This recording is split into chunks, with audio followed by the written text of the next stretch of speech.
Get out the way, get out the way, get out the way, yeah. Get out the way, get the fuck up from my way, yeah. You either with me or against me, ho. You either with me or win. Win. Fuck everything else. Win. These niggas ain't shit. Win. Stop chasing that bitch. Win. Big J Rocco on 10. Exit at 4. Bring friends. That black tooth though. Jump in. You might wanna keep scars. I win. Forearm tattoos. That's squad. All of them go show. Don't try. I walk in room. They eyes wide. Third album come soon. I'm glad y'all gon' die. I ain't chasing after no bitch. I got bigger plans than staying rich. I've been tapped in since I was 6. I tap dance all on the brick. And your diamonds like tap water. That shit way too foggy. These VVS is way awesome. One CLS for baby mama. Drop to your death without warning. Get out the way, yeah. Get out the way, get the fuck up on my way, yeah. You either with me or against me, ho. You either with me or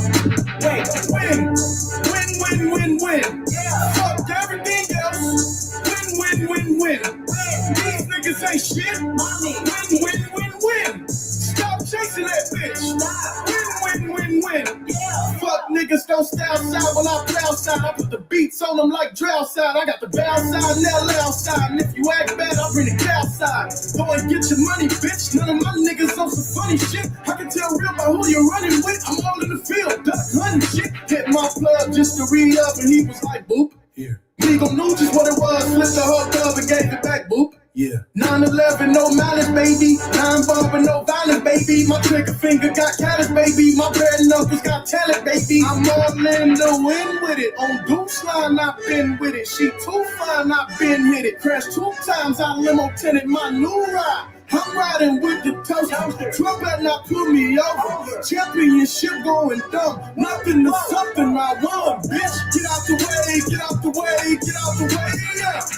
Get out the way, get the fuck up on my way, yeah. You either with me or against me, ho. You either with me or win. Fuck everything else. Win. These niggas ain't shit. Win. Stop chasing that bitch. Win.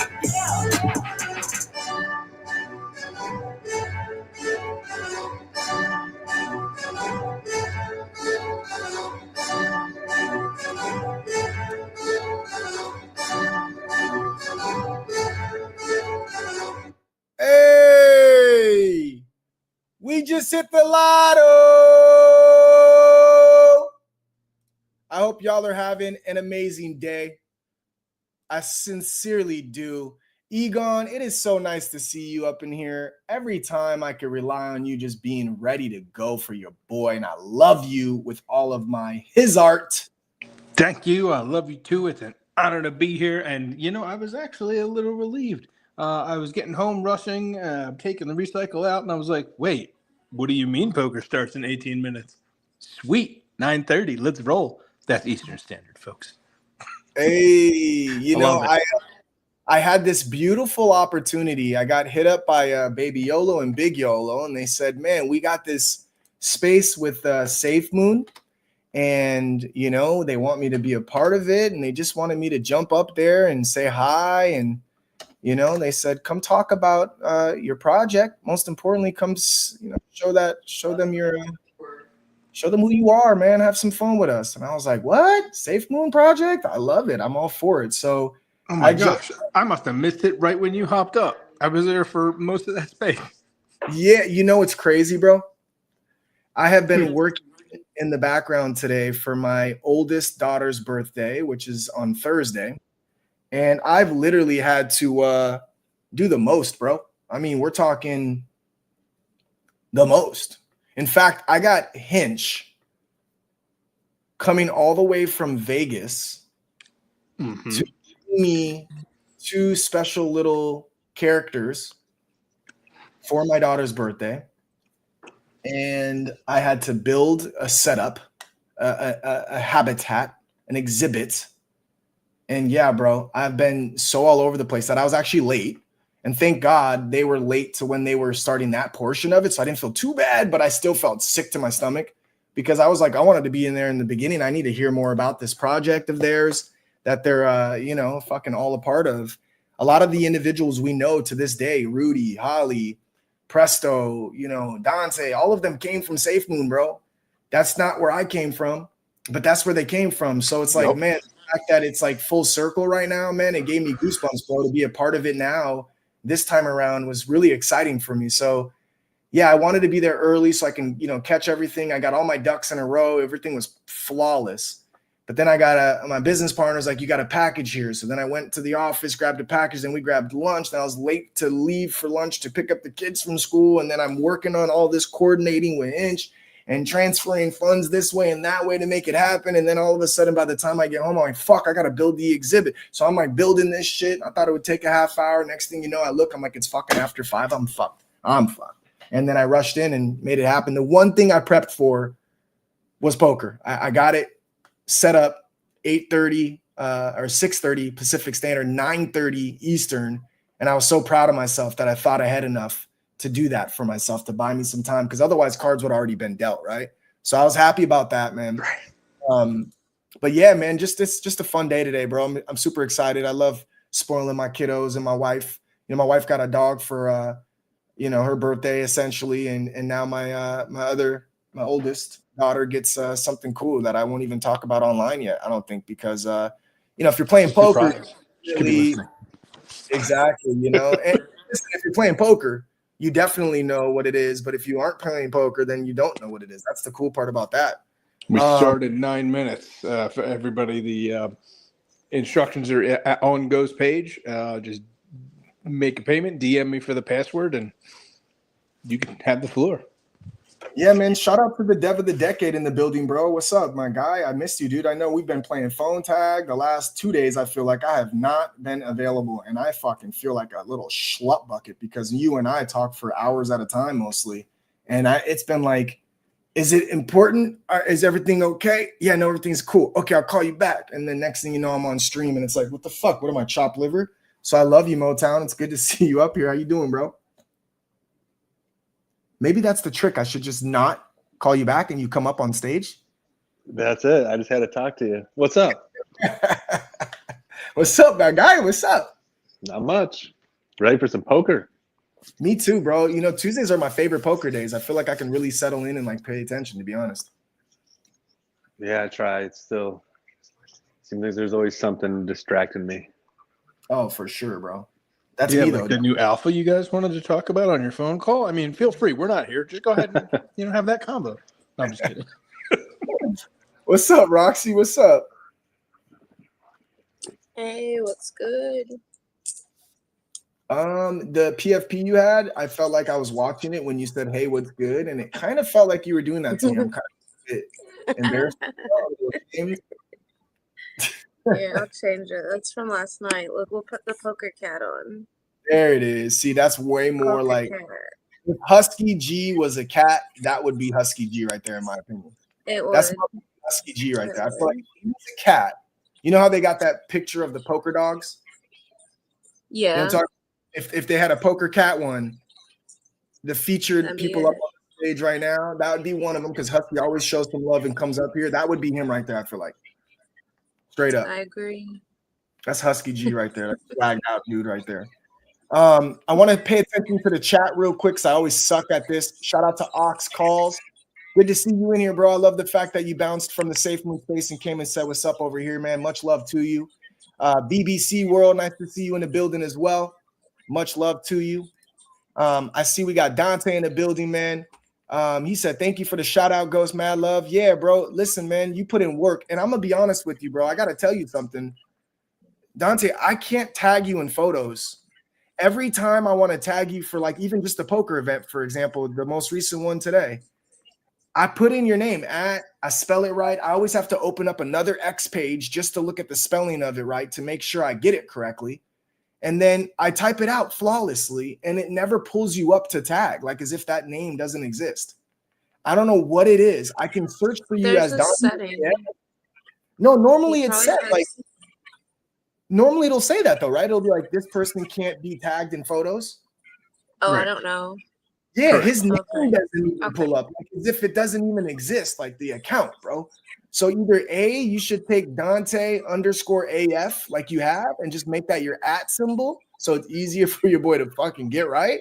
Or you should really look into that. I have a feeling you'd be tagged in a lot more shit. I can say for certain I would have tagged you in at least 50 things only because the poker post was late today. Do I remember to actually bring it up right now? I always want to tag you in shit, bro, and I can't. So I don't know what it is, bro. But I swear to God, bro, I know the way your name is, bro. I go to it every time, bro. I'm like LAVO. Am I spelling it wrong? LAVA. Lavarado. It's Dante, man. Why doesn't it pull up? It never works for me. I don't know why. So maybe, just maybe, it's something to do with your handle. But of course, I'm showing you mad love. Anytime I get a chance to show you love, I will, because, bro, you made Lotto memes a thing, bro. We got over 200 Lotto memes on X because of you. Like, you took time out of your work, bro. You run a bar, bro. You run a fucking organization. Yet you always find time to bring in new content for Lotto, bro. I'm forever grateful for you, bro. I give a shit what. I don't care about nothing more than when I see people really putting in work like that for the fucking movement itself, never asking for shit, bro. I'm so beyond grateful. So yeah, bro, you're welcome, and thank you, really. I mean, fuck, bro. I want to say 1,000%. And I Thanks, just tried Don. doing it. I Yep. tagged him. Nothing. He doesn't even pop up. He's a ghost. He's a you. oh, say yeah. He's the real ghost, bro. We found it. I We wonder if figured that's it why out. he has problems getting in that one chat, is because of that same thing. It's been like that forever, bro, because one time I was like, oh my God, I'm tagging Dante in this, bro. Like, this is so him. It was actually something funny. And I was like, what the fuck? FYI, 3 minutes until cards are dealt, but don't sweat. We have a 20-minute late registration, folks. Thank you for the reminder. Appreciate that. Shout out to O'Sherry. Nice to see you in here. I think O'Sherry deserves an award for all of her hard work she does, not only in Telegram, on X and the main feeds, but also she might be one of the first ones to jump in our spaces, man. And I love you for that. Thank you for the support, the endless support. You need it, and I got it. It's yours. Definitely want to say what's up to Pa, man. I see Pa _ AF, my boy right there. I love you, Pa. That was awesome. Love you, go. They love you, Ghost. Oh, that's cool, man. Yeah, that was a really fun space, man. I didn't even know what I was going to say, what I was going to do. I literally jumped on 10 minutes before they threw me the mic, and I had a blast, bro. I think that's it's my favorite way to go about life, man. I don't have nothing scripted in this brain of mine, man. I just want to talk raw and be as honest as I can. And that was the first thing I felt when I saw Holly in there, who's playing poker with us tonight. Let me holly at your girl. Rudy in there, man, who's probably co-hosted over 100 space, maybe even like 200 spaces for real, bro. Seeing Presto in there, Rip in there, of course, Baby YOLO and Safe Moon YOLO. And Big YOLO. I mean, bro, it was just like, what? Like, that's the first thing I thought of was like the good old days. And these are still the great old days, to be quite honest with you. But ironically, Rudy was kind of the glue for me. I think she was the glue for me, man. I remember doing spaces back in the day, and I never really hosted spaces like that. I was always like a co-host because they'd throw me the mic or a speaker or whatever. And yeah, all of a sudden I'm like hosting these things. I remember getting a text message like, yo, you're hosting these from now on. And I was like, oh, okay. And then I started hosting, and bro, I didn't know what the fuck to do. Rudy's like, yo, be very careful. You give everyone a mic, and I love that about you, bro. But just know, anybody you give a mic that's like on some sketchy shit, they'll post shit in the top, bro, and it'll get wild. If she didn't tell me that, bro, I would have seen some shit, because I've been on spaces before where all of a sudden in the Megatron, you start seeing some wild fuckery, man, literally. And yeah, bro, she taught me a lot about wallet security. She taught me a lot about just really just the crypto space in general. She was able to really open the doors for a lot of individuals that I have absolutely grown close to and built a lot of relationships with. She just an open book, man. And really, dude, she was kind of the glue to it all. So I think it was kind of easy for me to just freestyle once I got in there, man. Just again, seeing all those individuals that really do mean a lot to me, man. So I just want to say, shout out to all of you for showing up and showing out for so long, man. I've been in this space probably the least amount of time as any of you guys have, because again, I did take a hiatus from social media for about 10 years as I was raising these 3 baby girls of mine. And wow, oh wow, man. Have you guys not only welcomed me with open arms to the fullest, but continue to support me no matter what the fuck I've been a part of, dude. And that is awesome. So I love you all from the bottom of my heart. Thank you for being you, man. Shout out to Jay Ship, man. It's a blessing to see you in here as well, bro. It's a day one right there. Carly, man, again, shout out to you. I know I gave you some love just a couple seconds ago, but man, you are one of a kind. Super happy Hinch introduced us. Super happy you are part of the Lotto fan bam, and I'm forever grateful for the work you're putting in from the merch standpoint. And her and Ash, I kind of put them two together. I said, you guys need to figure this out together, because I know you guys both have some phenomenal ideas. And while one's doing a lot of the execution and the other one's doing a lot of the ideas behind it all, man, I think you guys will make a phenomenal team, making sure that merch store comes out fucking proper. So I trust you guys unequivocally, man. Do your thing, man. Full disclosure, man. I trust you, and you could fuck it up and I still would trust you. Not the mama. Nice to see you in here. We love you. Me and Boo were talking about you today. I see Def Not Her Kid is in the building. Or now it's still Def Not Her Kid. I thought it said Def Another Kid. I was like, wait, she had another kid, or that's still Def Not Kid, aka Nova. I did not have another Roxy. She said, I did not.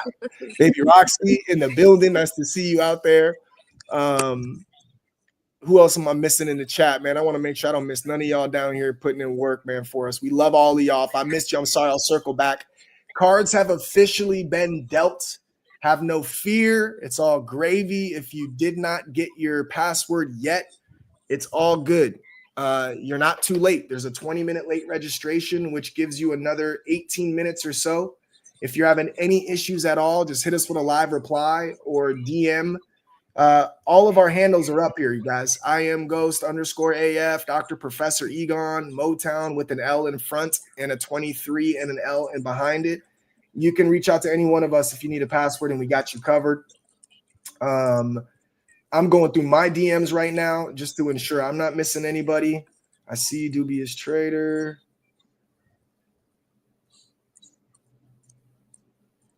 Okay, perfect. Who else we got over here? Yeah, I got Dubious. And Mr. Young Pat should be joining. Oh my God. Dante just said over 1,000 memes. I told you, I was dead ass when I told you guys I literally can't get to the bottom of it. I found a new one today of you with Luke Skywalker's face. Like, he takes his hood off and it's your face. I was like, this is amazing. Oh, come on, bro. Where is it at, man? You ain't gonna send that to your boy?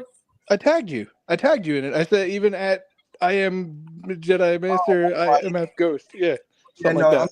I'm bugging out, dude. I don't think I even tapped in on X except for that last space call today. I think my first the poker post. I've been MIA today, bro, making moves out here, bro. But thank you, dog. Let's go.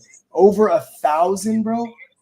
Yeah, that's insane, he just made a killer one of Mr. Chris. It's in I think the poker chat. Wow, bro. Oh, he got it as just the Lotto. He even did that for your boy? So now when you're on the meet, I can't even say it out loud, guys. Last time they ganked us. So I'm not going to say it on the live stream just in case that's how they ganked us last time. There is a different way to search for all the memes now and make it easy on you. I'm not going to say it out loud, but if you want to know, DM me, bro. That's sick, bro. I just saw that. I didn't understand it until just now. Holy fuck, bro. Dante, you're a beast and a half, bro. An absolute beast. Wow. My goodness, man. What a fuck. I love it, bro. Hey, shout out to OTB, man. One Tire Boss AF. Apparently, he's been kicking ass, man, on perps, bro. I love that, man. I know you really ain't really fucked with the perps like that until you kind of started tapping into these live streams, bro. So awesome. Glad you're making some money. Oh my God. Oh my God. You're never gonna believe the hand I just missed, bro. Hey, Egon. Egon, are you up here still? Yeah, but I was muted. I have to keep swapping back and forth. I'm going to get my computer out. Yes. What I miss? Oh no, Bullet? you're on my table. I can't. Oh, you're sitting out well, also. I'm not out. Yeah. I'm out. Yeah. Check that. Look at that one right there, babe. Look at that one. That was cool, huh? Giving all. I'm out here glazing Dante, bro. Missing out on that. Right there. Glazing Dante, man, over here instead of washing my motherfucking hands. Anyways, shout out to OTB, man. I love to hear that you're winning out here in the streets, bro. It's beautiful. It's even more amazing that my dude's not out here like asking me, should I take this? Should I take that? Are you in this? Are you in that? He's just out here like learning from the perps crash course we do and popping off, bro. So I love it, bro. Absolutely fucking love it, man. It's a beautiful thing. With that being said, although we are in poker officially, I do want to make sure that the individuals that tap in normally around 5 o'clock Pacific Standard Time to get this perps crash course popping, understand I do value their time. So I will do my best to give you that same little attention that we give to detail regarding the crash course while we're simultaneously playing some cards tonight. Looks like we got about 31 people in the game so far.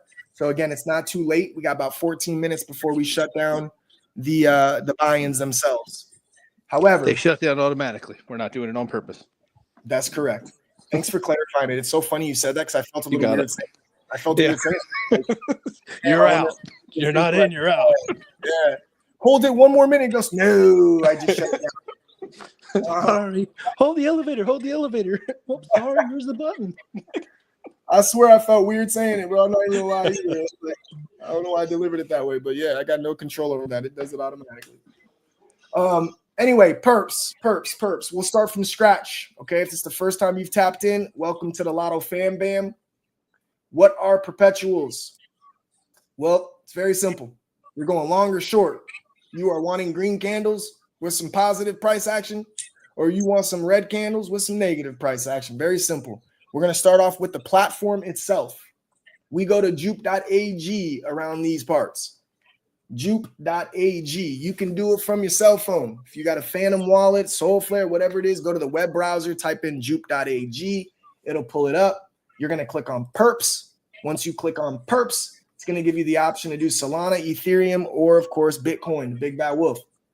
Now, you're going to find us only doing Sol. I will say this. A couple people asked me recently, is it cool if I do more than one? Hey, you can do whatever you want. They do move very similarly, but just know it's always best to like learn the personality of one in particular, master it, get comfortable and acclimated with it before you start going all willy-nilly all over the place. To each his own. Some people trade a whole bunch of them, all of them, whatever the case may be. I don't in particular. I do not do that. I stick to the one I know the best, and it's because, of course, Lotto, the meme coin, that's been right around 400K plus for the past 2 months, really since December when it broke 400K. It's literally been above it. Man, this is the only thing I care about as far as on the Solana network right now is Lotto. And because I'm so familiar and accustomed to the way the patterns are with the Solana itself, half of our liquidity pool, of course, is Solana. So I think it's easier for me to just kind of see it. That's why I do Solana in particular. But again, to each his own, no matter. It's the same concept. Obviously, just like every other place, you can do 5 minutes, 1 hour, whatever the candles you want.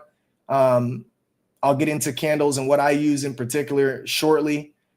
You're looking at my One Sol challenge account right here. We did take One Sol and doubled it so far.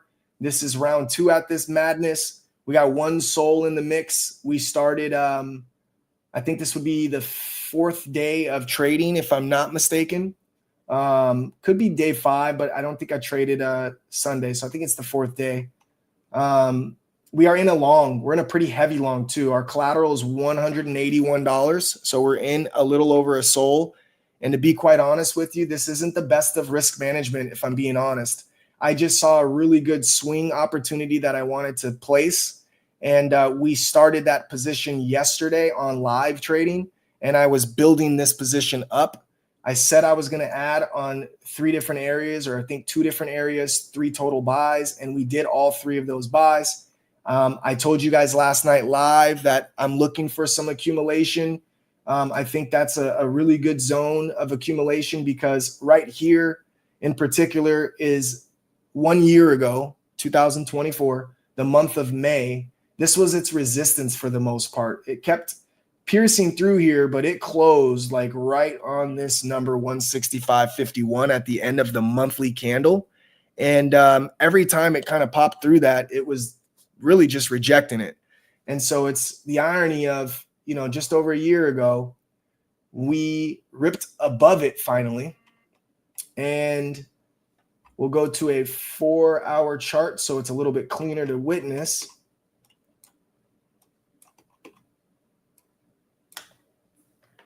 As I check, multitasking out here. You look here and you can see May 24th, May 2024, that monthly resistance I'm speaking of.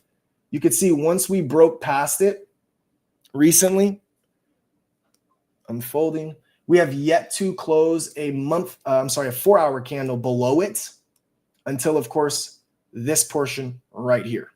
This one was a deviation. It closed right below it, but popped right back above it. And then this was like our first deviation. And when I say deviation, it's not that it hasn't closed below it, but you could look at a daily candle and see there's no daily candles closing above it, meaning it might go below it, but by the time the day closes at 5 p.m. Pacific Standard, the candle closes above it. And so that was big for me. It looks like last year's May was resistance. This year's May is doing their best to hold it as support. And anytime I notice things like that, it does make me bullish. I talked about this rip. I like to see retests. Anytime you get a rip that big, you're going to come down and retest. So all these levels that it kept coming down to, that retest was real. We finally got that psych level, but also this daily candle that was flipping as resistance and support so many times in the past seems to have been our official, intraday support, if you will, by holding it. And that wick off to close the day was so bullish to me that I liked the flip of going long here, especially again, it's every day it's closed above here. No matter how many times it's wick below, it's closed above. So I wanted to start building that long due to the reasons listed above. Now, that 1 SOL challenge that we're in, we're down about 17%. Not too shabby considering it did almost get liquidated. You can see here why I choose my liquidation that I tell you guys sold very often. This was the low at the time before I got into this position way up here. And because of that, I wanted to go $1.50 or so below. So $1.50 or so below from this 164.74. Oh my God, I did it again, bro. Where I just this is madness. Absolutely madness. What your boy just wants to keep folding. Unbelievable. Anyways, that's why I chose this liquidation. I wanted $1.50 worth of room below it. And that's why, you guys, this is why people get liquidated. You can see here, what's the low? 164.58. Right? About $1.20 below that is what I went through. Look at what it did. It almost wicked right off of it. Now, most of the time you get in along and you're like, oh, it's holding here, so I'll go right here. And then you get this little push through that liquidates you, only for your position to kind of come back to life. That's why I'm very conservative with a 25, in this case, 23.96x leverage. I'd rather still be alive with a smaller leverage than be dead in the water with the position of this size, right? So we can see what's really taking place here. You got 169 really acting like resistance currently. And once we can break through that, which is usually what happens when you get a lot of consolidating at that level, if it's not just a flat out reject, you usually will break past that and push forward. Again, high probability. So I like the trade we're in still. It's still valid. It's still active. And we're going to play with this one for the time being. But this is the platform, not to get too distracted all over the place here. Long, it's green. You know you're hoping for green candles when it's green here and you're going long. If you're going short, you want red candles, and it shows up in red. So it should be pretty easy to comprehend what you're looking for when trading perps. You're going long, you want green candles. You're going short, you want red candles. Before you go long, make sure you see the colors you're looking for, right? Very simple. Now, in this portion here is what you're actually putting forth. What I mean by that is your collateral. So, just so that it's not blocking my view, if I'm putting in, I don't even know if you can go that low, to be honest, guys. So just don't mind the amount. But no matter what I put here, that's the most I can lose on the trade. I'm gonna say that again. That's my collateral. So whatever I put here is the most I can lose.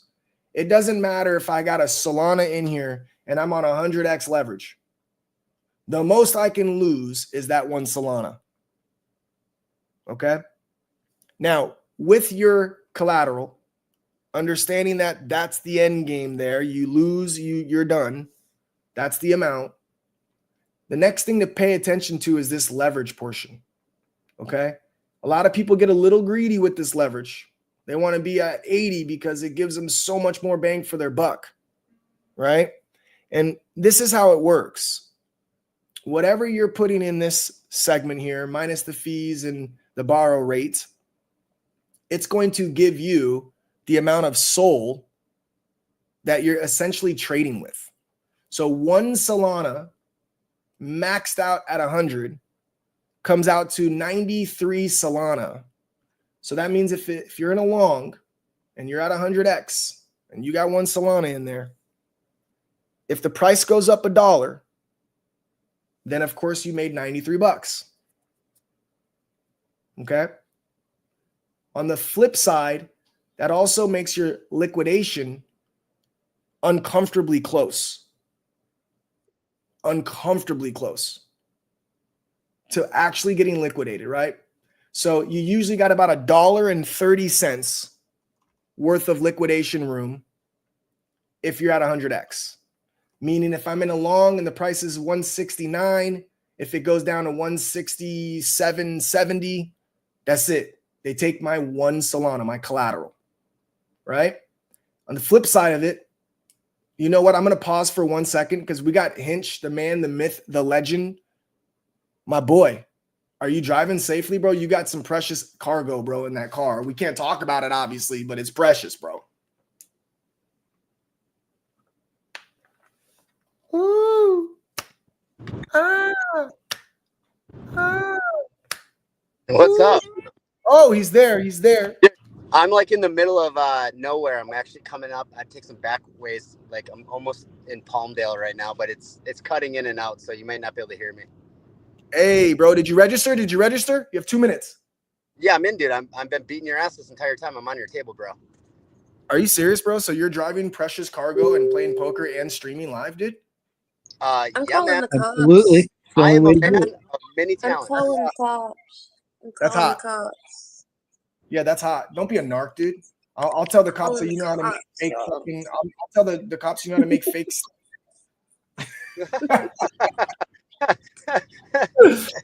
Oh my god. Hey, bro. Are you excited to be in Cali or what? Hell yeah, dude. Hell yeah, man. This scenery where the road I'm on is like the most amazing scenery I've ever seen, dude. Massive mountains, all on the left-hand side, just like goes on forever, dude. It's insane out here. I love it. Hey, we have less than 60 seconds. If anybody is missing a password and you haven't DM'd us yet, shame on you, bro. Get ready, man. My ETA will be exactly 8 o'clock. It has not changed in like a half an hour, so I'll be there at 8. Hey, you didn't hit up OT Boss, bro? Huh? Egon, man. Hurry up, OTB. I just sent it to you, OTB. You never gave him the password. He said no one's responding.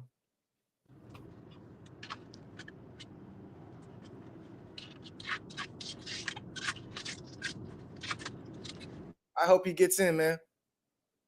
He's got less than like 10 seconds, I feel like. Did you give it to him? I did. Oh, okay. Oh, boy. This is the longest minute ever. Oh, that's it. Oh, my God. He got in with 12 seconds left, dog. He said, let's go, Holy OTB. Let's go, OTB. Watch him take it down too. It'd be awesome. Hey, that happened one time, dude. Who was it? How did that happen one time? That happened one time.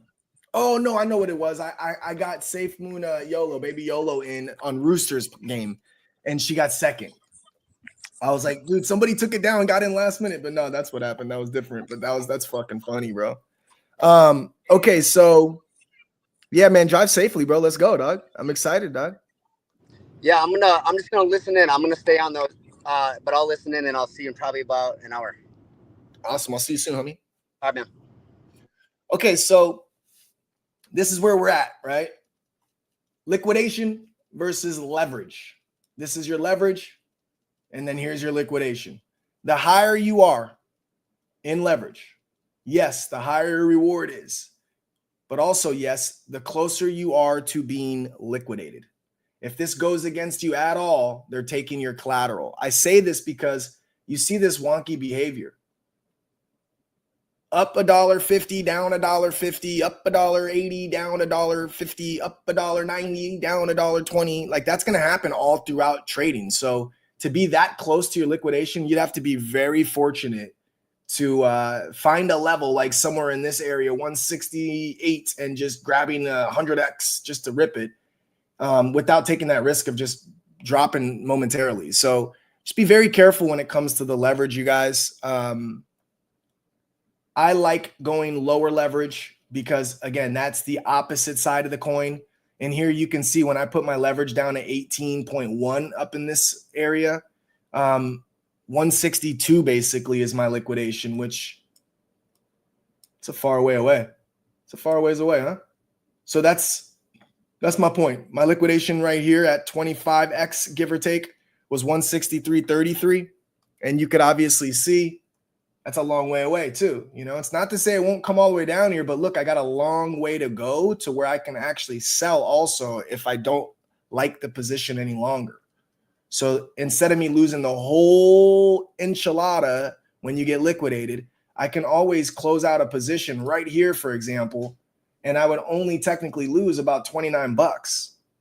So if you close out a position before you get liquidated, you preserve some resources as well, right? So some people go high leverage and then they're trying to close out their position before they get liquidated. In my circumstances, I go a little bit lower leverage and I let that bitch breathe, but to each his own. There's no wrong or right way to do it. Again, I'm no financial advisor. I'm literally just telling you what I like to do personally.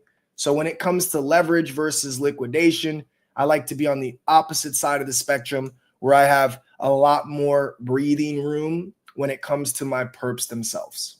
I have made some decent hits when being very close to being liquidated and not getting liquidated for that big roar back. Something like this is a prime example. If you were paying attention to what I always say is here's my support at 159.80, that 160 psych level. I go $1.50 below that. That puts me at 158.50-ish. And then I can weather that storm all the way from the depths of heavens down to the depths of you know what, and then bounce all the way back up and benefit off of a move like that, right? So always figure out what you're doing, why you're doing it, and learn what works best for you. You know, there's no it's like trading has a fingerprint, man. We all do it a little bit different. So that's the way this platform works. That is how you understand this is your collateral, the most you'll ever lose on that specific trade. And on top of all of that, That's how you move your leverage versus your liquidation based on the current circumstances. Now, below this is your actual area of importance. Okay, this is how you're going to, of course, determine how you're going to close out your positions in a sense, right? So, number one, you have options. You can close 100% of them at any given time, 75% of them at any given time, 50% of them at any given time, 25%, etc. You can also go in here manually and type in the amount you want. So if 100% is 43.52 and I want to get rid of, like, I don't know, 2,100, I can always do that as well. Who's calling me in this hand right now? Racking stacks. So we got a poker guru's calling me on this play, you guys. I'm a little bit nervous, man. I ain't gonna lie. I was gonna call, but I think you have a king, so I'll let that go. I do not have a king, actually. That's what's making me a little nervous. Maybe this guy's got a straight on me, huh? Nope, my trip 6 is held. All right. Okay, so that's one way you can close out a portion of your position. You can also close it out and get in return USDC, or you can close that out and get Solana in return, whatever you prefer. And then right here is a really good feature. This is where you can do a take profit or a stop loss. By pressing this plus sign, which right now is not applicable because I don't have one in, I would be able to do a TP, which is a take profit. I could also do a partial take profit nowadays, which is phenomenal. So if I do a full take profit and I want Solana and I type in here, I want to take all my profit at 172, it's going to make me 26%, $48 off this trade. And I could literally confirm it and just have a take profit. I could also do a stop loss. So if it hits 165, then I would I would lose $131 of that specific trade. And then I could hit confirm, and then those would be my actual limit orders, if you will. So 172 hits, boom, it sells it all. Or 165 hits, it sells it all. And my net profit, if it went to the upside, versus my negative balance if it went to the bottom side. Now I can also do partial, like I said. Same thing. Take profit on the profit.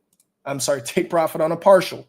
So I can say, okay, at 172, I just want to trim half my position. I click 50% here. That means when it hits 172, 50% of my position would get cleared out, and I'd still have the remaining balance. Same with the stop loss. I could put a stop loss of 166, do 50% of that, and that's how much would take out the stop profit or stop loss if that was the case. Now, here's the best part about an SL, stop loss. It's really not just a stop loss. For example, let's say I get to 174 on this trade, and I love the way it's moving, and I'm green as green gets. I can still put a stop loss at 172 at that point, right? Obviously, I have to put a stop loss lower than the price action currently sits, so I can't give you the example down below. But if this price was at 175 per token on Solana, I could put a stop loss at 173. Even though it's not a loss, it would just be an area I'm taking profit on. It would preserve the resources I have currently. So a lot of people miss that on stop losses. They think that it has to be below where they would actually lose money, but instead it's just below the current price action. Okay? So this is a really good tool to preserve your resources. Now, let's face it, there are some areas of concern. You can't fully rely on it. I've had a take profit of 173 in the past. It slapped 173.09, and it did not fulfill my order, only for it to come back around and me, of course, getting liquidated, which was very frustrating. I put 173 as my take profit only because that was a huge resistance level at the time. And even though it momentarily went above it, it did not fill my order, and I ended up losing my soul on that particular trade. It happens. It's not cool. It's frustrating, but that's the benefit of being able to execute these in live time. these are really good if you're going to bed, and it's at least somewhat of a line of defense that may come in handy if you're seeing something that might take place overnight or whatever you call it. That's the platform. Now, I want to talk about a few things when it comes to trading. In the trading world, I want you to understand why risk management is as important as it is and why most people don't necessarily know exactly what it is in regards to risk management. There is a lot to kind of unpack when it comes to risk management. Man, I got a heavy better on this poker right now. One moment.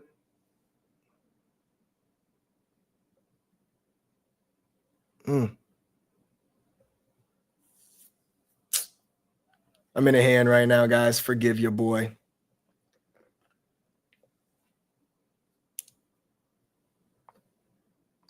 All right. So, risk management. Risk management is huge. Risk management comes down to a lot of things, you guys. I think the very first portion of risk management that's important is the money you're using, man. If you need money, like anytime soon, I know we all need money, right? I'm not saying like that, but I'm saying if you're trying to play with like your mortgage money or your car payment money or your whatever, the money you need like really, really soon, like around the corner, you're going to apply an immense amount of stress on yourself for no reason. And you will never make sound decisions if you're stressed out about your trades. With that being said, that's the first portion of risk management that I believe is extremely important. And you would think it's common sense, but some of y'all need to hear it, man. Don't trade with money that you can't afford to lose. I don't care how good you think you are or how easy it seems to be. You're compromising yourself, man. And you're going to put yourself in a very rough predicament. Because the second it starts being a red candle when you're in long, psychologically, you're going to be like, oh shit, dude, I got to get out. I can't afford this. And then you're going to get out only for it to return to greatness and you're going to be upset.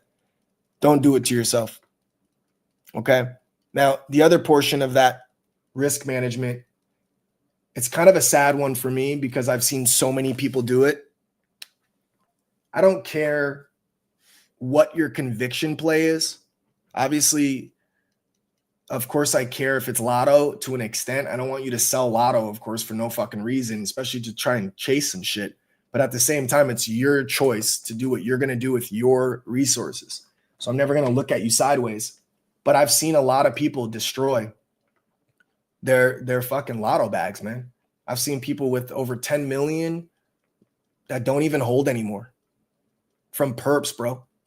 Like realistically speaking, from perps, where they're selling their Lotto to take along.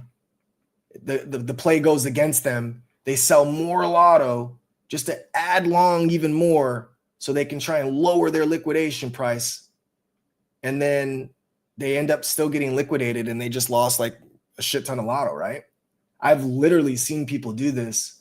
I've had deep conversations with some of the individuals. I'm not putting them on blast. They know there's not the only one doing it, but it breaks my heart. I don't see anybody doing it anymore, which is fucking, to be quite honest with you, makes me feel like y'all are listening, and I appreciate that. It's not just Lotto, though. I feel like sometimes people side eye when I say this kind of shit because they think I'm just trying to preserve the cost per token of Lotto, dude. Yeah, I want to preserve it, but that's not why I'm doing it. I don't care if you're not even a Lotto holder, dude, and you only believe in fucking Bitcoin, dude. Like, don't sell your Bitcoin for it. Don't sell your conviction plays for anything. It should be the other way around. You should be able to work your ass off making money, whether it's an extra Uber ride or an extra shift at work, or you fucking have a yard sale. I don't give a fuck, dude. Sell whatever you got that you want to play with, right? Now you have these resources that you bring in, and then that's the little bit of money once your bills are paid, what you have left over, that's what you can trade with, man. And guess what? If for some reason you end up losing, it's all good. Wait till you scram up more money and do it again till you figure it out. When you have a huge play that goes parabolic, let's go. Now you take the money and you put that towards your conviction plays, bro. That's how it's done. That's how some of these people are building their bags, bro, and getting such a huge bag right now. They're perp trading, and then they're using the money to go buy more of their tokens, whatever that bag is. Lotto in this example, but it could be anything. So there's 2 risk managements already we're unpacking. Don't trade with shit that you shouldn't trade with. That should be common sense. Your bill money. And then don't sell the shit you love just to try and learn how to trade, because you're going to lose while you're learning. I promise you. It's inevitable. That's the truth. It's called market tuition. What's the point of these crash courses? Man, I really genuinely want you to have the least amount of market tuition possible. Shit, if you could have 0 market tuition, I'd be the happiest person I've ever met. So for the love of God, don't trick off your positions or your money needed just to try and figure this shit out. Watch from the sidelines. Write down certain trades we take. Follow along. And then if you can go, damn, bro, these dudes are taking, 8 trades this week and 5 of them were successful. And out of the other 3 that weren't, they were very small losses or shit. They took that 1 SOL and they net positive. Well, dude, it's a lot deeper than that, man. What was the liquidation? Maybe you would have gotten liquidated on the same position because you didn't put in a low enough liquidation. Well, shit, maybe they didn't get liquidated. They decided to cancel their position and take a small loss. Meanwhile, you took the same position and got liquidated, right? There's too many variables to just think you can trade with people trading. Therefore, document what you would have done, when you would have sold, and give yourself like a proof of concept. Like, okay, cool. I just tracked 20 trades in a row, and out of the 20 trades, I would have been profitable. Okay, cool. Then you'll have confidence before you actually start trading. And that's where the next portion of risk management comes in. Account size. Account size is huge. Now, what do I mean by that? Well, if you have an account that's got like 5 SOL in it, dude, you don't need to go in with 5 SOL every trade. If you got an account with like 0.25 at your disposal, dude, don't put up the whole 0.25 in every time. Listen, you'll never know if you're a good trader if you run out of money, dude. And I mean never. You'll never know if you're a good trader if you run out of money. It's just that simple. Right? Never. So the goal is to preserve your resources. How do you preserve them? By doing small trades. By not letting a green trade turn red, meaning take some of those profits when you get an opportunity to do so. You'll never go broke taking profits. And don't think that you can double up every single time. Give me 1 second. Where's that message at? I just saw it come across my screen.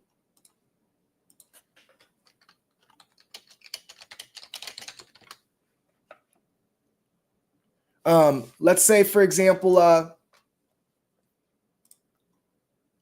you have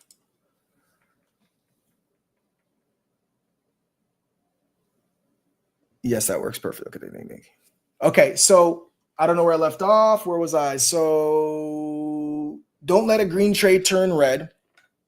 Preserve your position sizing, right? Your profits. But you just got to make sure you understand, if you don't have at least 5 to 10 trades available, your position size may be too high. So like if you have 1 Solana, you should be, in there with 0.2s maximum. That'll give you at least like a good 5 trades if you get liquidated on 4 in a row, right?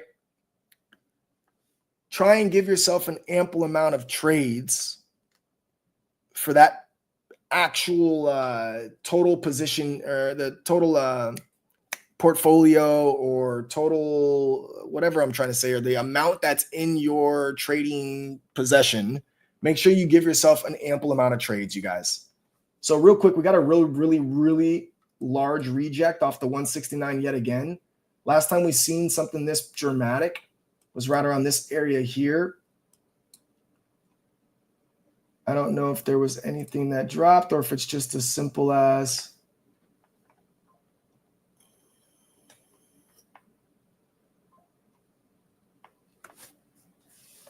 You saw we were talking about algos the other day. Recent data reveals that the trading bots are boosting trading volume on Solana's pump.fund by making many small trades on new tokens, creating a misleading sense of market interest. You see that? That's pretty important to see. We kept saying it. Shit was just literally stair-stepping all day. And so that could be an area to really kind of watch for when we start seeing those algos stair-step, and maybe that's time to get in some of these longs and start putting yourself in a position to capitalize when they got this shit algo stepping, if you will. But yeah, risk management is real. Man, if you can't take 0.2 Solana and turn it into a full Solana, what makes you think you can take 1 Sol and flip it to 5 Solana? Like, for real, bro. Like, just ask yourself that question. So there's no difference in doing 0.2 and building up to a Sol and then taking that 1 Sol and building it up to a 5 versus just going, I'm going to put 1 Sol and try to build to a 5 right away. That step before the process is just going to give you the most confidence in the game that you're going to need in order to make quick decisions and react. Because guess what? We do not predict. We react. It's just that simple. We do not predict. We react. With that being said, I want to touch up on a few things here. People think you can simply double up and double up and double up and double up. I always ask this question. I say, how long would it take to turn your 1 Sol into 2 Sol if you're earning 5% per day? I'm going to give this a couple seconds for the audience to answer. I want to see if anyone knows this answer. How long does it take to take 1 Solana and turn it into 2 Solana if you are getting 5% every day? Trading, anything in general, but perps in this case. How long would it take? I want to see if anyone knows the answer to this. Hit me with a reply if you know the answer to this. What up, gang? What it do, Timbo? Another day, another dollar, pimp. You know what I'm saying? Nah, I'm just playing. I got back from my mom's house. I cut her grass and got to catch up with my mom, dude. It was lovely, actually. We haven't seen each other in like a month and a half, so it was really good, man. Oh, I love it, man. That's what's up, man. I love it. So I did a space earlier today, and she actually got to listen to it in person, and some people said some nice things, so it was dope, bro. It was a good day. that's beautiful, bro. What was Absolutely the beautiful. question? How long does it take to take 1 Sol and flip it into 2 Sol if you're gaining 5% every day?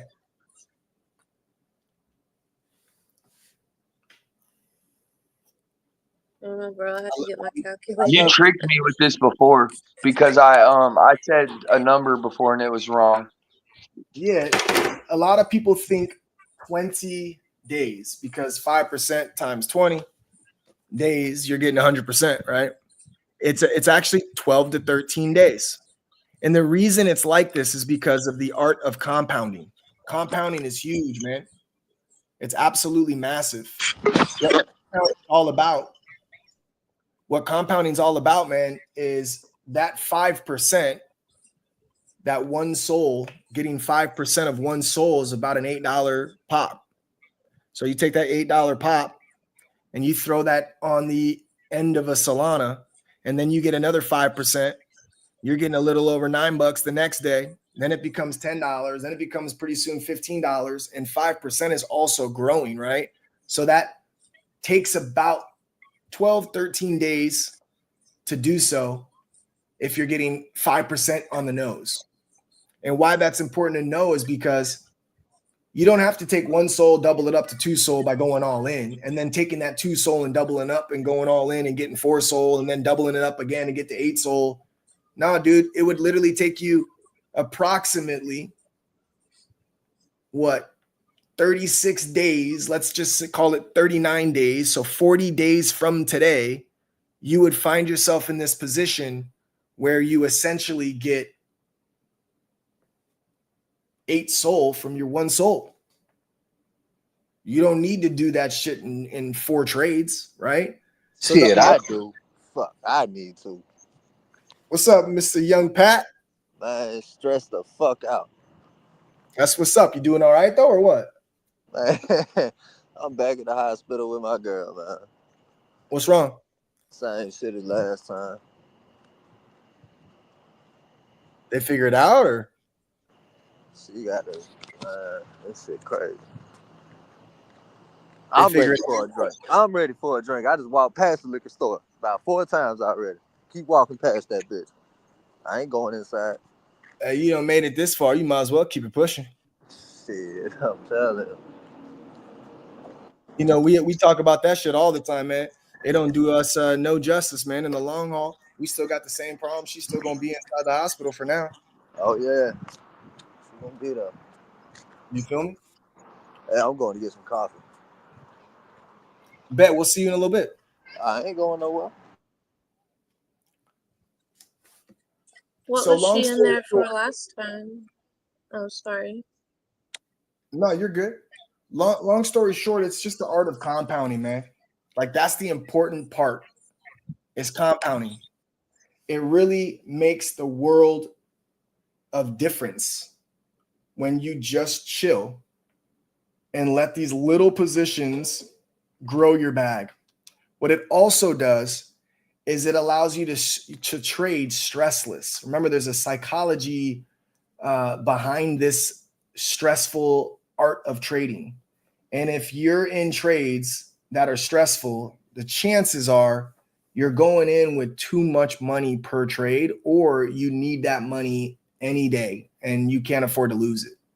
And when you apply that pressure to yourself and you become stressed out, unfortunately, you put yourself in harm's way where, again, you don't make sound decisions. So I want that to really hit home for everybody, man. This is not a sprint. This is a marathon. Trading is a marathon. You want to find that boring zone. And the boring zone for most is when you're trading a very small amount of money where it's not going to change your life. And win, lose, or draw, you're not altering your livelihood. Before you know it, you're going to look back and see the difference in your account size and be like, damn, that's crazy. And every time you hit a certain threshold, you can always take some of the money out at that point and utilize that for something important to you. Again, conviction plays, payoffs, credit, whatever you got to do. You got a hot mic, Mr. Young Pat. You good? Yeah. Nah, I was coming back in. I was trying to tell you, man, I was trying to look at that shit earlier today on Jupiter. Man, I couldn't even figure out how to start a motherfucking perp trade. Well, do me a solid, bro. Go watch any of these replays. I do them 5 days a week, man. I know you jumping on for the first time in a hot minute, but it would be unjust to sit there and redo the entire stream that we've done every single day, bro. Just come tap in on one of the live views or hit up one of the replays, bro, and you'll see I literally break down the entire site, jupe.ag, everything from your phone, from the web browser and Phantom, whatever you need. And then obviously offline, bro, I'll walk you through whatever you need. Yeah, I already know. I was trying to hit you earlier today. Was that yesterday? I don't fucking remember. I think it might have been today, low key, man. I've been doing the most today, bro. I didn't even log on X for the most part all day, man. It's my daughter's birthday on Thursday, bro. So I'm getting shit set up with the quickest. Yeah. I got Hinch coming in town right now with her present. I had a building enclosure today for her. I've been working behind the scenes for Lotto on a couple projects that have been absolutely bonkers. And yeah, bro. So I didn't get a chance to really even tap into X like that today, bro. So forgive me if I missed your call. But yeah, bro. We'll catch up 100%. I'll walk you through it all. I'll do one-on-ones with you any day, bro, for real. Oh yeah. I talked to Massimo earlier. Oh, I love it. Yeah, I hollered at him earlier today. He doing good. Yeah, that's my brother right there, man. Shout out to Massimo, man. Love him. Always available. Too, man. That's my dog. He be coming through for me in the clutch. Oh, always, bro. Always. But yeah, man, back to business, you guys. So it's simple. Don't trade with shit you can't trade with just yet. You'll put that emotional strain on yourself. Make sure you're not over leveraging yourself because, again, you won't get an opportunity to see it through if you run out of money. And most importantly, you got to have a plan. This is something that for some reason or another, every time someone tells me they got liquidated, Every time someone tells me, damn, I would have made money, but I didn't sell. Every time. I'm not playing. Every time. I ask them, when were they planning on exiting? I don't know. I didn't really That sounds like me. That sounds like me to a T. it's every time. Bro, I caught a motherfucking 10x and I only pulled out like half of that and still ended up I think I still ended up losing some way, somehow. I don't know how the hell I pulled that off, but it takes a special kind of stupid for to do that. No, man, it's not even dumb. It's just no plan. You know, we don't learn these things until we have screen time. Like the more we trade, the more we understand shit, and we learn and we adjust. So it's a very common mistake for people that are brand new to the game to make those mistakes. It's very, very common because, like I said, bro, if you don't have a plan, how do you expect to be profitable? Like, for example, if I don't know where I'm going to sell, I'm just going to go off of a feeling or a vibe. Well, what happens when that vibe changes mid-trade? Or what happens if I'm not prepared for it and I'm doing something else instead of looking at my trade, and it comes to that level and I miss it? Bro, that's what always be happening to me. I be having shit going on, and then I'll be like, damn, oh shit, I forgot about that. And I'll go back and look at it, and that bitch will be a fucking 15K. I'll be like, God damn it, I bought that bitch at 100. Every time. Right. It's because there's no plan, and with no plan, there's no way to execute the plan. Right? See, I be thinking I be having a plan. Like, say I be wanting to hit it, I be wanting to hit a double up or close to it, and then normally when they hit that number, then that's when my emotions kick in, and I'm like, yeah, it's gonna go higher. I'm gonna wait to sell anything until that bitch go higher, and then that bitch just go lower. Well, so having a plan to where you're gonna like take profits at a double up, I mean, yeah, it's technically a plan, if you will. But do you see how easy it is for you to veer off of something as far as like a percentage plan? Yeah. Like, I don't believe a plan should be like, oh, if I get to this percentage, then that's when I'm leaving. I think it has to be based on the charting itself. Like, I think that's where TA kind of comes into play. Like, I'll give you an example, right? If I'm going long at this area here, then I'm trimming once here, twice here, and a third trim here. That's my plan. I don't even know what I'll be up at these levels until I'm there. So it don't matter. I don't look at what I'm up profit or loss. I would just know, okay, it's at my first trim zone, trim. It's at my second trim zone, trim. It's at my third trim zone, trim. That's just the way it is for my brain. That's the way I'm planning my trade. And if I can't find those zones that I'm going to be trimming at for perpetuals or options on the stock market, then I don't have a plan per se. I just have an idea. And then I don't have a way to back test none of that, because it's like, well, sometimes my trades go up 30%, and sometimes they don't, right? So it's a little different to have a plan in effect, and I don't know, just wing it. So I think that everyone has to figure out what their strategy is and then execute their strategy based on their actual plan. That's something you got to figure out. So if you're trading a cup and handle based on chart recognition and you see it's a perfect cup and handle forming, and that's the trade you're taking, okay, great. I'm glad you identified that you got a cup here and a handle here. Where's your profit at? Well, profit 1, profit 2, profit 3. Okay, great. But you can't just go, I'm going to get in this cup and handle and then see where it takes me. Nah, man, I should have fucking sold way up here. Like, nope, that's not really a plan. And again, it's impossible to stick to a plan that you don't really know you have. Like for me, I always have a 3 exit strategy on the upside. And then I also have my exit strategy to the downside. Either A, I'm getting liquidated and I'm cool with that, or B, I'm going to get the fuck out of Dodge if my strategy breaks down. So if I'm doing a cup and handle, for example, and I'm getting in on the bottom towards the handle, but then it ends up hitting a new low, which is below the cup itself, then dude, that's no longer a cup and handle. So what am I talking about here? Why would I keep trading that? It don't make no sense. My trade broke down. It's no longer valid. And for that reason, I'm out. Win, lose, or draw at the time, I'm out, bro. Versus I'm buying at support. I'm going to go long here. All of a sudden, it breaks through and loses support. Well, then I'm no longer in a trade going long from support to resistance. I'm now just in a fucking trade that I'm hoping ends in a good, ends on a good note. It's a big difference, bro, right?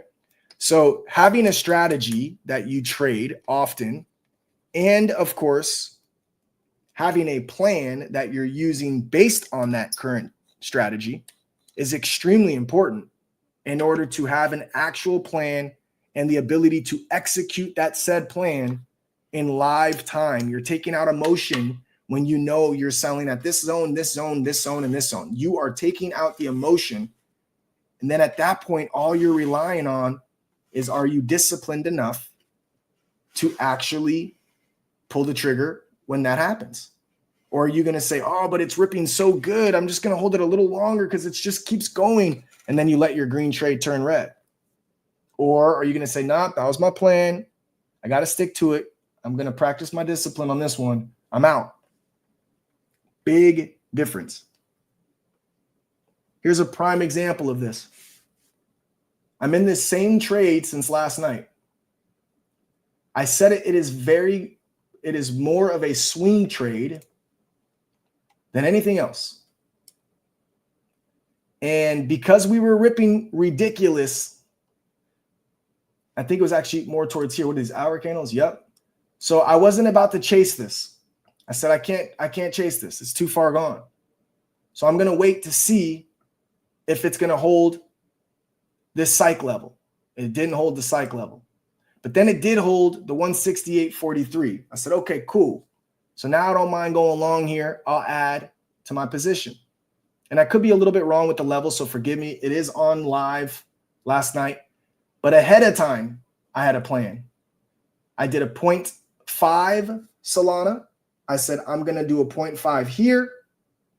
I'm also going to do a 0.25 here and another 0.25 here, or whatever exactly the increments were.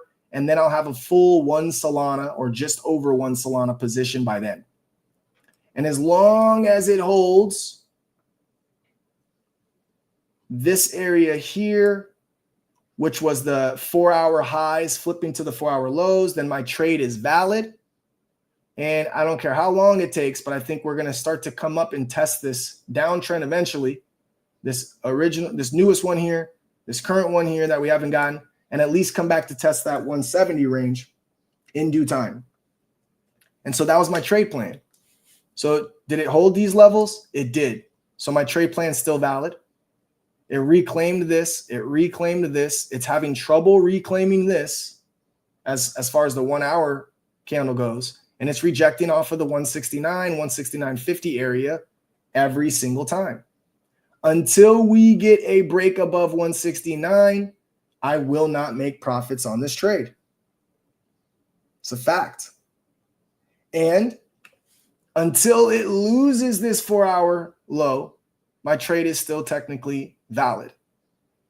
Now, does that change? Well, yeah, of course, bro. If I start to see something's getting heavy or news comes out or some kind of variable comes into play, there's a chance that I might still sell the position before getting liquidated. Of course, if that's what I'm viewing, by all means. But right now, I'm back above this level of support. I'm willing to hold through this storm as of right this moment in time. We're still getting higher lows since it double tapped this bottom.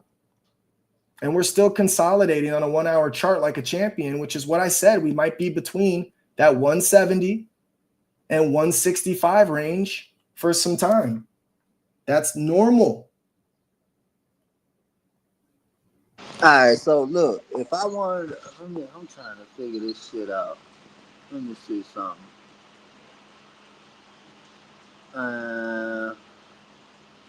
Fuck. So I got a 0.2 of Solana. Let me pull up Juke.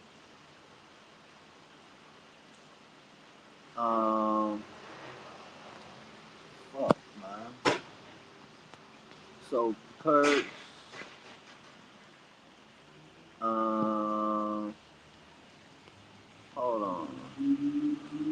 This is Jupiter Quick account. How the fuck do I put? Damn, bro. See, I can't even figure out this part, man. This some bullshit. Hold on, I'm trying to figure out how I pull up my wallet on this shit.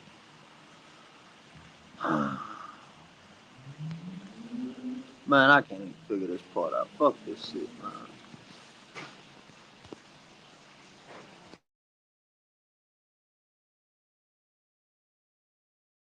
Get at me when we're not on live and I'll walk you through it. I promise. I got you. Yeah, right now, yeah. It's going to be frustrating until you just see it click, but you're going to see bro, this shit crazy. I can't, man. I'm trying to figure out how to link my. It should say connect wallet somewhere or another. It should say connect wallet somewhere or another. It already had something up there. I don't even have any connected apps. I don't even know what's going on, bro. Like I said, bro, don't even trip. Take a breath, man. This ain't going nowhere. Perpetuals is 24/7, bro. You ain't got to rush. Take your time. Yeah, I know. I just got to make this shit, bro. I got to, man. You ain't going to make it if you in this kind of frantic mood, man. Trust me. Take a deep breath. I believe that. Back for a little bit. We'll walk you through it offline. I promise. I believe. I'm already knowing. Don't rush. I know. I got to go back up here and check on her. I'm going to go smoke another cigarette. I need some weed. My God. Damn. Well, I got too much shit on. Let us know how you're feeling when you go back up there. We'll talk to you in a minute. All right, for sure. My man. So you guys can tell, man. I mean, this is the epitome of trading right here, you guys. And this is no jab at Mr. Young Pat, bro. But when you're in that mood where your mentality is, I got to make it happen like right now, and you're just trying to connect a wallet so you can hurry up and take even just a 0.1 real quick to see if it works for you.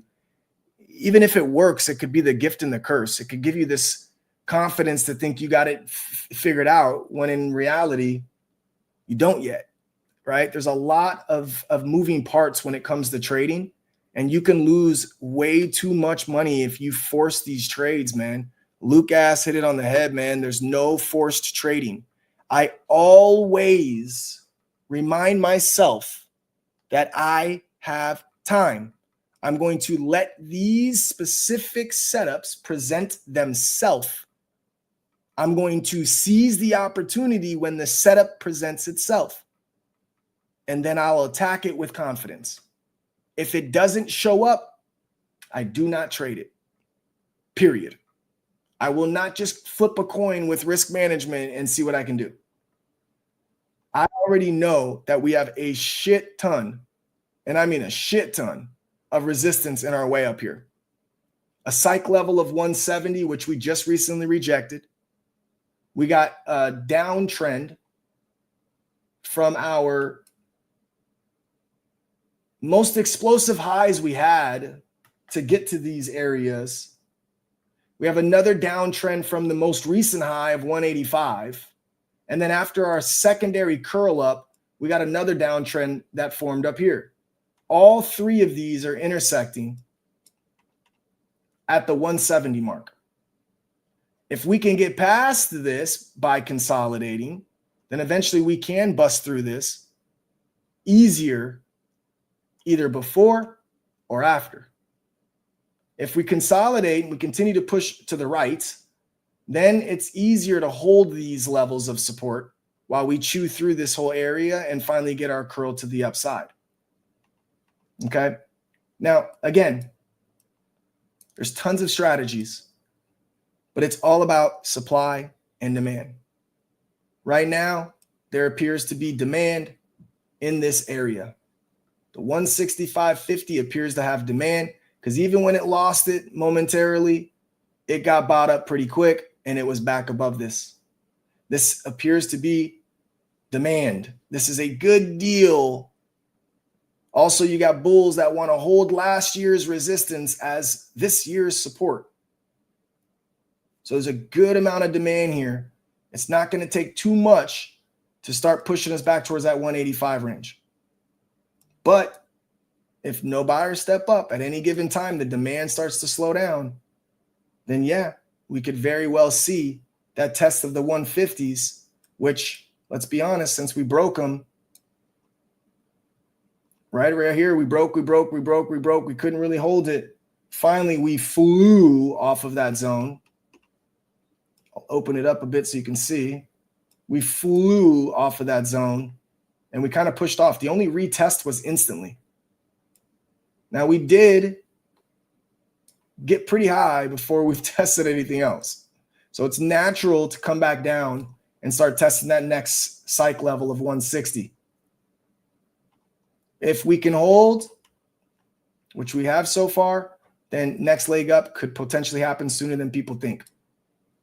But if you look at a 1 hour candle and you see this wick on the bottom, wick on the top, this is a straight up consolidation you've never seen before, right? It's solid to see this. We saw one very similar on this area here, and it ripped up from the 161 areas all the way up to the 170 areas. So if we get that same kind of situation here at the 168 to 170 areas, then we could easily jump back up to that 180, 185 areas. Okay? It's just about being patient. The more patient you are, the more sound those decisions will be. I got to take a break for just a, oh, my fault. We got someone in the bottom here. Hold on one second. We got Cats of Crypto up here. What's going on? COC. Well, I mean, take that break. I'm going to be here. This whole thing you're talking about makes a lot of sense, and you're really good at it. Okay, 1,000-fold. You're really good at it, and you explain it so well that people, Joe Normal and Sally Normal, will definitely get this. And I appreciate you for putting this content out. It helps a lot of people. And I don't have pretty flowers, but I have flowers for you in that matter, right? Thank you, COC. I appreciate that, bro. Much love, man. And so we poke around a little bit, but yeah, we're how they say there, Ghost. It's higher highs and higher lows. That's what you want to see. Oh, if you're long, you doing right. Okay, well then we're all long here. But I want to explain to you what I'm doing here a little bit. But I'm gonna sit back and wait till you come back, because I'm gonna guess you have to do something to kids or something, right? You know what? I actually have my a good friend of mine that I met through the community. Actually, his name's Hinch. He came to Vegas on a business trip all the way from Wisconsin, and he's now driving from Vegas to Cali to help me make my daughter's dream beautiful. Her birthday's in 2 days on Thursday. And so he's bringing a live animal gift for us that we're going to be presenting to her here in just a few moments. So I want to just make sure I'm ready with the cameras to catch that little scene. And then, yeah, I'll jump back up and we'll continue on with our poker perps. And if you have something you want to talk about on the COC range, it's an open mic always. I got some good news, and I got more good news, and I want to break it with you first. Hey, I love that, bro. Let's go, COC. So let's put it this way. This is my new thing I've been saying. This has been my new thing for everybody I've been saying lately. FA, that means fucking awesome sauce, man. That's what we're all about. The FA awesome sauce, right? So we PG'd it down there for the F to the A to the sauce.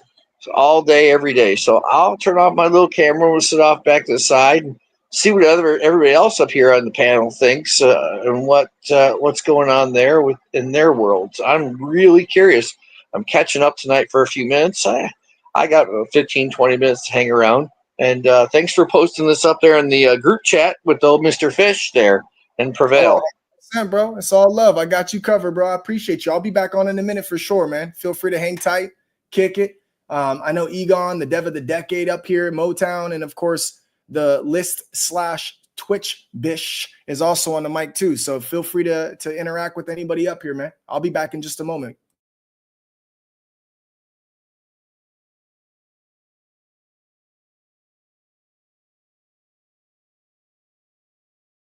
Kind of had a feeling that it was going to be paying what's going on?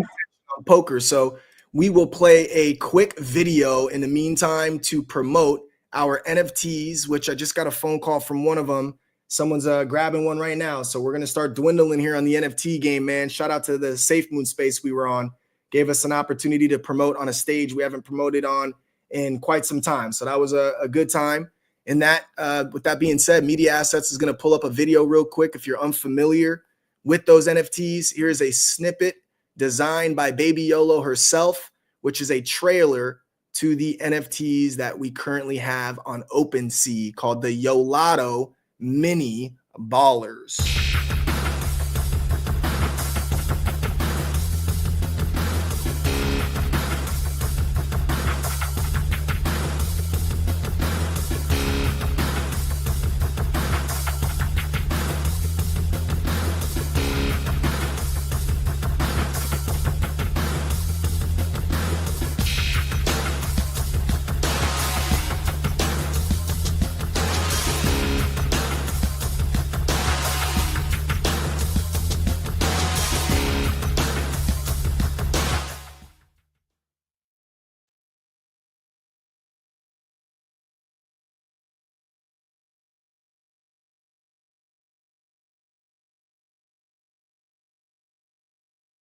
So how's it going tonight, fellas?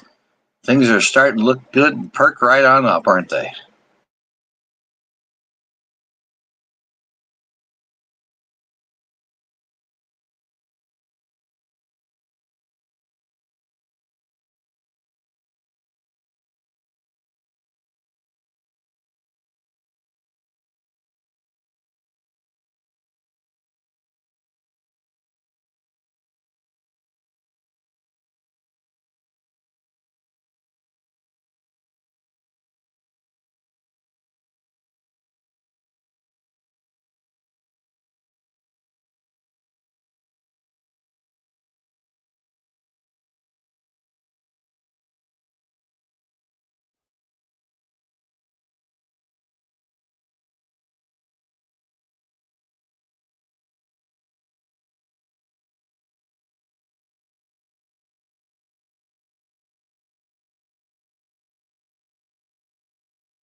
Okay, I lied. I got about 5 minutes before my boy actually shows up. I thought he was almost here. So, COC, if you're still up here, man, and you wanted to holler at us about the FA Definitely. sauce, Yeah. So I'm FA sauce, yes, FA sauce. You like that? See, it's PG rated, right? So it is awesome sauce, and we can just drop the F bomb by just saying F, right? Anyway, of all the crazy things that we've been doing, right? I want to say one thing. People like you and others out here keep a lot of us motivated. And yes, I have a little brown on my nose right now, but it's okay. I just pretend it's brownies, and it's good brownies, and there's no funny shit in it. Okay. The bottom line is that we got up to 29 liquidity pools, and what we ended up doing was we've basically turned the donations portion into a type of hedge fund. So we're betting with the high dollar blue chip meme coins, right? To go up, and the chain still does all the work for us. So we just keep earning, right? But today was the best thing about all this is that what I've been trying to do is go cross chain. And as of this afternoon, roughly about 1:30 ish Eastern time, we did wrap Cats of Crypto up. We did, me, myself, and I, and one guy sitting off the TG did, yeah, whatever. I'm not going to complain about him.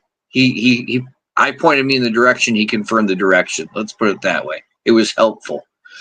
Positive sauce right there. Speaking of which, so we are now, we have a CA over on the Binance Smart Chain.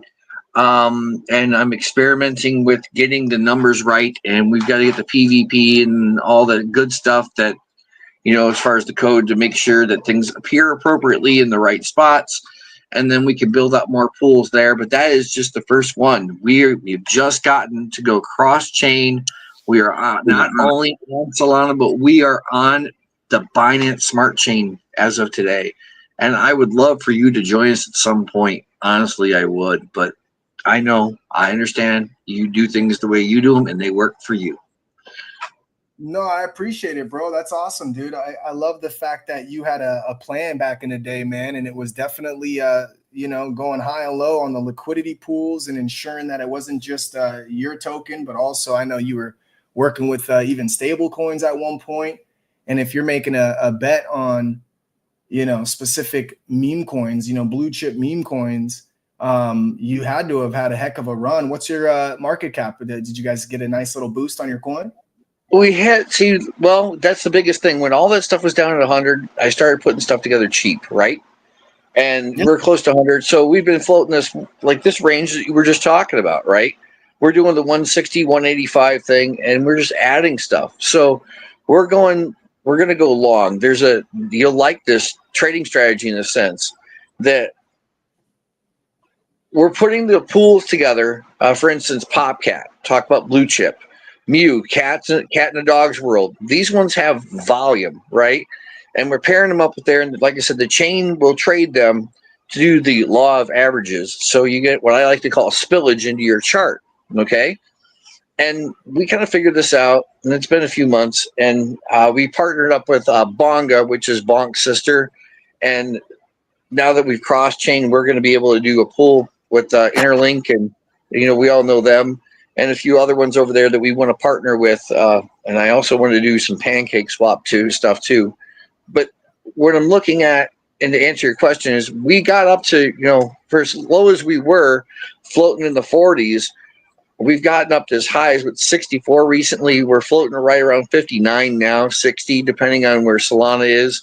But when it dips to 160 like it did, Solana dipped to 160, by what I learned from putting all these pools together and making these partnerships on chain with like Doug the Duck and stuff like that, it provides not only security to the chain, but security to your project.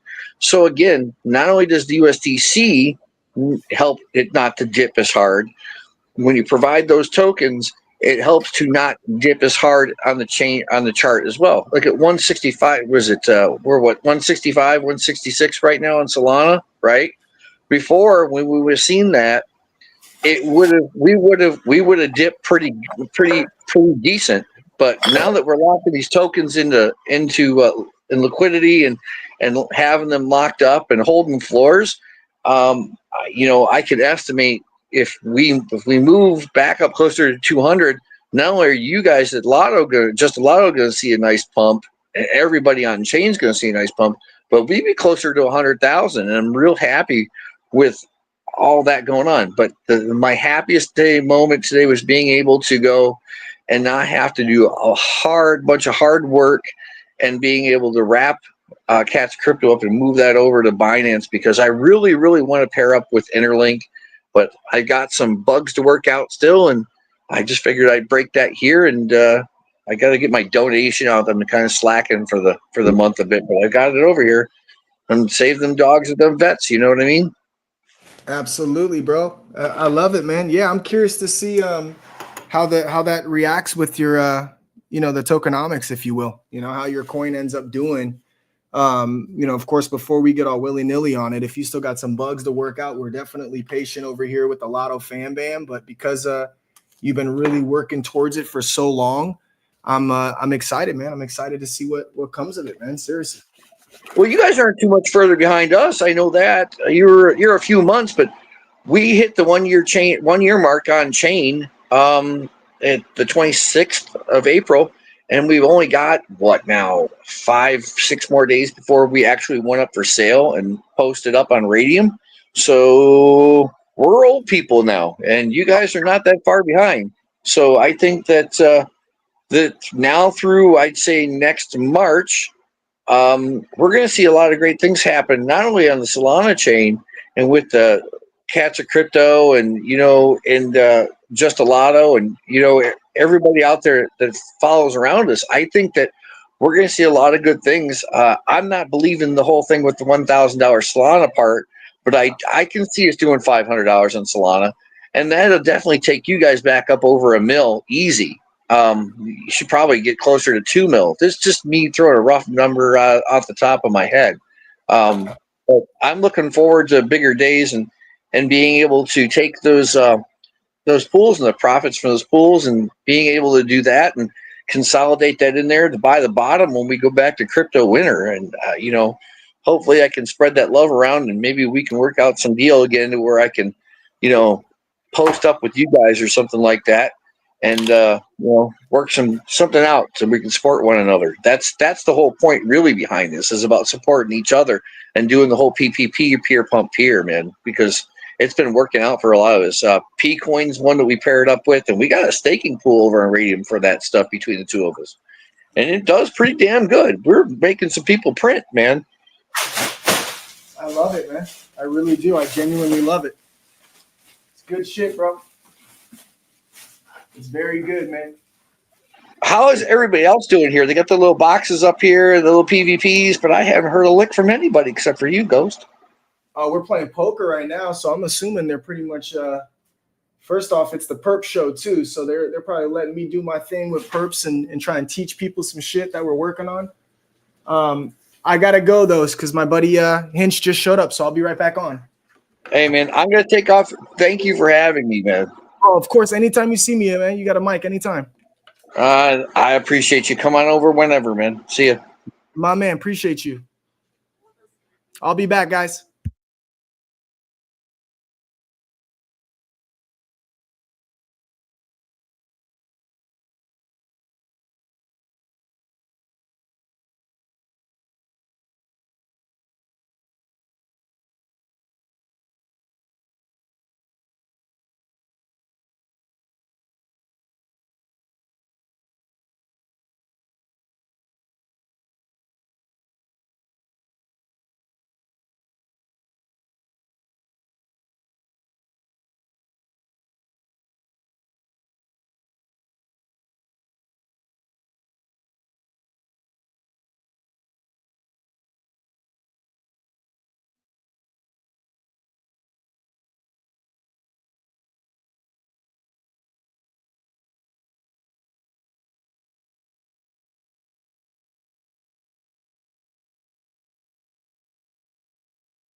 Hello?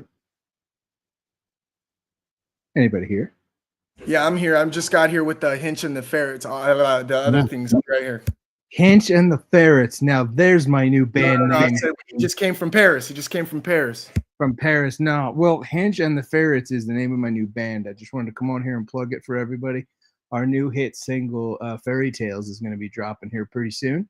And little fun fact, Fairy Tales is going to have 2 albums, TAILS and TALES, because I'm going to be telling stories, but it's also like on the back end of things, you know, like tales. Speaking of tales jokes, entendre. yeah, absolutely. Okay. No, tales jokes. Tails miles per hour. I didn't get that right away as a kid, and then I was like, wait, he's got a full name. What do you mean? Oh, miles per hour. That's dumb. I get it though. It's cool. You gave me a name. What is this? Ooh. Tails What's up? miles per hour. Yeah. So Sonic the Hedgehog, his buddy Tails, Yeah. his full name is Miles Prower. PROWER. What? So, I did not know that. miles per hour. Yeah. Tails' name is Miles per hour. That's funny, That's dog. cute. Yep. I like that name. That's sick as fuck. I've never known that. Yeah. Like, wow. You learn something new every day. You are this years old. I will be back on in just a moment. I promise, guys. Yeah, do your thing. Everyone else, I'm sorry for leaving you here. I went out and I was like, yo, if I don't get up and get my steps in for this walk challenge that I'm in, I gonna lose. I went out like a chump first week last time they did it, and yeah, just ran for 3 miles. I guess it was good that I got knocked out of the tournament early, huh? Yeah, I didn't just wanna got have to be running playing. bro. I got too much going on to focus on this, bro. I was like, man, I'm over here filming. I'm missing hands. I folded aces, 8s, and then I Yeah. finally got 7s late with the short stack and just got annihilated against queens. So I'm like, fuck. But I'll be back on. I promise. Not too much All longer. right, better bring your special guest. Oh, I will. Lucas, I'm coming for you, chump.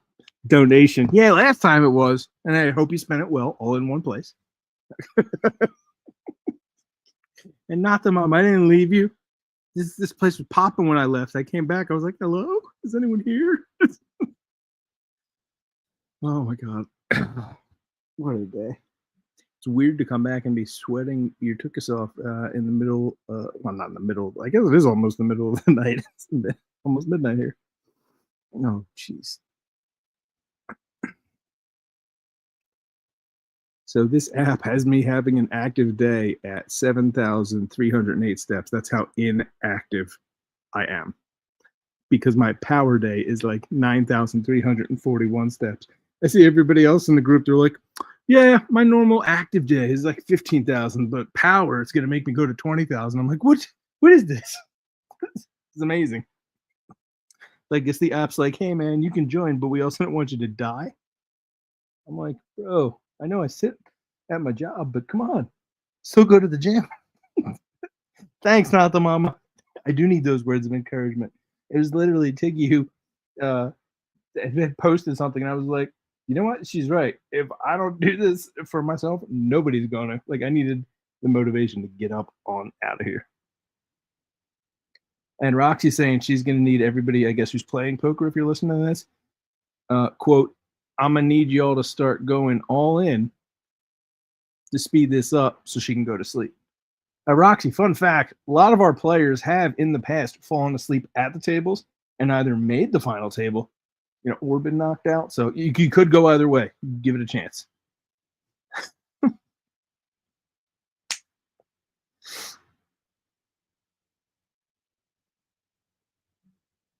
I'm not trying to cosplay as Massimo, but thank you.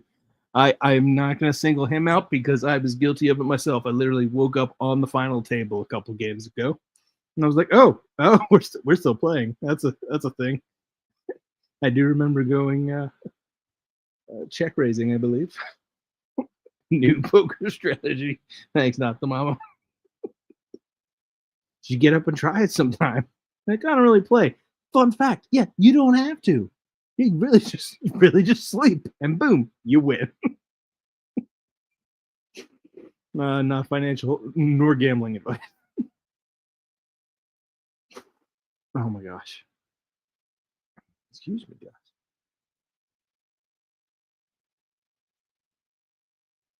Oh, Phillies defeat the Colorado Rockies. Would you look at that? I love my team.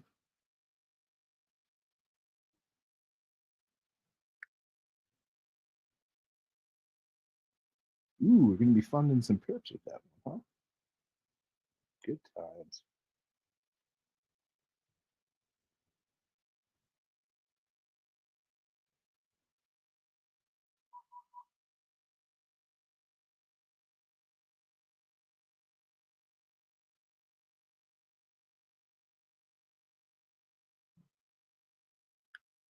Not the mama. I agree. I'm adept at sleeping too, as well. Mr. Chris, you're just gonna have to. I might chalk this up to Estonian long distance. Yeah, that's what it was.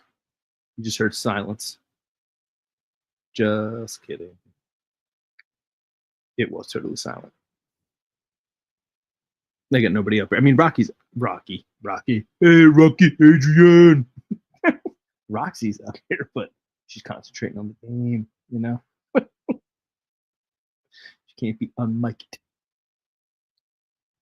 Mr. Chris, what do you mean by you're going to test run Bull X?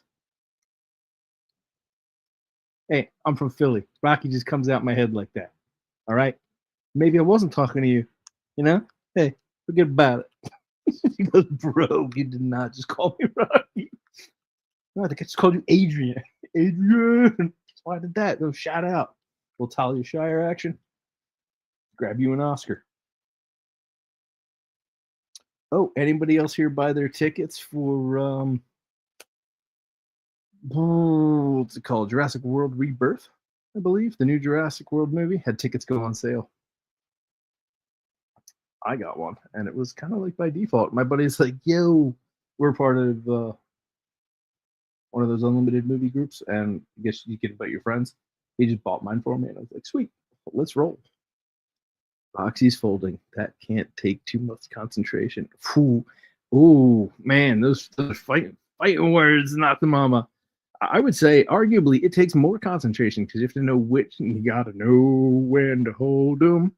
Not going to subject you to the rest of that because I have a wonderful singing voice, and I can't just give that out for free. You know, my new album, like I said, is dropping soon, Fairy Tales. So you'll just plug in for some more of that. Whoa, that was uncalled for. Why do you say that, Roxy? You'd rather watch mold grow than buy Jurassic Park tickets. LOL. Interesting. My God. Mr. Chris and Lucas, I have not been able to put up your comments on the live stream. Those stick minds. Love them, though. I'm laughing. Oh, so you just pirate movies. Got it. You're not all about the theatrical experience. That's so awesome. So speaking of that, I got apparently he bought the 4DX 3D, which is way too much to have in one thing. So you're watching a movie in 3D in the motion enabled seats with all of the wind and effects and stuff going off in the theater. Lucas, I agree with you. Do you have a favorite chain? He says movie theater popcorn is next level. And you know, it's probably been 10 years since I've put butter on the popcorn. Or excuse me, I should say buttery topping or butter flavored topping. Yeah, those words just totally threw me off the whole thing of it. But the popcorn itself is banging, which is why I ask if you have a favorite chain, because there are definitely ones that have better popcorn than others. You're surrounded by AMC's at the moment. Surrounded by them. Oh man, You got to get out of there, man.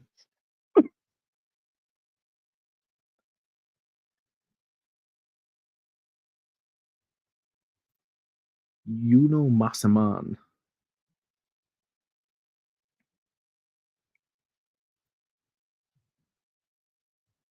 I'm sorry, man. I don't get that reference. The subway. Yeah, no, I have no idea what that is. So we're just gonna leave that one there. After all 20 movies detailing what can go wrong, I still think we should bring them back. But see, not the mama. That's where you haven't watched the trailer, right? The first one, the humans went to the dinosaur island.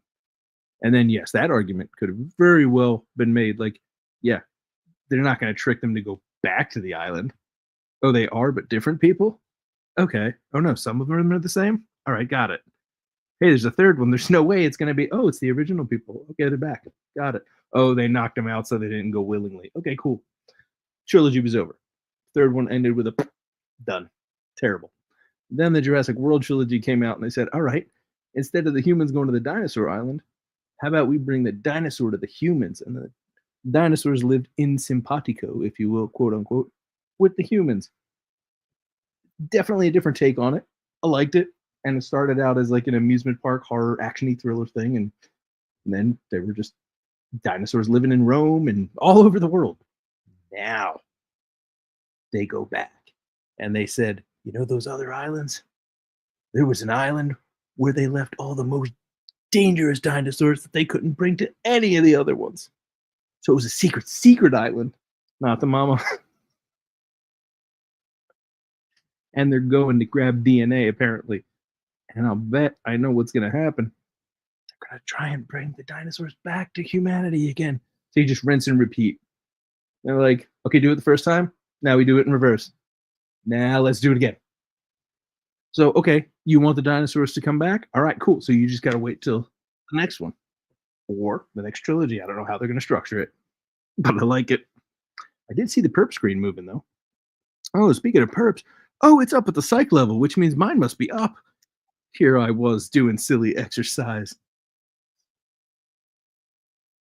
Making money. Let's see. Everyone check your perps. If you're in one. If not, please pay attention to the poker table and go all in for Roxy. She needs the game to move quickly and go to sleep. Holy crapola. What are all these dings on my...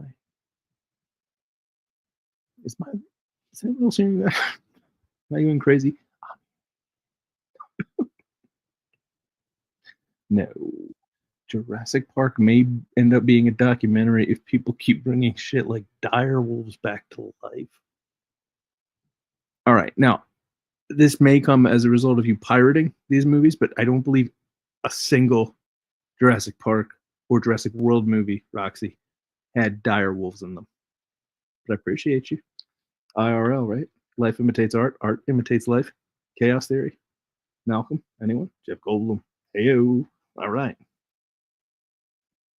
And here I am in the car talking to myself. That's Chaos Theory. Also a quote from the original Jurassic Park. Yeah, 170.32. Okay. What do we got left on this candle? Am I on an hour candle? I am. 25 minutes left to close. High of day and pre-market high. And we are approaching resistance level at, on my chart, 160. Nope, excuse me. 170.62. All right. Time to trim.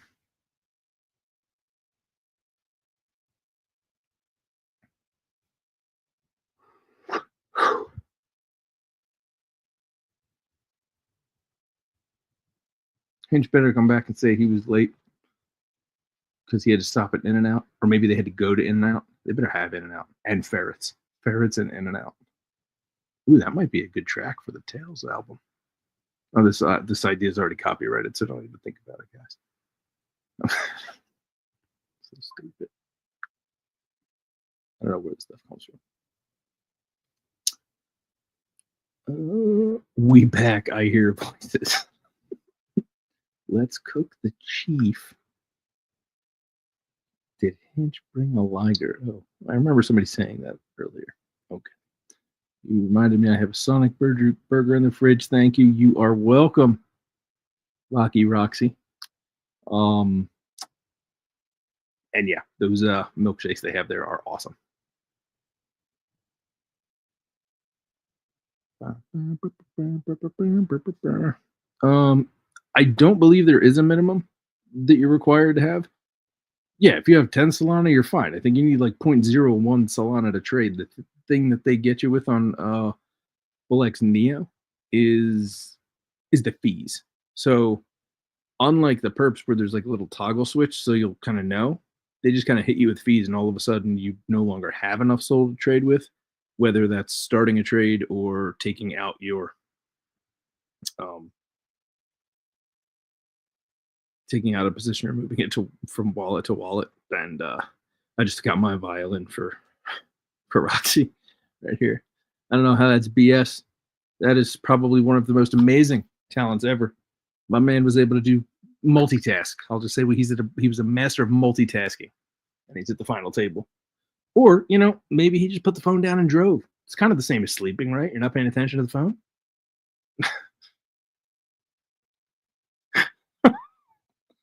All right. This one's for everyone.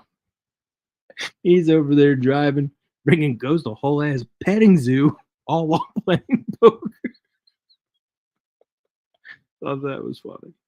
No, Mr. Chris, the fees won't eat up your profits for Bullx. You'll still make your profit. It's just you'll need more Solana that, in theory, if you get low enough, won't be in there to take care of the fees to do whatever you want. So you might be stuck in a position until you load more SOL into the wallet, etc. And Not the Mama says, hey, that's impressive. Yeah, I like it. And Lucas bringing a little more love.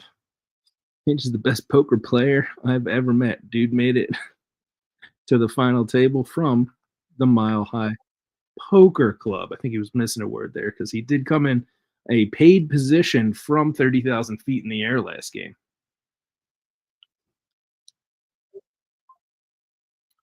I honestly don't think that's my computer making these alert noises. I don't have anything open that gives me alerts. Hey, that's a lie. I have Discord open on the other channel, and boom, now they're going away. Yep.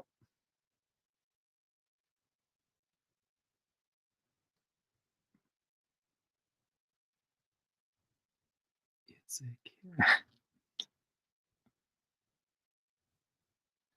Wow. Oh yeah, I had no idea what it was. Not the mama. That's funny. And oh, he's jumping.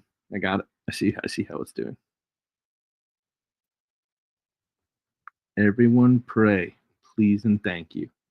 Okay, as long as you drive after this, because then we'll pump to like 185 and we're golden.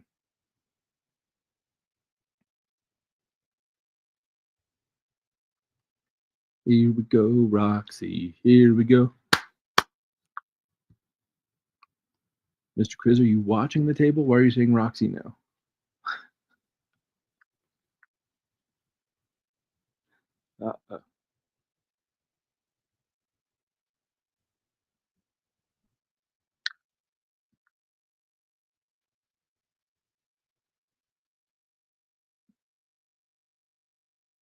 I gotta say, big shout out to the 7 people watching on Twitch, the 231 on Ghosts X page.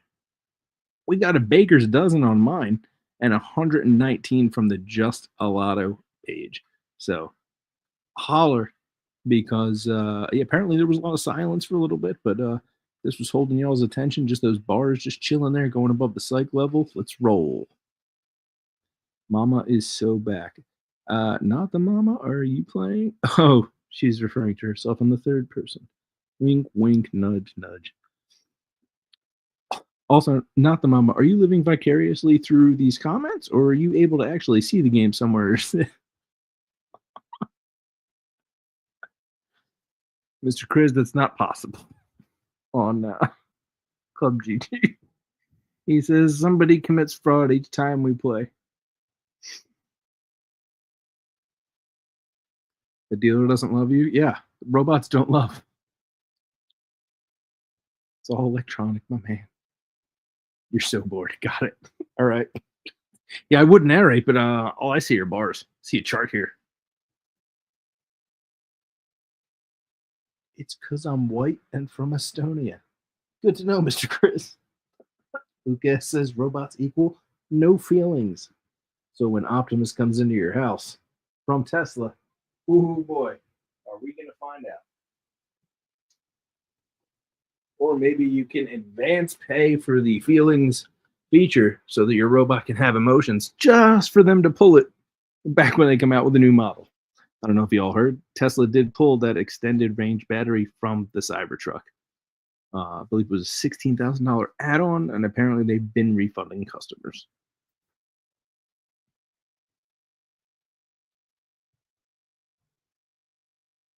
And the comments are going wild. Kind of like this perp chart. Got a nice symmetry happening, at least for my liking.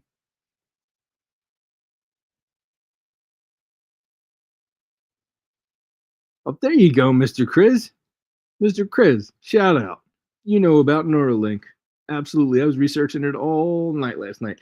I didn't know about it. I didn't know that was actually like an on-market thing that people could get just if they needed to. They could go to the website, literally elect to have it, I don't want to say installed, but implanted by the surgical robot, because no human hand is precise enough to do it. It's pretty gnarly, the fact that it's out there for people to get. Lucas, is that why you're so good at poker? Do you have one installed? Is that what's happening?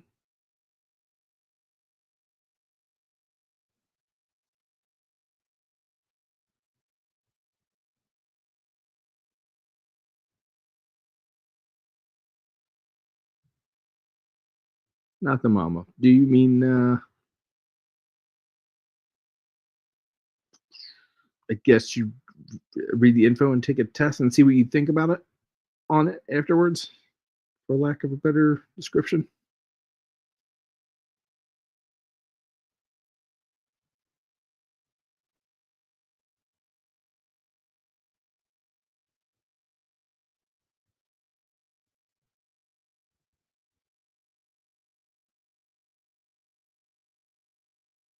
And according to this news channel here, which I believe is sponsored by TradingView, it says Solana has started rising from $160, now trading above 168 after breaking a bearish trend line at 167, which is where Ghost had one, aiming for gains above the 172 resistance level.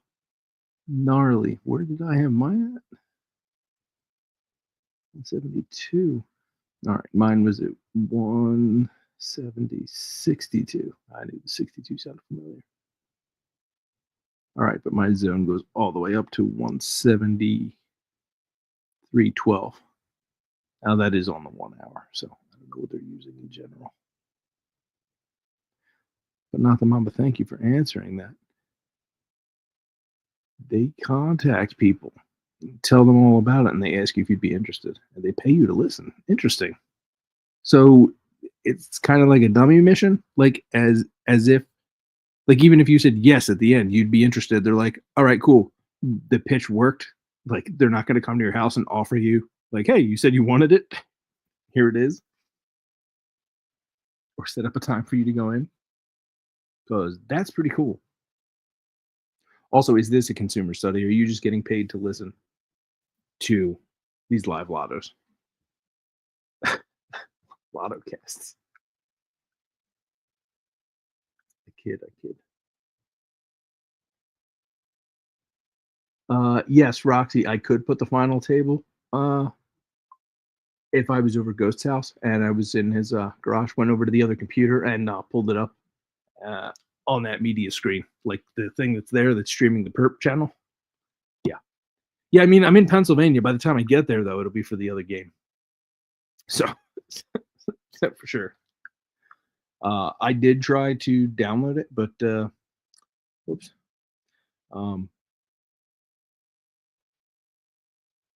It does not work on anything other than an iPad.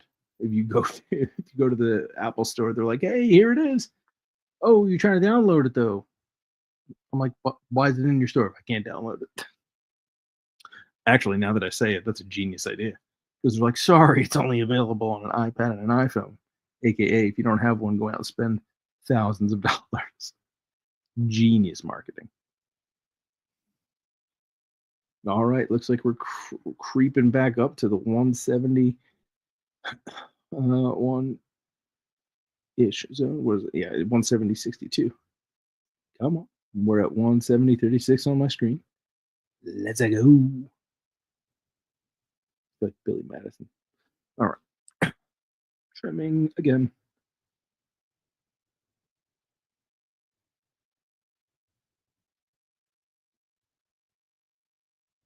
I too am taking only a 25% profit of my $4 gain. So yeah, I don't want to spend this all in one place. Can't spoil myself. You know.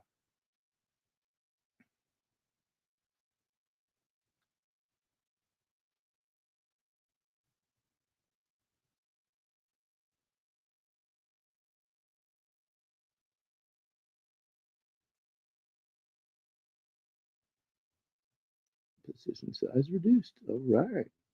That's interesting. Take it out and the gains are even higher now, percentage wise.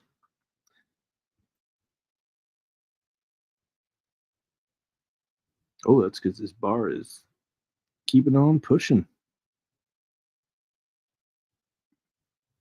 Oh, we are going after that zone.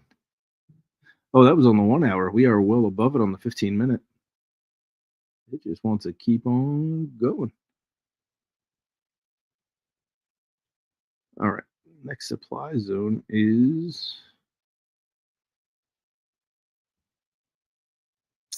previous day supply, 172.89. Whoa! Holy green, Batman. Hey, if anybody's long right now, check it. I did 171 here. Yeah, now I see the perp screen moving. There you go. Can't hear you, but I know you're looking. Ooh, look at those gains. It's tight. It's small on my screen, but let's see. What is the SOL at? Oh, it just left. I just saw it down there. There it is. We're up 11%. Up $20 on Ghost Trade. Collateral is 1.5 SOL-ish. Nope. It's just over a SOL, given how much it is. Very cool. All right, now this is a 1 hour chart, so even though we broke that line above the wedge, we would need another bar to open and close above it. So there we go. Ghost taking his 25% profit, hitting confirm and securing some gains. Why, folks? We never let the green trade turn red.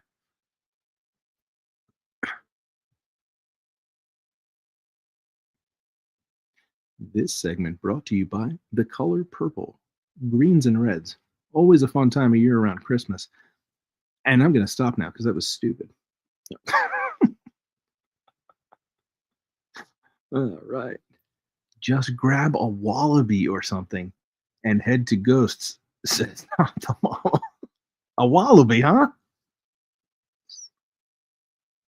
Where is it you think we're from?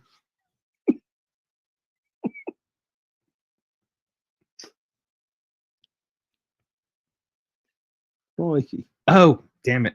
You got me. The jig is up.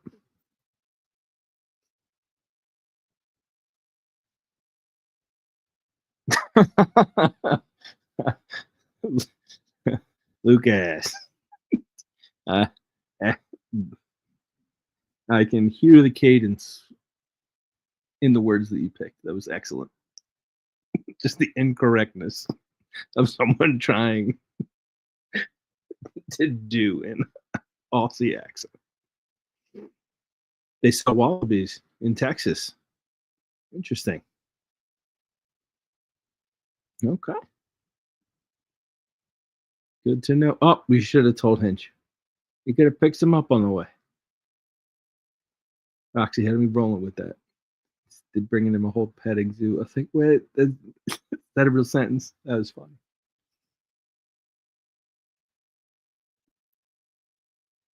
All right, and then we are back at the bottom of the wedge on the 1 hour. Wick still above, and oh, interesting. There are only 9 minutes left on the 1 hour candle. So it'll be interesting to see where it closes. I mean, that's a mammoth amount of time when it comes to perps. I've seen some crazy stuff happen in 15 seconds. And look at that EMA line. I mean, I like the direction. I'm just pushing up. Push, Mrs. Johnson, push. Like, go, go, go.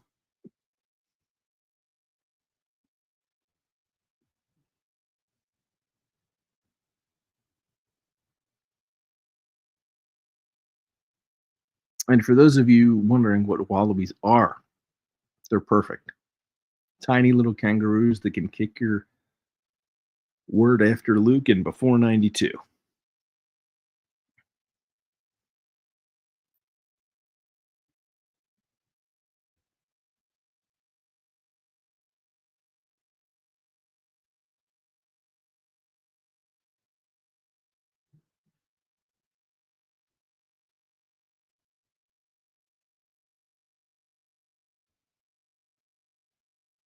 Oh, now I get what Ghost meant by a slow burn, because these are candles with wicks.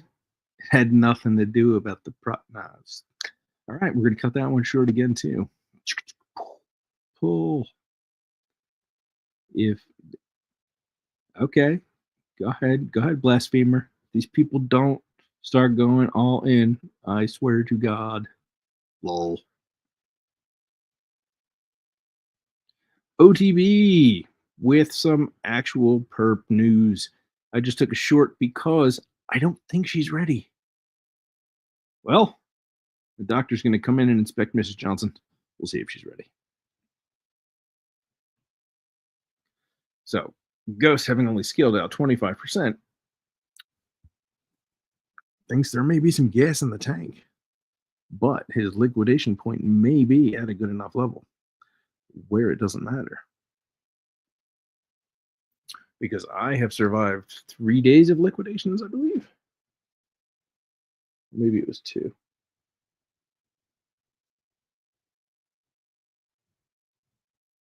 Ghost, if you're listening to this, I'm actually texting you the tweet that I was talking about. Because somebody just liked it. XX Sweet Business. Shout out to them, by the way. I've noticed them been active as of late.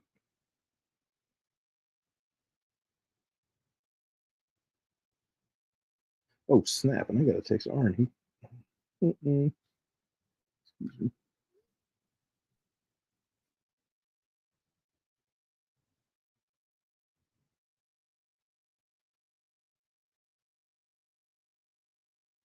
Oh my God. That's so funny. Epic reversal in poker going on here, but I'm tired. Haha. Damn it, Dr. Professor Egon, says Massimo. I thought that was excellent that he said that because of falling asleep at the tables that we just mentioned a little bit ago. Just judging by the time, yes, he's typing now. He can hear this now. Amazing.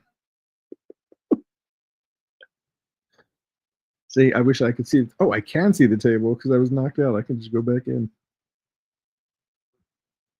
Hey, buddy, where you at? You still in? You gotta be. You were in an epic reversal. Oh, too much typing though, unless you folded this hand. Let's see.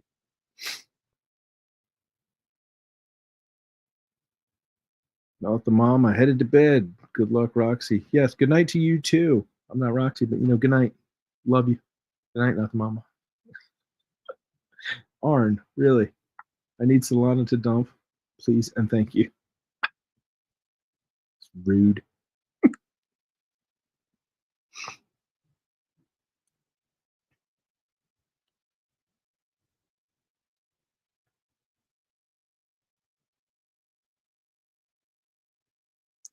She said, good night, mama. She did actually mean to fold them. I'm not even going to try that. Oof. Oh, man. That was terrible for me. My ears were screeching. Oh, no. I think we've got a final table coming up. The perp chart just went away. Almost liquidated myself. LOL, says Arn. A little dirty, but I get it. All right, who do we got? Oh, maybe Massimo said that. Oh, because he is on the final table. What's up? We've got Fun Fanatic 54, Roxy Paradox, Mucky Muck 46, who took me out, Massimo Trades, and Permatilt. 5 players remain. All 5 getting paid.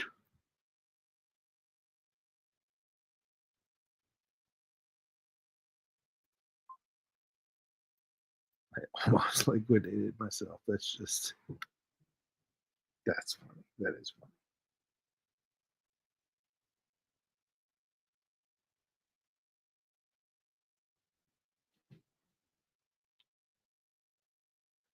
And Just a Lotto posted that 10 weekly Lotto balls will be handed out on this post for Saturday's live Lotto draw. So go to @JustALotto, folks. To qualify, you need to like the post, repost it, and tag 3 people that enjoy hitting the Lotto. If you're a loyal Lotto community member, try tagging people, please, that are not in the Lotto community. Thanks. I did a little of that was ad-libbed. But hey, it says if you're one of those people that like extra credit, it doesn't hurt to throw in a quote post. So I will just tag myself 3 times because I enjoy hitting the Lotto. Then I'm going to tag 3 other people. So stupid. All right. However, we are going to be reaching right through your computer screen to hand you the ball. So you have to be on the post for the page that day to receive it. Just a heads up for anyone listening in the future, but prior to the drawing.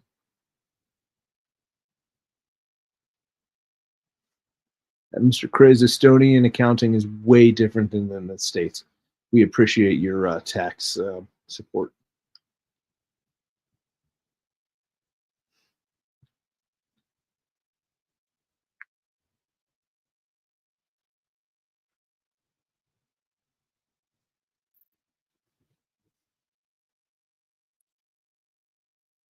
Never again what? What happened?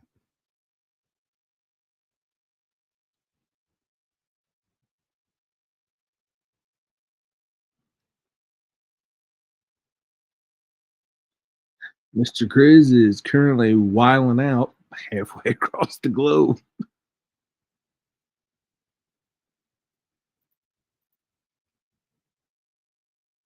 Mr. Grizz, did you see Dante's Lotto meme of you? It was fantastic artwork.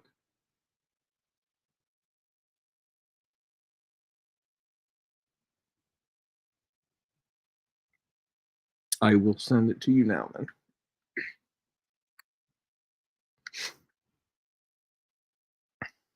Uh-oh. On my perp. He's swearing on his perp. Or he's just referencing it. You got it, buddy. All right, let me check.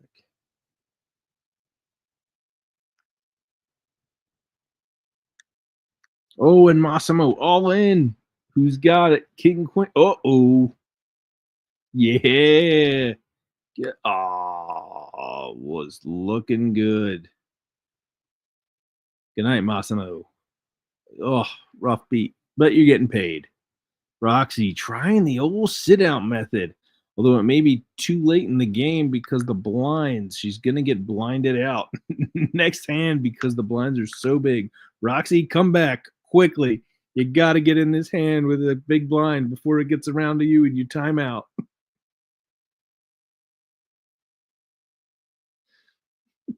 Roxy, if you can hear this, get back. No. Oh. No, auto folded. No, you're all in. Get back. Get back. Roxy, get back. Computer, no.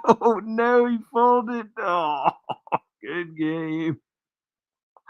Oh, it doesn't even give her the cards. Oh man, they must have patched that because I remember it used to deal hands to people who had the blinds and went in like that. Unless they do, and we can't just see them until the end of the turn. I don't know, but I don't think that to be the case. Ooh, oh, Mr. Chris, that was hilarious. He said, "Do not wash your hands, or it's over." Yes, Mr. Chris, I see. I can see what you're saying. I will send it to you. Sorry, that was just some riveting poker.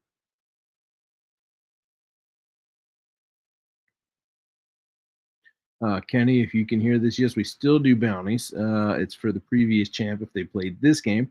And then it would be Motown and Ghost, whoever took them out. Is there a way to remove sit out? You can leave the table, but you can't come back.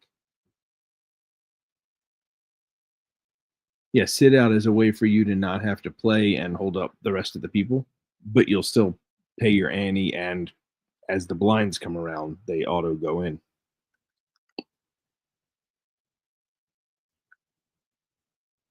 And speaking of last game, Telemiro won. So whoever took Telemiro out this game, nope. I do apologize. Wait, 513 and 516. Yes, it was Telemiro last game. Dubious was the one before that.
All right, Mr. Chris, sorry, I don't know where I saw it. I have a feeling like, oh, Roxy, you couldn't hear us yelling. We were legit screaming. I was. They were typing. So I guess it was just me. We're like, yo, get back. You're going to be blinded out. And it was the worst time, too, because as soon as you left, you became blind. Oh, it was ridiculous. But then people folding just sped it off.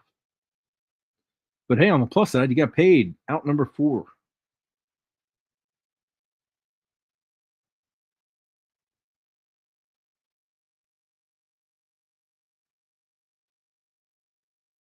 Correct, Lucas. The World Series of Poker Lotto. World Series of Lotto Poker, excuse me, is the last Friday of every month, which will be the 30th, I believe, of the month. Because, yes, this Monday is Memorial Day. However, calendars work way differently because there are going to be no more Mondays. So Monday the 26th, Memorial Day, and Friday, May 30th, 2025, Chapter 5 of the World Series of Lotto Poker.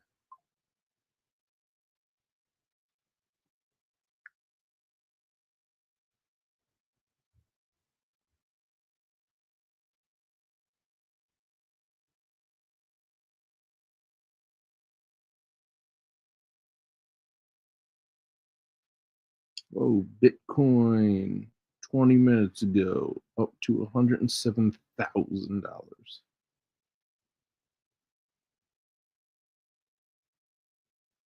Why can't I find Mr. Chris's artwork? Where did it go? Just saw it. Is it on Dante's page?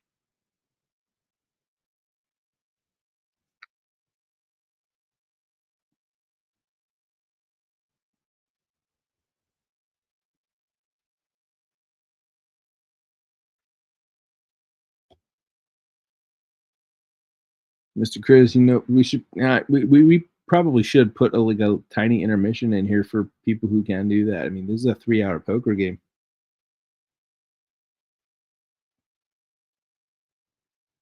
So you'd rather she died from dehydration? You're looking out for her as big bro?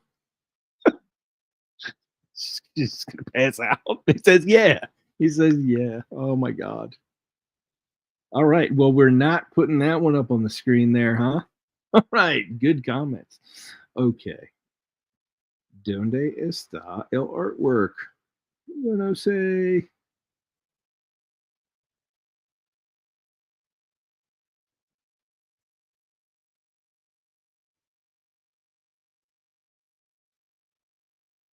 Found it. Oh, I thought it was a GIF. Regardless, it looks like artwork. And Mr. Chris, you might even be able to use this as your X banner at the top of your page. I am DMing it to you now.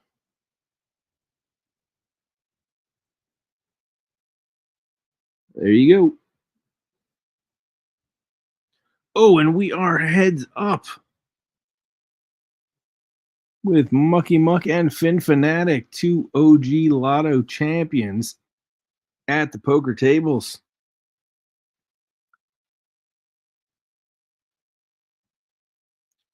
Not sure if OGB knows where Chernobyl is, but hey, he thinks Mr. Chris 812 went many of those. It's good times.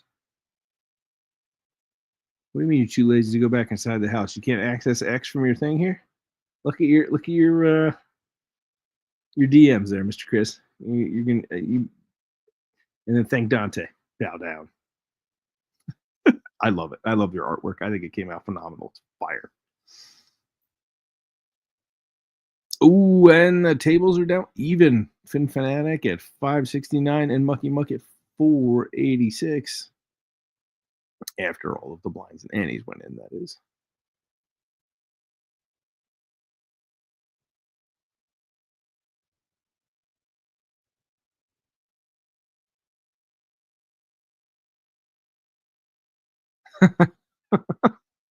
And Lucas with his solid Titanic reference. You guys got to see it started like this. And then the question was posed.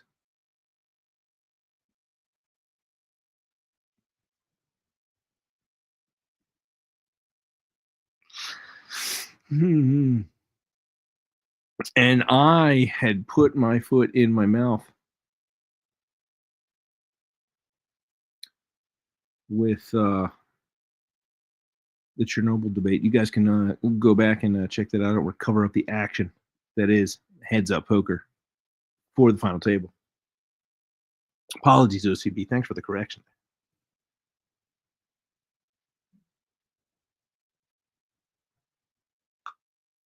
I'm still painting like one of your French girls, Jack. And I'm picturing Mr. Chris say it. Amazing. Amazing. Oh, well, if you all have not seen it, I'm pretty sure it is in the... Actually, which chat section is that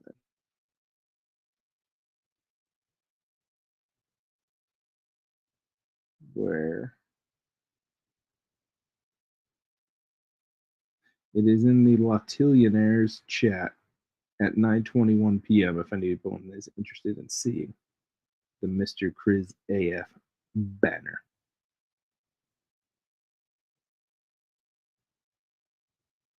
Hey, we've got a YouTube viewer.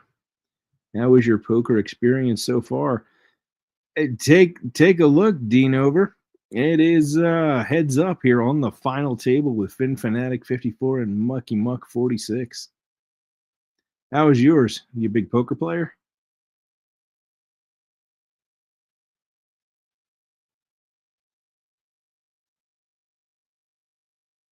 We've got 5 people in YouTube, and you seem to be the only one who has said anything in a minute.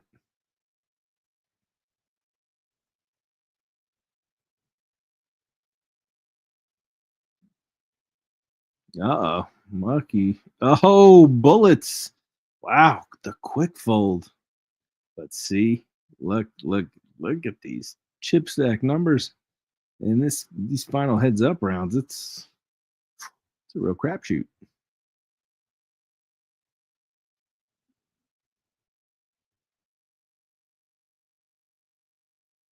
And we're almost back to even.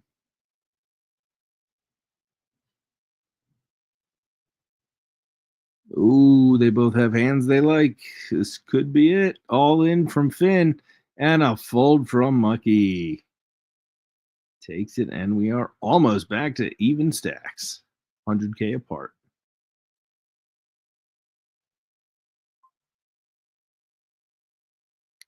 Dean on YouTube. Are you a big poker player? Your comments are coming live up on the stream.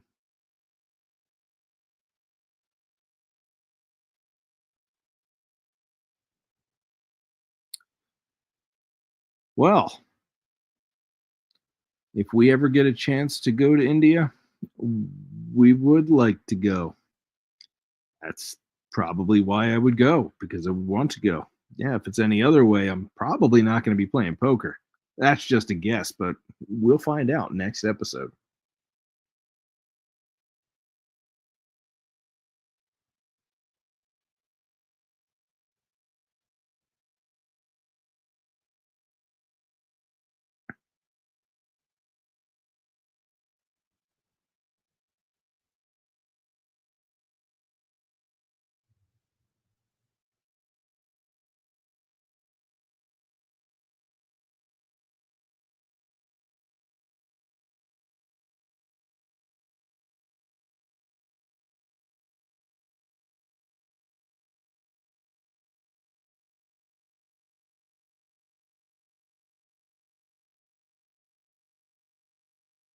Mr. Cruz, I'm seeing all those things that you mentioned in the one that I sent you, the underscore and the caps. Are you just talking about maybe spacing between the Z and the A? I know you're craving some perfection. So hey, if you know Photoshop, feel free to alter it with Dante's consent if he can't get around to it. Yeah, but that one I sent you is banging. I kind of agree with you on the other one that you sent.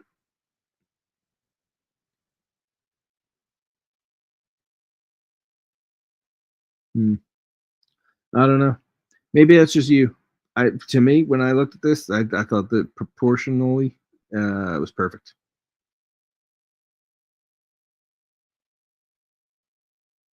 But maybe that's because I know your name. Yeah, the AF is on there. The underscore AF is on the one I sent you. Just take a look. Like, if you can't see it, tap the photo and then turn your phone and like blow it up. You'll see it. It says Mr. Criz underscore AF. And congratulations to Mucky Muck 46 taking it down, with Fin Fanatic coming in second and Permatilt in third, followed by Roxy in fourth and Massimo in fifth place. Congrats to our winners, and thank you for playing Lotto Poker on Tuesday, May 20th, 2025. At least in the US of A. In Estonia, I'm pretty sure it's already Wednesday. Matter of fact, in my time zone, it's already Wednesday. So rock and roll. Thanks, guys, for coming out. I can change the screen back to the perps, so I can tell you that it's sitting at 169.97. We're about to retest 170 again. It's going back up and down, fighting that level again. But Friday,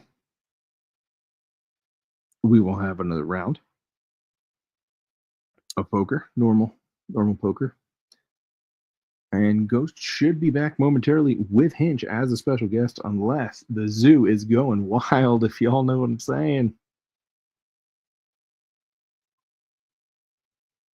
Mr. Chris, open your eyes when you're looking at it. Wow. Lucas, did Mr. Chris knock you out of poker or something? Going nuts. Slow key or anything? Did he? Everything all right? We need to have an open dialogue here. Send you guys both invites.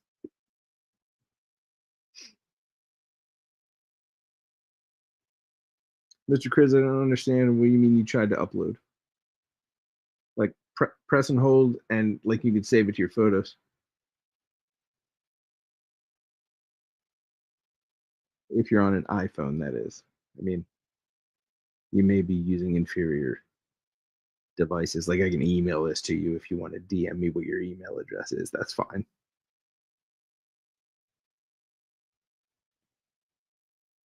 Is it in right size? I mean, I would say it's stylized and it's all to fit within the frame. Like I like the text, how it takes up just half of the photo and it kind of gets smaller as it approaches your NFT, because then the focus is on your NFT when you get to the right-hand side of the photo, and then the middle has all the poker chips. I think it looks really sharp. Oh, you opened the old one. Got it. Yeah, I liked it. The new one is it's fire. It's awesome. Like I'm gonna use it. People can be like, "There's two Mr. Chris's." I'll be like, "Hey, I was super jealous."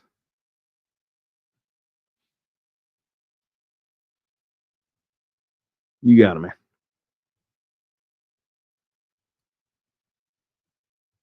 But congrats again to our winners, and anybody who is still listening to this, if you are one of our winners, please don't forget to DM me with your Solana address. Even if you're a previous winner and you know that I have your address, it really saves me from a lot of scrolling up through the messages to have to get the Solana address. And Montague Chad, I finally found out who he was. That was OX_calls, who was invited to the Lotto Poker chat room and added. He won last week, still have his payout in the wallet, had no idea who he was, and he actually splits with St. Nicholas, one of the bounties, for taking out Motown. They took him out at the same time. Mr. Chris, you can always feel free to send me your Solana address. I don't want it. I don't need it. But yeah, if you wanted to just send it, sure, why not? What's another DM? Oh boy.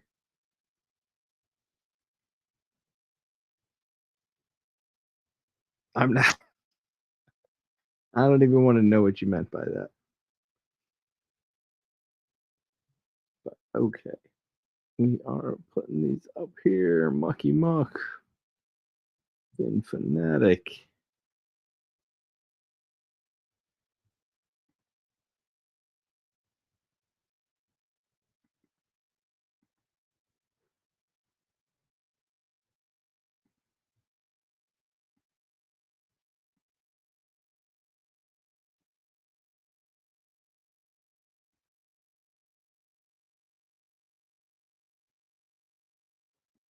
Make a copy. Okay.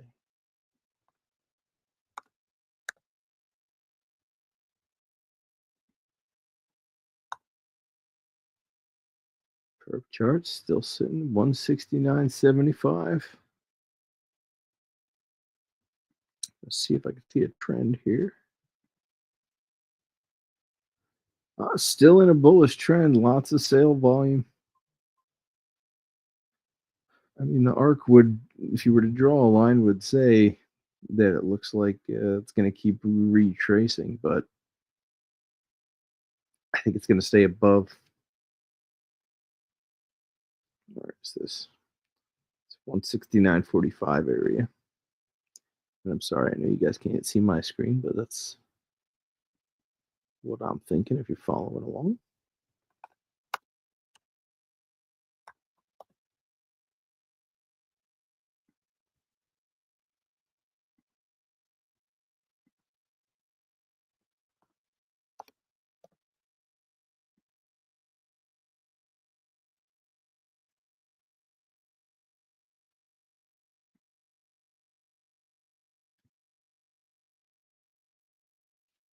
Wow, we've got a lot of the same winners from last game.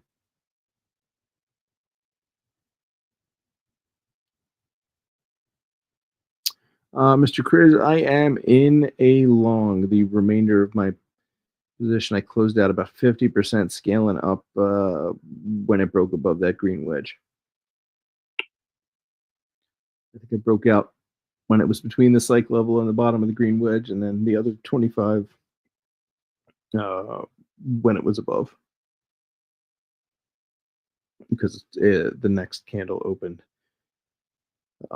red, and it was dropping down, so snagged some. Sorry, I'm doing poker payout sheet while typing this.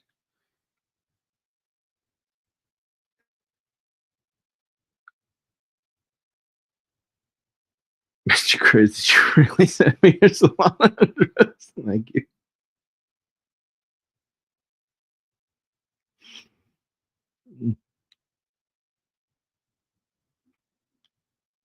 Club, GG. Not a heart, not a spade, not a diamond, but a club. Whenever anybody says Club GG now, that's all I hear in my head. It's like when Cartman was on South Park and they're doing Come Sail Away, he just finishes all the lyrics. That's what I hear in my head. It's amazing. I love you, Ghost. All right. Admin. Game data. There we are. Monkey Muck. Fanatic.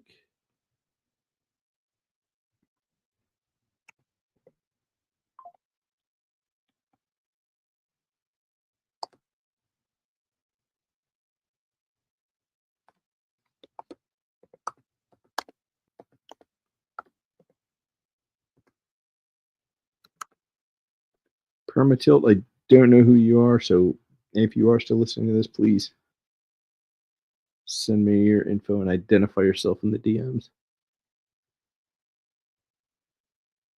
Although, whoever you give your payment to has to know you.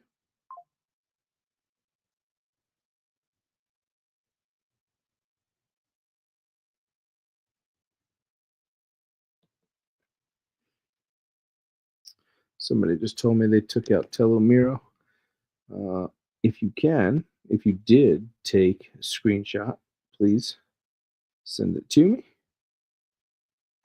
It's so hard to verify if I wasn't on your table.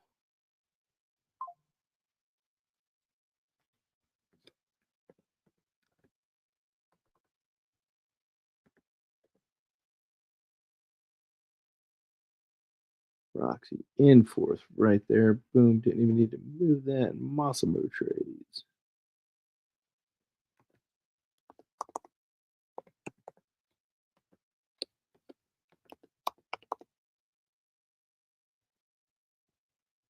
I'm rounding out our final table. Kenny making the final table. And so did Hinch. Heck yeah. Look at that. We got Isaiah in sixth. Bundy 101 proof.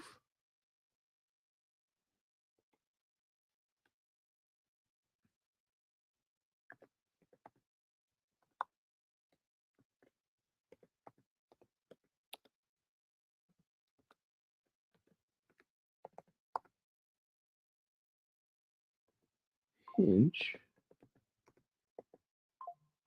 OTB.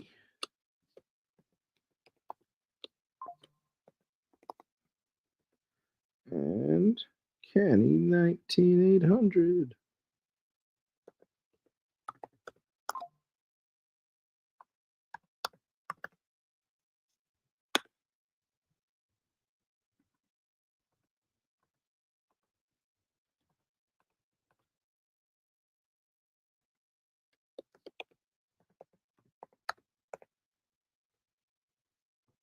169.64.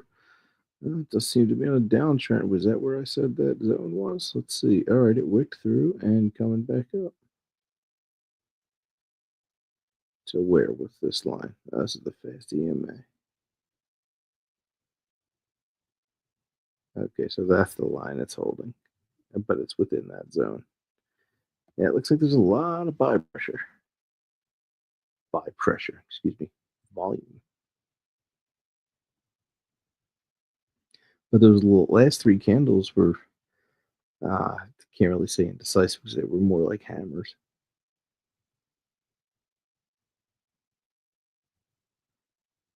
Oh, heck. All these five. Top. These two on either side are like top heavy ones.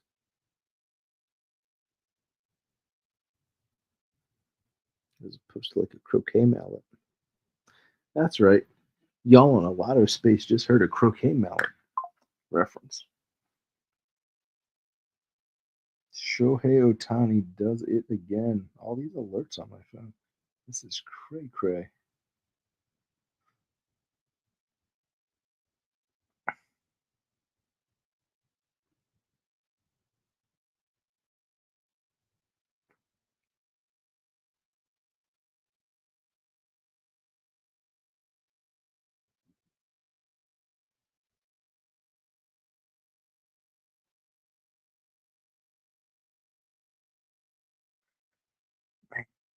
Some of these people put $2,500 on these bets, and I'm like, hey, here's a fiver.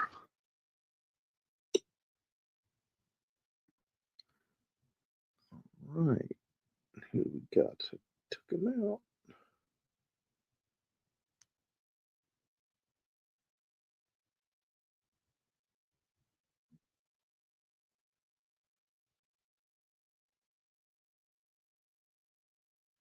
Mr. Chris, sorry, I just finally saw your text. Can you? Oh, no, you can't pinch that because it would be small. Smaller. Right. To fit in that box. Is that the. What am I looking at here? Is that the X resizing screen for your banner? Also, what kind of phone do you have? Oh, wait. Are you in Twitch? Is that for your Twitch banner? That does not look like the X interface.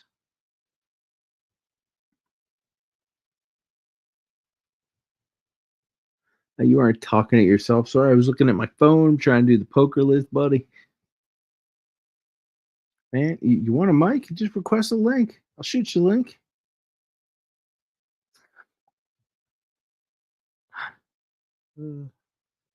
Phone, yeah. To what? This is for your Twitch banner.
Yeah, okay. Yeah, I was referring to your X handle.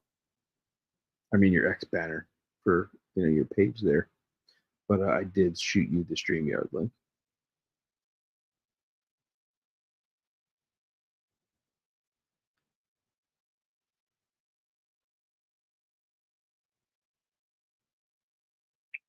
Lucky Muck taking out Telemiro as well. You knocked out 12 players.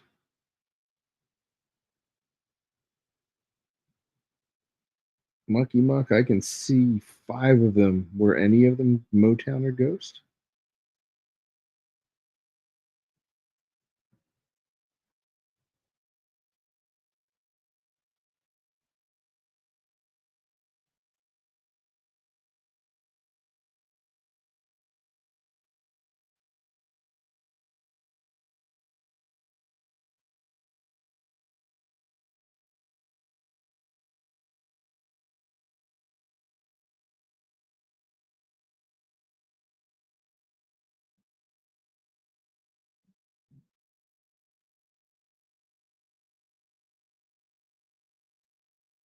I have a small window twitch open when I move around. Yeah, so it won't close. Just click the X.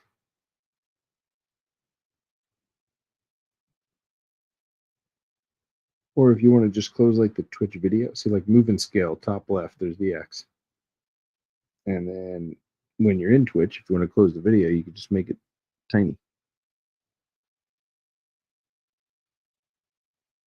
Mocky Mock. I put Ghost against the ropes. Someone else took him out. Okay. All right. Thank you for your honesty.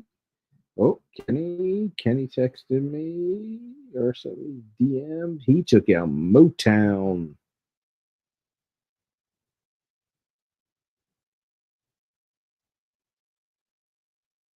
Kenny 19800.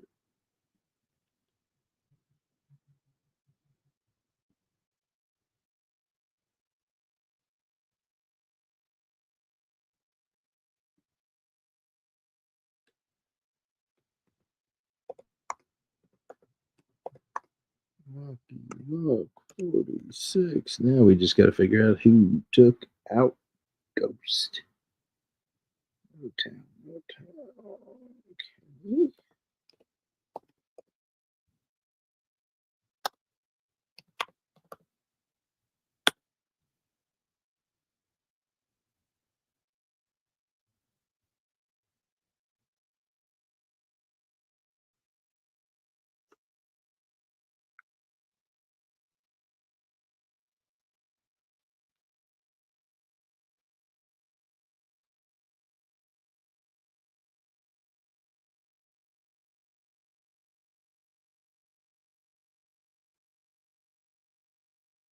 Who's that knocking at the StreamYard door? It's Chris. It's Chris. What's up, Mr. Chris? Hey. Hello. How you doing tonight? This morning. Good morning. Good morning. Do you hear me? I can hear you fine. Can you hear me all right? Yeah, it's all right. I had to close my Twitch application, so I don't hear you twice in a row. I get it. Yeah. No, You would have I to hear mute you that. fine. That's all right. What can I do for you? Oh man, I'll tell you what you can do for me, Oh, sir. So the picture you sent me is not on the right size, I think.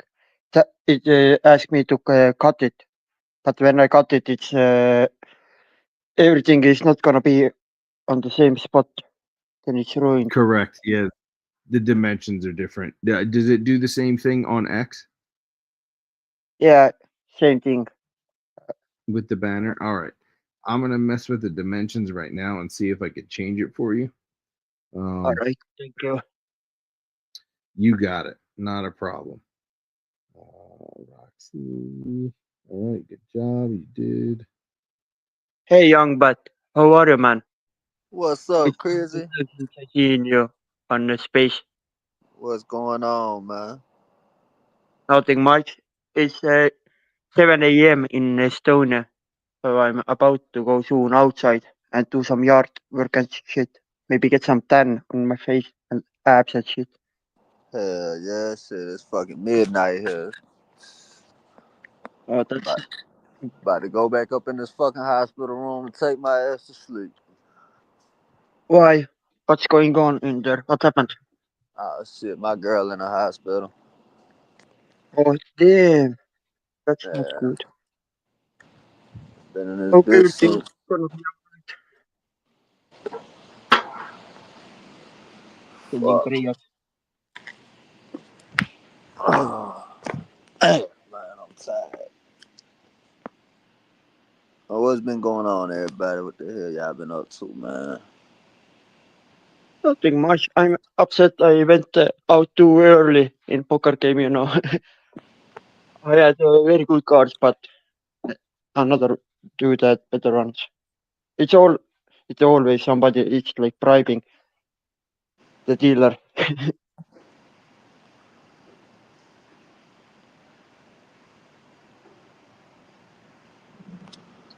Yeah, I got knocked out quite early too. I thought I was gonna be in it for a little bit, and then I realized I could get all my steps for that step bet thing in. Shit, I was Yeah. trying to stay in it, and the motherfucking nurses and doctors keep coming in and out the fucking room, and I'm like, man. Oh yeah, man, it's endless. So I just You started going all in. I started going all in every hand. Roxy's over there at the table laughing her ass off at me. Yeah. I Bro, was like I'm showing 5 all or my 10. cards. I'm going I don't all know. in with fucking 6-4, with a 7-9, with a pocket queens, with fuck everything, bro. I had a 9 deuce. I went all in. I'm like, man, fuck this. So how much were you up before that eventually didn't work? Shit, I think I got up to like almost 40K. All right. I I went was all up in. like I 36 went. or something like that. I went all in. Oh no, I think I got like 35K. I went all in, and Dante called me, and he won the hand. I had like a 9 deuce or some shit, and I had like 4,000 chips left after that. And I went all in again. I was like, I get it. yes, Mucky. I feel the need to play 6-9 every time. I actually had that hand, and I wanted to fold it, and then I thought about it. I was like, nah. I think I went all in on one of them too.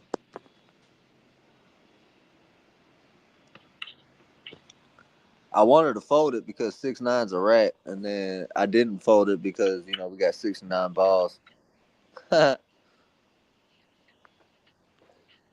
Uh, I totally missed what you said. What did you say? I said I had 6-9. Kamuki put a comment in there. He said, anyone else Oh, feel the need to play a 6-9 every time for the culture? yes, I said, I yeah. do every time. I be wanting to fold it because 6-9's a rat, but then I remember that we got 69 balls, so I'm like, okay, Sure. cool. I screenshot it every time I get it. And I can't tell you how many times it comes up and it's actually suited as well. I'm like, man. you had to gotta make run it that. irresistible. You gotta run that. You need 7-9-10, and you win, or 7-8-10, and you win. Oh, sure. Provided they're the same suit as well. Shit, ain't even gotta be. That's still a straight. Whoa, what is happening? We are about to bust through 171 with some force. What just happened? Whoa, we're about to get This what I new be high a talking about, day. man. New high a day. It's happening right now. 170.84. Go push. It's getting right there. What the fuck? How I be missing all this Oh, shit, bro? You like my new name. yeah. Dude, it literally happened just out of nowhere. It was just chilling I at know. like in the 169 area. Lotto No, fan official. Trash talker. Shit talker.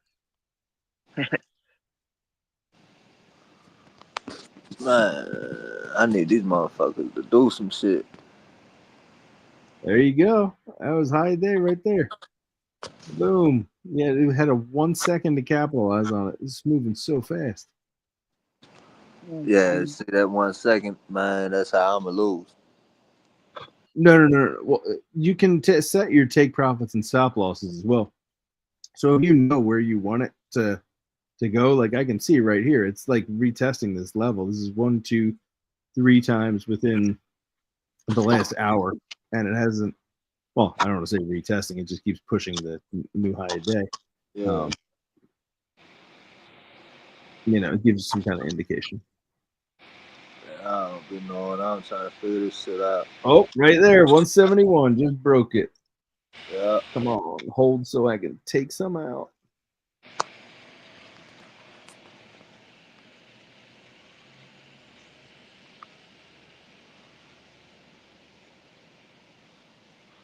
Bucky Nope. won poker.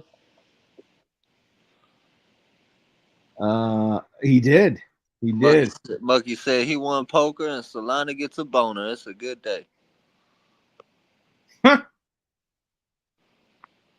So Tuesdays and Fridays, you can count on Sol to run up.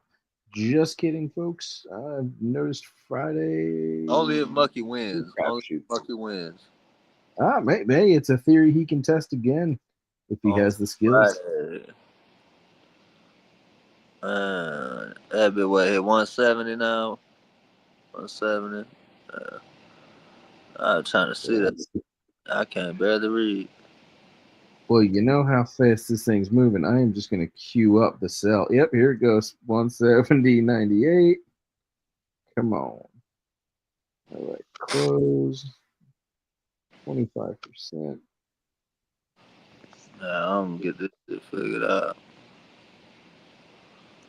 Oh, yeah, man. If you go and listen, I think Wednesday, Ghost killed. Oh, 171.17.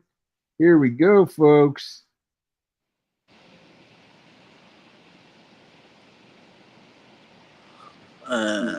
I'm gonna figure this shit out tomorrow. Hopefully these other little shit coins I got, they do something overnight. Yeah, don't stress. Shit. It's good times. Man, I made decent that there's a couple little guys out there that I like. Yeah, I got one Lotto. I got retard coin, Solana Trench Room, Purple Pepe, and Italiano. All right. Yeah, I don't get all up in the trenches like that. I mean, Roxy was saying you can even get into the trenches here on like Jupe AG. She said she got into something and was in and out in 20 minutes, like $20 or something, or I mean, in less than a minute for $20 or something like that. Yeah. I don't know how to navigate those from Jupiter. Shit, I don't know. I'd be on fucking Phantom, man. Phantom and Dex in the back. Whoa, 171. We're approaching 171.50. I'm just going to close everything out here. Because we're going to have to come down to retrace at one point. Yeah, that's when I'm going to get in. So what, you think it'll probably hit like 165 tomorrow? I don't have a crystal ball, and as Ghost says, we can't predict. We only react. So if you take a look at his levels right here on the StreamYard screen, and I blow it up, make it real nice and big. That is the 1 hour chart. You can see where the lines of support and resistance are. And so far, we have cleared. We opened above, just barely, this current 1 hour candle, which has 15 minutes left on it. We've opened above the psych level, and in 15 minutes, we'll see if it closes above it as well. And if it's inside that green wedge and the next one opens and closes, above that green line, I mean, it's only more bullish. So heck, if it dips down close to 170 again, I might just grab a starter position with the $10, $12 that I just made. It's all about compounding, right? Because if I lose that, cool. All I did was lose just the gains that I made tonight, as opposed to anything from my wallet. Okay. Yeah, I'm trying to learn this shit my damn self. Yeah, what was it? Was today Tuesday? Monday night, I believe. About 3.5. He did the opening perpetual session, and pretty much that first 15 minutes of that video is, I think, a nice little primer to get started if you're unfamiliar. As I was. I mean, this whole perpetual thing is new. Jupiter only, I think, let you start doing it as of March 13th of this year, if I'm not mistaken, as I was reading. I need to sell 1290. Oh, man. Right. 287. 87. 549. Could be an indecisive candle, depending how short it grows. But opening and closing above this psych level will be key.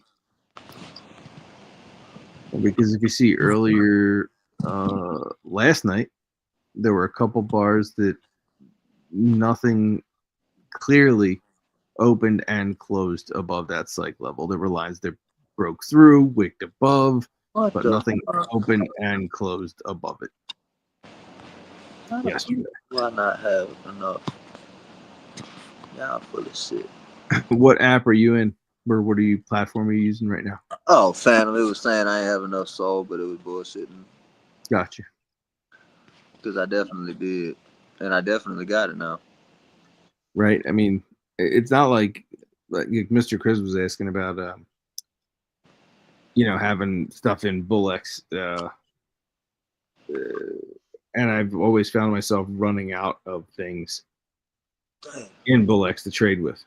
But this doesn't happen at Phantom. Yeah, nah. So I small. just really sticking Phantom, bro, because like I was doing I had Pepe boost. I mean, I still got it. I just don't be using it. But damn, hold on. I wonder if I can. Damn, let me see if I can do that real quick. Hold up. Ooh, wow. This 15-minute chart does not look good, huh? But the 1 hour looks healthy as heck. So that's why it's good to look at all of the time intervals. The 4 and the 1 hour. Fuck. Oh, that's what I need to do. Hold on. I can do it like that, I think. Come back over here. Copy that. Go to Telegram. Pepe boost. Take this goddamn main menu. Shit. Assets. Right? Oh, wait. No, I don't have any holdings.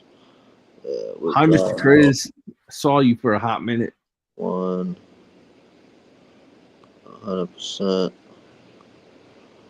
Send to wallet.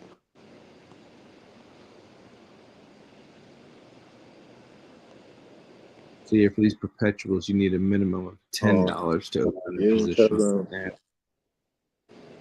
I'm seeing, I think you need 0.07 is roundabouts $10.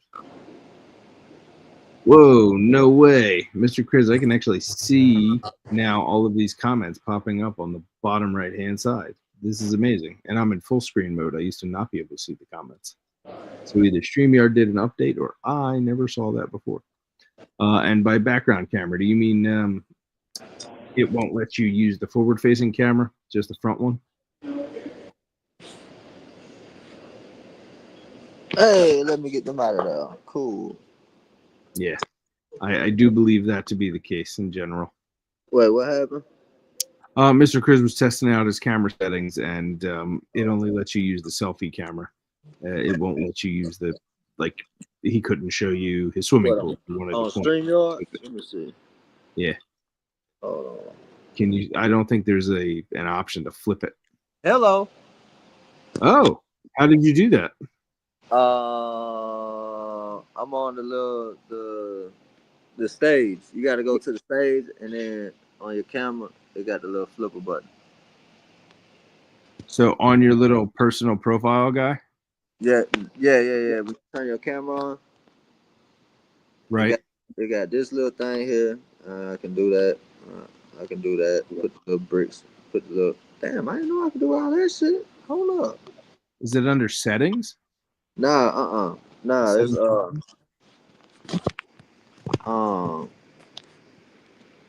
Look, hold on. I'm gonna just screenshot that bit.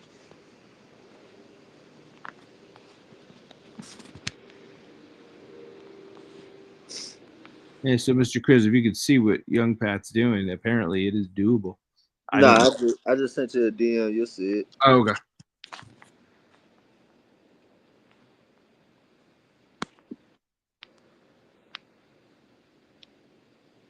Oh, got it. All right, Mr. Chris. So if you just tap, I guess, your face on the camera in the stage section. Yeah, down at the bottom. On the bottom right-hand side, you'll see the little the two arrows that look like a circle, that will flip your camera from the front to the back. Hold on. I must oblige and tell you guys something about the bricks, man. Let me tell Oh, you. there you go. Look at that. Let me- That's an Estonian dog right there. Man, let me tell you something about these ghetto brick projects. You know what I'm saying? Right behind me. You know what I'm saying? We got a brick wall. You feel me? Sure. You don't want to get posted up in between the brick. You don't want to catch the wall when you're in that cell. I'm gonna put it that way. If you catch the wall in that cell, you best to know how to bob and weave. You know what I'm talking about? You best to know how to stick and move when you're in that bitch. We're working on the next track. I like it. That's just that regular talk right there, man. You know what I'm talking about, man. That's just that. All right. When you gotta go, you gotta go. You know what I'm talking about? And then when you go, you better go to the door and don't hit the floor. Because on your way out, bitch, you're gonna be sad. I promise. I was gonna say that first one was a quote from Jurassic Park, but then It was? then you were spitting some rhymes. Yeah, when you gotta go, you gotta go. Oh yeah, the fat guy said that. Man, I ain't seen that No. It's when the lawyer runs into the bathroom. Jeff Goldblum says that, and then the T-Rex eats him in the toilet. Yeah, that's the fat guy, right? Nope, skinny lawyer. Oh, the other guy drives the Jeep and falls down a hill. He gets eaten by the guy from Seinfeld. He gets the Dilophosaurus spit in his face, and then he's inside the Jeep Wrangler, and the dinosaur eats him. It's quite humorous. Dennis Nedry, I believe, was his name in the movie. And this candle is getting too thin. This may go below. Ooh, 7 minutes left, though. Even if it does, it can come back up. Boy, Lucas say Newman. Yes, Newman from Seinfeld. I always had a very funny robot chicken sketch from that segment. It was going to be Seinfeld's apartment, and Seinfeld would open up the door and say, "Hello, Newman." He'd say, "Hello, Jerry." And then we cut to Newman's apartment, and he hears the ding dong, and Newman opens the door. He goes, "Hello, Jerry." Wait a minute, you're not Jerry. And it's a dinosaur from Jurassic Park, and it just spits in his face. That looked like a very nice parking garage you were just in, by the way. That is not a parking garage, bro. That's the fucking front of the hospital. Oh, that was right where the ambulance pulls in, I guess. Nah, the ambulance pull in on that side. I'm on the registration side. That's the regular side. That's the emergency side. Then they got back doors over there. The ambulance go way over there where that you see them red letters over there in that corner. I do. That's where the ambulance pull up. That's the emergency part. This is where you go visit your people at. We like somewhere over there. But we ain't even got a window in my shit. I got you. I can't wait to get the fuck out this bitch. I'm tired of this fucking hospital. Man, I'm walking through the fucking hallways. Security guards looking at me. Motherfucking cleaners looking at me. They're like, "Hey, what's up, bro? Man, shit ain't been. Man, what the fuck? Bitch, I'm at the hospital. What the fuck you think?" You already getting a head start on your steps for tomorrow, huh?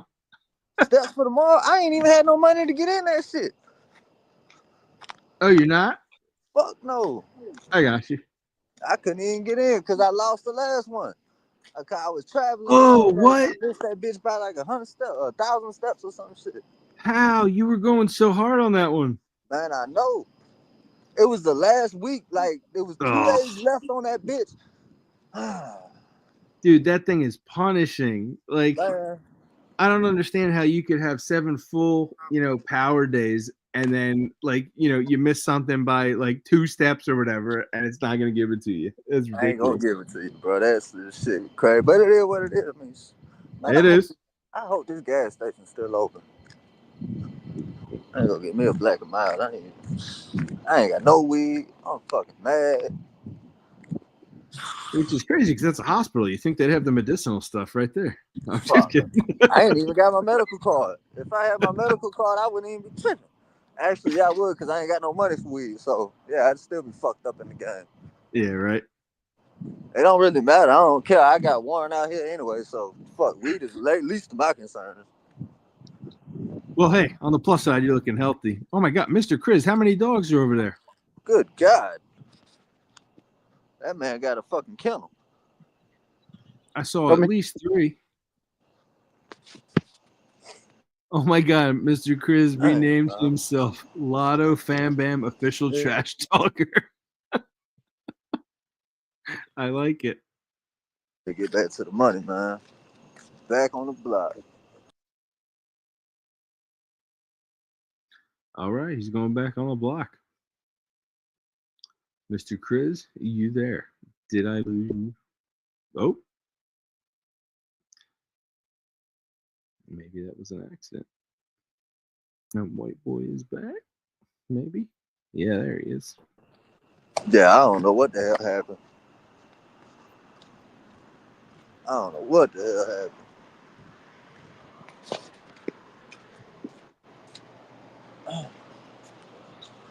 Hey, Lucas, who are we referring to tell them to buy Lotto? People at the hospital or Yeah, Mr. people in the Chris's hospital. dogs? Dogs ain't buying that shit. Hey, how you doing? Oh, clearly.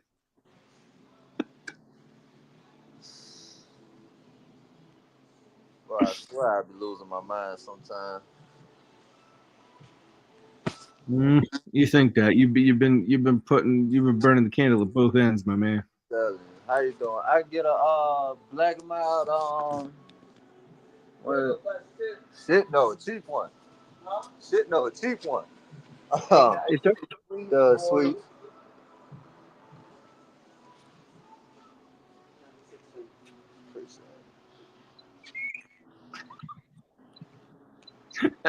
Thank you, Lucas. So we're gonna onboard a whole lot of people. Oh, Lucas says the hospital staff, the dogs, and the gas station guy. So anybody who wants Lotto.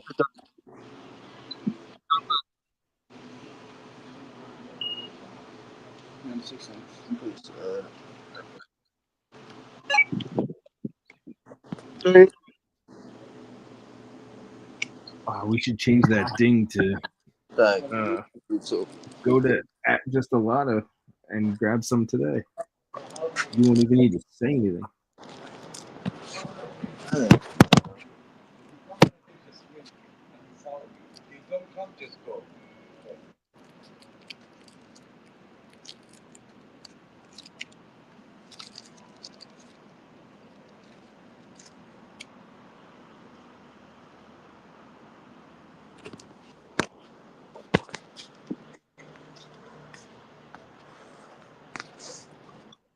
Oh man. I promise I'm the Yes, hardest, sir. the rawest out on the market. The sparkle up in my diamonds is flawless as crystal waters. The targets is on the monsters and demons is trying to bother my sanity and my mental. The things that I'm bound to conquer. Confident in the power, the strength that I built in silence. The deepest, darkest thought were the times that I chose the violence. I'm putting it all behind me. No longer will I be a Stanley. My days of selling cocaine is over. I want a Grammy. So I'm changing for the family. My temperament, it was damaged and bandages ain't gonna manage to handle the. Ooh, I forget what I said on that bitch. Oh, I don't know, but the recall was very good. What I was gonna say. I'm changing for the family. My temperament, it was damaged and bandages ain't gonna manage to tamper the flow and handle the fracture glass of the pictures depicting the family matters. Boy, I be putting some fucking words together. I ain't lying. It works.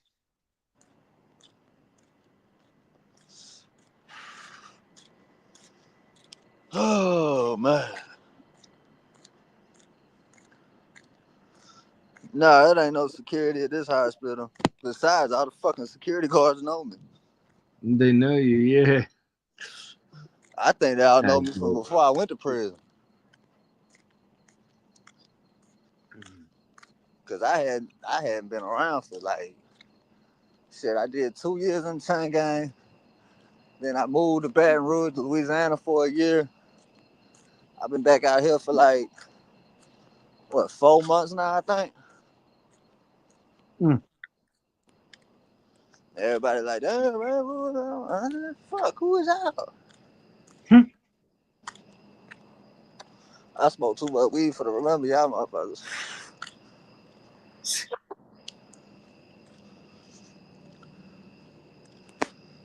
Oh man. Yeah, I've been there. Back in the mix, keep the green by the zip, fresh kicks out white just to go with my wrist.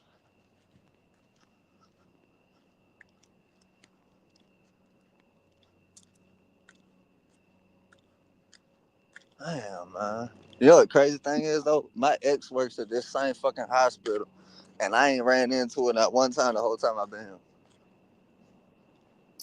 Do you know if she works like close to where you're at? Close to where I'm at, bro. Yeah. She's one floor up. That I'd call that a big yes. Okay. What? She's one floor. She works on the 4th floor. We on the 3rd floor. I come out today this morning. Look. So that place is gigantic. I come out from right here, and her car was right there. I said, "Oh shit." Oh, I can't believe we missed that, guys. All right. So not only did it open and close above our psych level of 170, but the new candle opened and is looking to test the bottom bottom green line of that wedge. However, excuse me. The candle that opened and closed above the psych level is an indecisive. As you can see, the top and bottom wick are virtually the same length. So on that. Could go either way here. Could go either way here. Clearly, always that's always the case with these perps. They're going to go up or down. Man, that bitch gonna go up.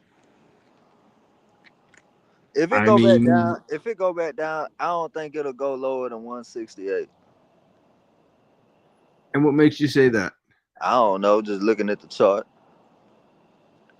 But I can't see all the little numbers on the side either, so I don't know what them numbers is. Okay. Where at one? I say right where that mark at. To the hold on, let me turn the bit sideways. I might can see better. It looked like a little at symbol. I think that bitch say 168.23 or 169.23, the little gray box. Yeah, that's just where the cursor is. Yeah. That's where I think that bitch won't go no lower than that. Interesting. Okay. What makes you pick that level? I don't know. It just looked good. I really have no logical basis behind my hypothesis, but other than the fact that bitch look good. Well, if you look closely and you follow that dotted line all the way to the left through, what is this, midnight yesterday or a little bit before that, you can see that all those wicks were testing that where that line is for a long time. And then and that's to the right-hand side of the screen. If you follow that to the left, you can see that there were candles where the full bodies were bouncing off of that and using it as support until it broke through eventually. Yeah. So what you saw was correct, but in terms of the drawn lines for what he labeled as the monthly resistance, weekly close, that was definitely different. But yeah, there's no way to. I mean, you chart as best you can. You try and trade off it, and you're going to be right until you're not. That part right there. See, I like how he be breaking that shit down. Like it's like he said, instead of doing the 1 to 2 to 2 to 4 to 4 to 8, because you're gonna lose when you do the 8 to 16. You're gonna lose that bitch. But like once you hit like the first 3 double up, go back to your start. Go back to the 1. You get what I'm saying? The 1 hour? Nah. The 1 sold. Like you get what I'm saying? Like start your flip over. Like. Oh yes. If you find the trade going against you, or you realize, hey, I'm trading against the trend. No, not even trading against the trend. Just like when you go, if you do the 1 to 2 and then you hit the 2 and then you make it to 4, and if you do the 4 and you make it to 8, start back at 1. Put them 7 away, man. Put them 7 back in your fucking bank account. Oh, correct. So trimming on the way up is a huge thing that I've learned, because as it continues to go up every time you're taking out 25%, it's still going to grow. So you're effectively taking out like more and more each time, more gains. Yeah. And I always start every single position that I enter now with the same exact amount. Now I have a smaller account, which I think is back where Ghost account was yesterday. I think it was at like 0.2 soul, and that's where I was for the 1 soul challenge, and I was starting every position. I had no higher than 0.07, which is just over the minimum you would need to start a position. So I was playing very small because if I wasn't able to pay attention to what I was doing or babysitting the chart, I didn't want to lose it all. Yeah. Without being able to take set a stop loss or a take profit. Right. Hey, but I do think Which that this Italiano one, bro, I really think that yeah, bitch is gonna do like the Italian brain rot did. the Italian brain. The Italian brain rot. It was another coin. Uh I had ended up getting in that bitch. Like I made profit on it, but I still sold early than a motherfucker because I sold around $1 million. I think I got in at like 600 and sold around $1 million or some shit. And that bitch, I think that shit's at like 8 or 9 million right now. oof. Okay. You don't leave a I little know. moon I bag? know. I remember. I tried to get back in at like 6 million, but I was like, nah, fuck that, because I be playing with pennies, man. You know what I'm saying? So, Correct. like, when I be trying to buy something and that bitch say I only get like 400 coins, I'm like, man, fuck that shit. I don't want them bitches. Yeah, bro. I am the proud owner of 1 Trump coin. I bought Yeah. I bought it when it was so expensive, and I was like, yeah, whatever. It'll just be there now. Yeah. You live in my wallet now. I'm telling you. I remember when we was going through that shit. Parker say, man, this shit is bullshit. I sold my shit. Like, I made like $2 or $3, but then that motherfucker ran to $70. I was like, damn. Yeah, bro. And we hit it at the right time. Like, or I mean, not as We got early as in. some We people, got in at the but right we time. were in early. I didn't buy it right away because I was convinced it was fake. And for me, my selling point for the reason it was fake was because the website it just said HTTP. It No, wasn't HTTPS.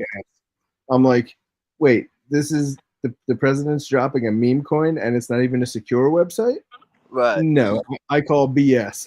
but Yeah. then out came the Truth Social post and everything, and I was like, well, I guess I was wrong. For real. I'm in this other one, Solana Trench Rooms. That bitch look nice. I ain't gonna lie. Okay. It's sitting at 1.07 right now. Yeah, I can't. I don't know. I can't. I barely have enough time for Well, I mean, the only reason I all jumped this back stuff. in is because it's got 5,200 holders. I mean the trenches in general. Like getting into a meme coin, I can't give it my attention that it needs. I mean, I guarantee you, if I was focusing on it, sure, yeah, I'd do pretty well, but I don't have the time. Right. I got to go convince one of these nurses to bring me another sandwich. I be hungry as fuck up here, man. Just go give them your beautiful smile. Hey, Nah, you got anything you about to throw out? Come on. nah, they don't throw they don't throw it out. It ain't the kitchen. They just had like little lunch sandwiches and shit for Oh, you mean like in the nurse break room? yeah, like Gotcha. those. And she brought me one earlier. She brought me one at like 9 o'clock or some shit. And I asked her like an hour ago. I said, "Am I allowed to have another sandwich?" She was like, "No, you're not, but I'll bring you one." And then she never brought me one. Gotcha. Dirty motherfuckers. We can hit up Dr. Dan, see if he's got a connection through the network somehow. Oh, I'm losing you. Going back to the hospital.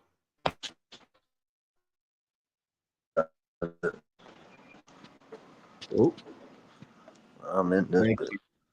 Yeah, you connecting to Wi-Fi? Yeah, I lost you for a minute. Nah, I ain't on the Wi-Fi. Oh, okay. I'm not on the Wi-Fi. I'm about to the elevator. Probably gonna All right, lose me but for what do you sure, think? for sure. Yeah. I agree with you, Mucky Muck. Any coin besides Lotto is too stressful for me nowadays. Man, all this shit's stressful right now for me. Yeah, I mean, I guess I'm it a depends where it is, because a lot of these trenches that, where the shit's not graduating, I'm like, I don't know.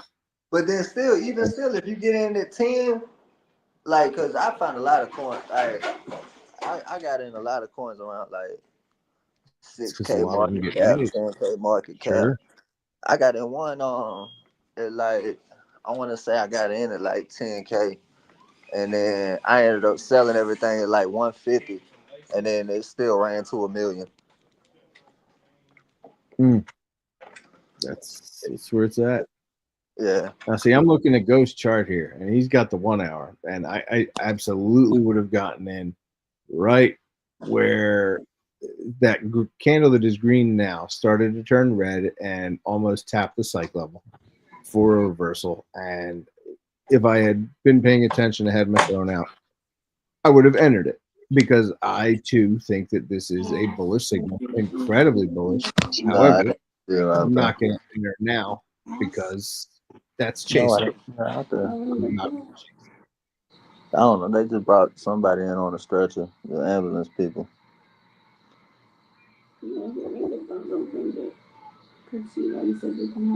I know.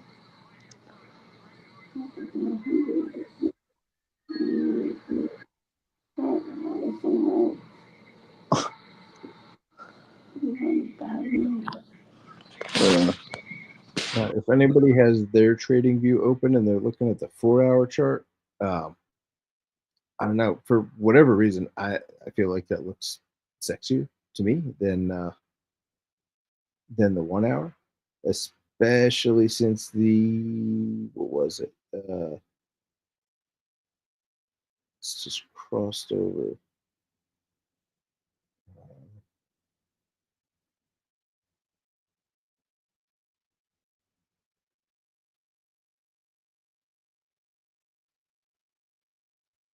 Oh, it's just the fast EMA.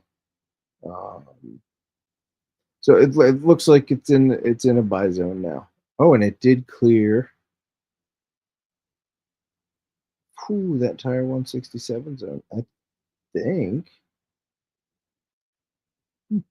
I'm liking what I'm seeing. I'm bullish on it. And if you go back to Ghost chart, was his on the one? Maybe. Nope, he is on the 4 hour as well. So, all right, we can see that red candle that he's fingering dropped all the way down. Yep, that one. That green one and a red one. There's a green one and a blue one. I can't keep singing it. That's copyrighted by Showtime. And it's from the show Weeds. So Ghost is hogging all the hinge time and having fun with his new petting zoo, her Roxy. So we're seeing the chart and see it goes up and down and up and down and then up and down and then up and down. He's trying to show us something. So we're going to play charades here. Yeah, looks like a radio frequency. It's going up and down, a lot of consolidation. And that's where his long position was entered. 169.88. And he thinks it's going to go. Oh, look at all that. And then it dropped. And I have no idea what you're trying to say right now. Okay. We're trading within this zone. This is the channel that we're trading in right now. So we haven't even broken out. And look, it's on a bullish uptrend. Yeah, look at this. That looks awesome. All right, so I can't hear anything from Ghost, but I think what he's saying is if you have a house and even if you love it, just sell it and put it in Solana. Just kidding. He did not say that. It's not financial advice. We are not financial advisors, and we are in no way, shape, or form able to provide this kind of info. But if you've stuck with us for this long, all 431 of you, thank you. 3 on Twitch. 3 more from my page. Ghost and Just a Lotto. Boom, boom, boom, boom, boom. Oh, got to be careful of that area. That's where it consolidated, dipped, and then went up.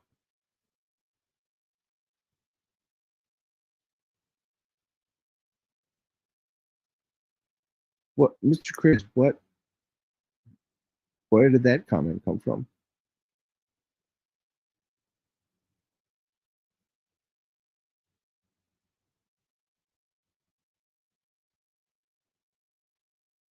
All right, fun fact, I can't even see it when I went out. Oh, did you put that in the back?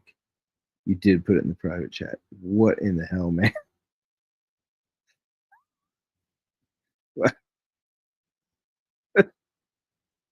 All right.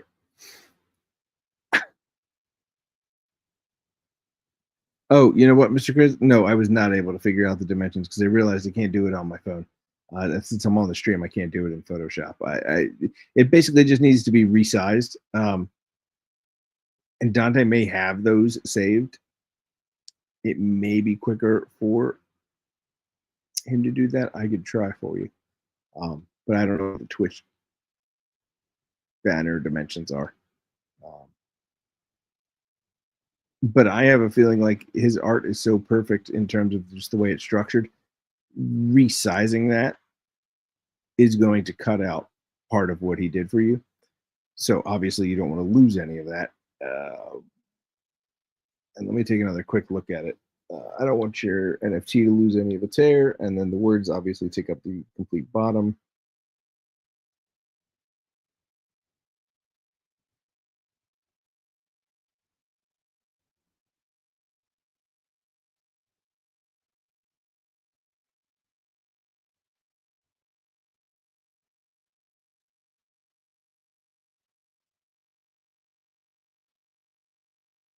Oh, right. So yeah, so your NFT is pretty much as tall as the whole thing. So resizing of any portion will just destroy the image. So you'd have to have Dante resize your NFT because you basically just, what are you? You're knees length away, like from your halfway down your Lotto medallion token. If you were to take that much space away from your NFT to make it smaller but keep the lettering the same size, who knows? Maybe you could shrink the banner as well. Excuse me, poker chips to make them fit. You know what? If you send him what you sent me, and say, "Hey, this doesn't fit in here. Is there any way I can resize it?" He would probably know the answer to that.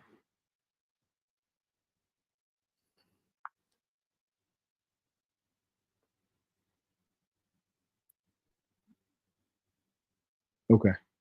So I got to be honest. This is the first time I've ever tried to play charades with someone and communicate with them via mouse movements on a chart to try and correlate what they were saying to you. And I hope you are all kind of understanding to some kind of level. And I don't know if, speaking of levels, if you guys are in longs or shorts, and that news that his mouse is hovering over right now, where it says XRP futures generate 19 million on the first day trading going onto the CME group. I thought that was interesting because I took a look at my XRP and it hadn't moved an iota. Actually, it did. It went down, but I just thought that was weird news for this platform to release. And here is the 34 EMA line, or whatever they were saying the line that this thing is respecting is. And it is on a severe uptrend. Again, bullish flags everywhere, what I'm seeing. I am not in a long anymore because I didn't see a good enough entry. Maybe Ghost would be so kind as to say, hey, if you're not in one right now and you want to get in an entry, where would your mouse be around? Where would you be looking to get into a long position? Because getting in right now would be chasing.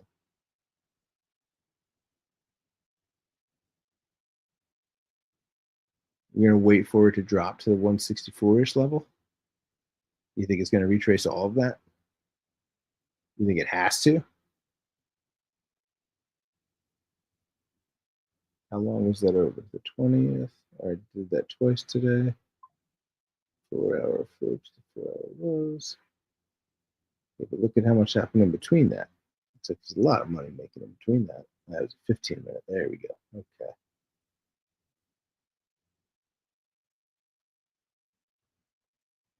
Uh-huh.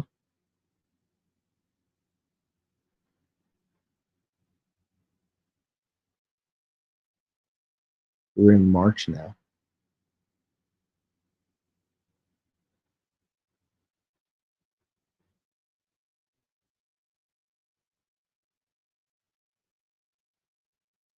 Yes, I understand that.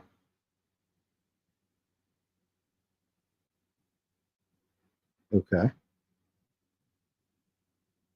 Uh, so we've gone above, and we went below, but only for what, one candle, and it was an indecisive.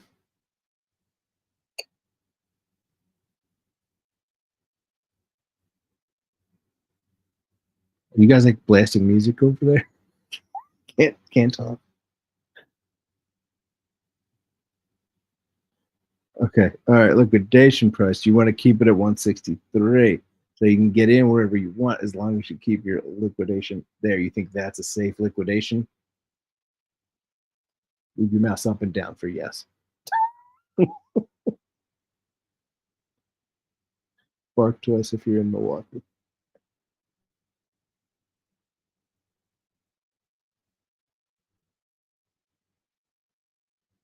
So it's at 171. So it'd be a $10 move to the. Oh, because that's where your liquidation is currently, right? 163. And you are in your long still. Got it. Oh, but yeah, we're approaching crunch zone. What is that, tomorrow? Is it 21st? Yeah, just before the 22nd. So right before midnight, I guess your time. So 3 a.m. my time. So same scenario. Got it. Ah, so this shit's going to pump through to the morning before falling. In my humble opinion. Not financial advice, although that uptrend line is kind of steady enough. Wait, we're back on the 4 hour. Oh, yeah. We're still 2 hours in. Right. That's where it was. So we need the next one to open and close above this. So the 1 hour was had multiple opens and closes above that line, which is good. But Ghost likes to use the 4 hour as his as a really good indicator of kind of guiding his current position. He's currently up 20% off of roughly one Solana. Oof. Oh, it's painful. Keep waiting for a pullback and there's nothing. We're going on an hour. And it's 124 over here. So I did want to say hi and bye to Ghost and Hinch. But Ghost, I know you can hear me. All the poker winner sheets are done. Everything's good there. I just got to go through the wallets and organize the payouts. And then all 3 bonuses will need to be added to the wallets. I did get the bounty winners and I shared it with you.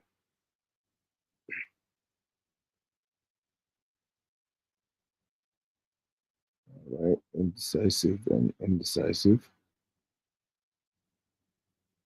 So indecisive, up, down, and then long up. And maybe that's a curl. I don't know what that's called on a 4 hour.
Oh my God. It's just going up.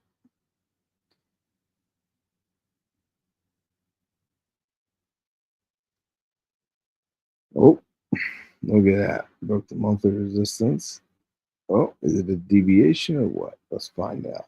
Oh, it's pushing with some strength. That wasn't my plan. I was going to get in, and I didn't. I said I wasn't going to, so I didn't. I wanted to wait for a retracement. Didn't get a good entry because I felt like I would be chasing. I felt like it would be at the top. And you can see last time these zoomed up. Weekly close is the last time it wicked up, resisted. And then the two candles before that, I guess on the 18th, that are stretching above the initial one that Ghost was fingering the red candle down to. I don't know where that stopped. I want to say it was around 180 or so. But again, it's not my screen. I can't actually move anything.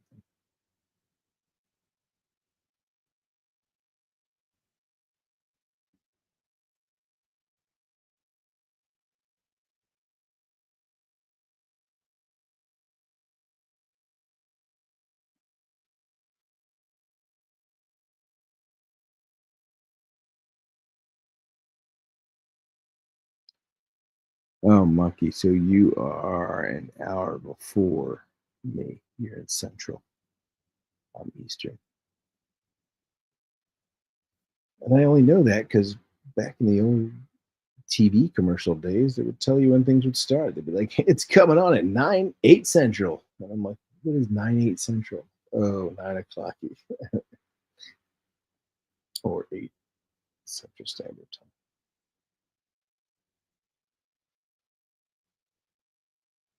All right, Ghost, you going to close it down, or are you and Hinch going to come on and say hi?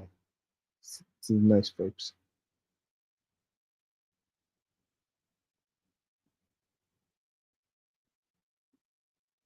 With ferrets.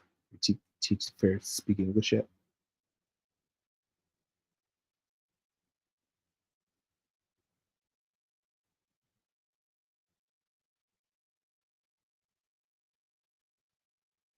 Fairy tales, bouncing. That's just a ripoff of the Gummy Bears theme song.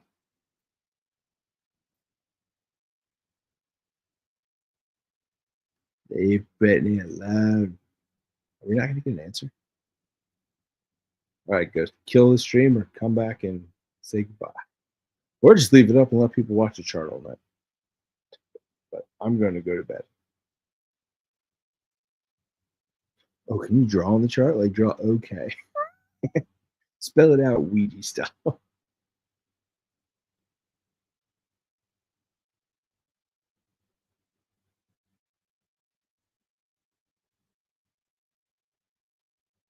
Negative.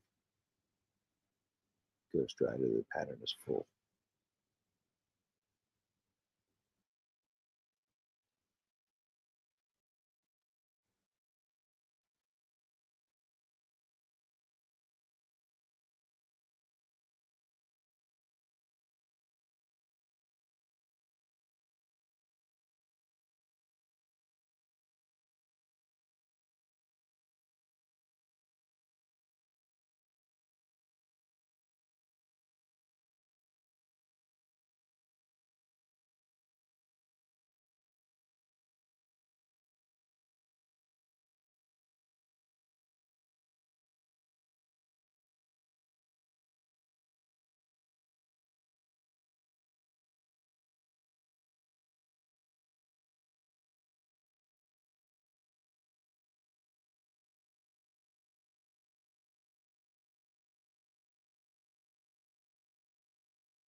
Ghost, if you can hear this, I just texted you. And I don't know. Yeah, I want to enter an overnight position, but that would be over trading. And this is such a, I don't want to say a pivotal point. I mean, it definitely looks bullish, but I mean, would I be upset if I took a $10 flyer on a long with low leverage? No, absolutely not. But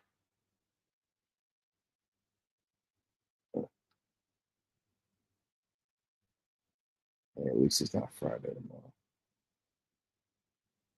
That's a killer day.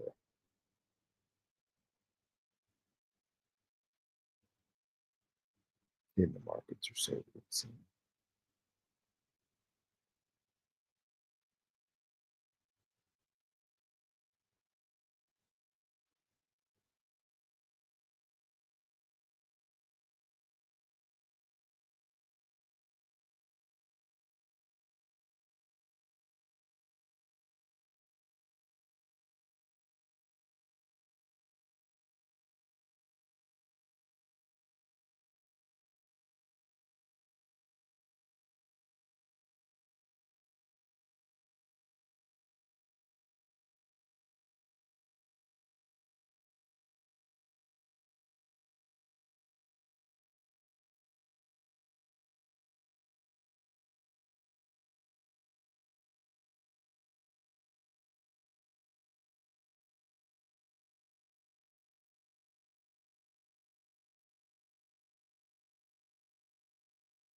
Testing that monthly resistance again.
Hey, Egon, what's up? What's up, brother? Hey, I got Hinch over here. Hold on one second. Say what's up, Daddy. What up, Egon? Holy crap! Live and in person. What's up? He was stealing all the hinge time, trying to talk to me through the chart with a mouse, and it was going well, I thought. Yeah, no, he was going through his charting with me. Yeah, man. Sorry, his daughter got her gifts. Super excited, and then he took me for a ride in his Tesla, and that thing is like, it's like something I've never experienced in my life, dude. He literally went to a dead stop and just floored it, and like you can't breathe. That's how fast it is. Yep. Your back is in. It's like a roller coaster. I was like, dude, it's a freaking Cybertruck. It's like massive.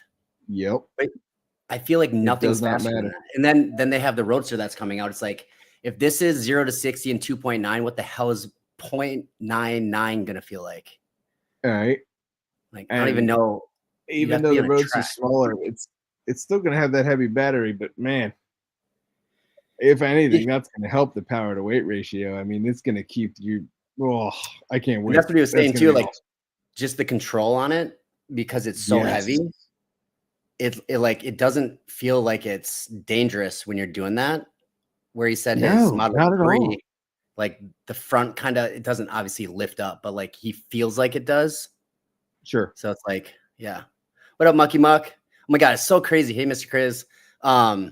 It's so crazy because on his computer, like you can see the comments. I never can see that. I know. I can see what you're saying. It's so fucking weird, dude. It's awesome, man. I need to set up like this because it's got like 5 different screens up, and like everything you could ever want is right at his beck and call, dude.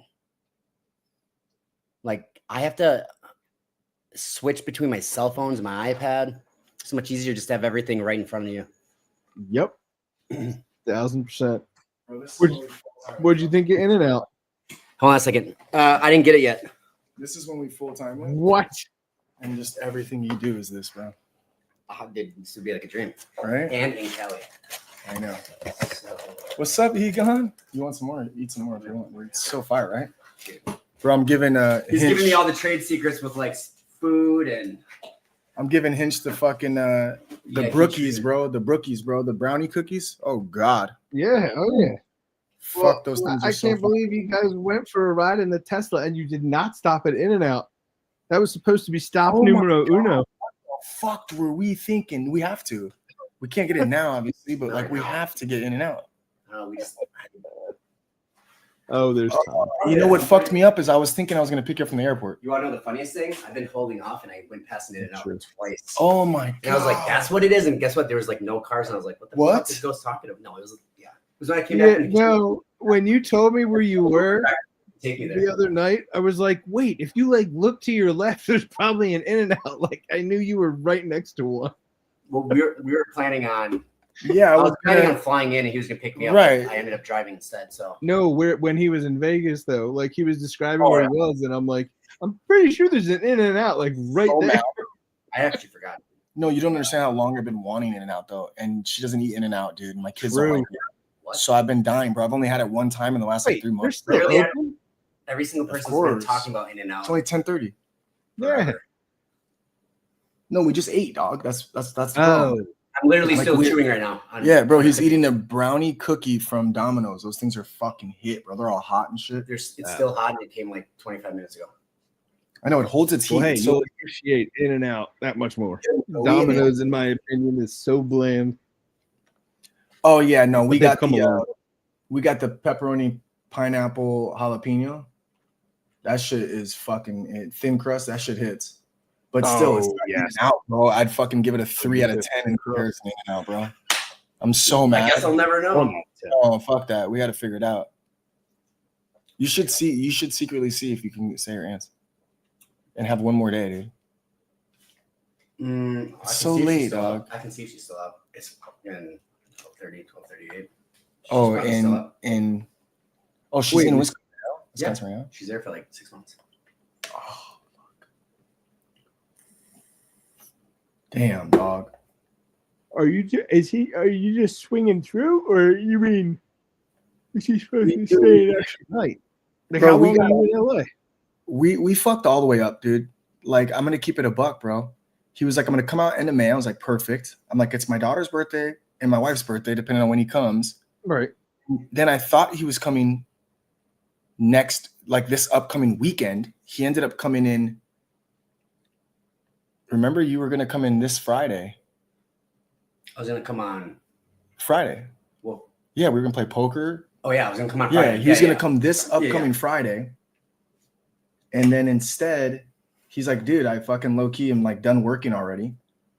And I'm like, fuck, dude. I was about to then go to Vegas. So I was gonna have you come Friday, fly in, kick it, do the stream. Mm-hmm. And then I was gonna take you Saturday back to Vegas so I can go and pick up what I wanted to pick up, those little creatures that we are not allowed to have out here. And yeah, dude, it's some of these little Roxy was saying, she was like, man, Hinge playing poker, bringing Ghost a whole petting zoo, and now he's on the final table. This is unfair. I thought it was hilarious. So I went out 13th, bro. We could have both been on the final table and cheated all you guys. We could have fucking hosed you guys. You guys are lucky.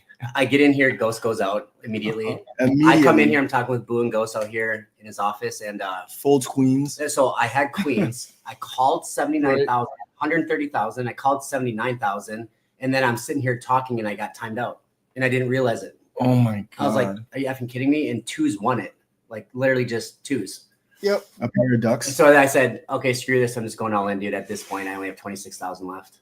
So I'm literally driving with presents that are chewing through boxes and trying to use my navigation with a phone that only half works. And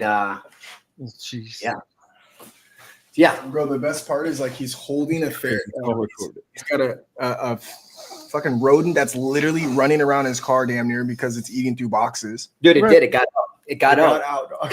It got on my lap, and I was like, "Oh fuck!" It chewed a hole in this. They put it. No. They put it in a box first of all, but obviously I knew it too. I said that, huh? 5 hours of driving and stuff, so maybe even a little more. But I took them out individually for like a half an hour at a time. But they would go on spurts. They'd sit there and claw and eat, and then they go to take a nap for like an hour and a half. But it got to a point where I shit you not, dude. There's no way I could like cover the box up, and I'm driving by myself. And I was right next to a Walmart. I'm like, I'm just gonna grab these fuckers and bring them in with me to grab an actual small dog crate and put them in it. Right. Because I couldn't keep them in the car, dude. I could have, but then if I opened the door and they get out, I would have lost my mind, dude. So I was like, do I do it? And I was like an hour and a half away. I'm like, fuck it. Something told me to, because remember I was like, I think I should maybe. I think you should maybe. And I wasn't like adamant, but I was like, I guess a box is fine. It's just like, a waste of money, dude. I figured it's a box of probably sleep. I knew for a fact I would have. Honestly, I didn't even think they were going to be that expensive, to be honest. I was like, damn, okay. Dude, so spoiled ass. I literally, when I talked to my wife on the way here, I told her what you got.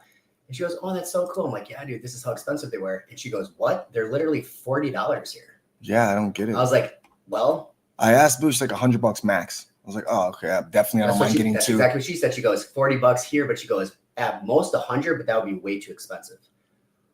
I'm like, but I can tell you right now, it's worth it though. Oh yeah, daughter's super excited. Dude, I just went. Ghost is like the dad of the year. He's got like he's like I had a cage or a whatever I'm building for it. So I'm thinking it's like a normal one. It's a freaking 3-4 story like entire wall engulfing. It's basically like being at the Four Seasons for an adult. Except for ferrets. Sure, you're for it, right? The ferrets have a cooler place to live and play than I do. I get it. Really oh do. My god, that's awesome. It's 4 stories, man. Were you able to hear me while you were showing Hint your charts? No. Okay. I mean, I definitely heard you, but I was talking, so I was showing him stuff. Okay. But no, what happened? I don't know. Mr. Chris says Egon was taking care of the perp lesson. We learned so much.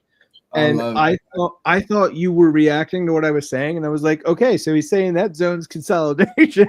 And I was trying to walk through what you're doing, and I'm like, all right, this is the first time I played charades with a guy who can't talk to me through his mouse.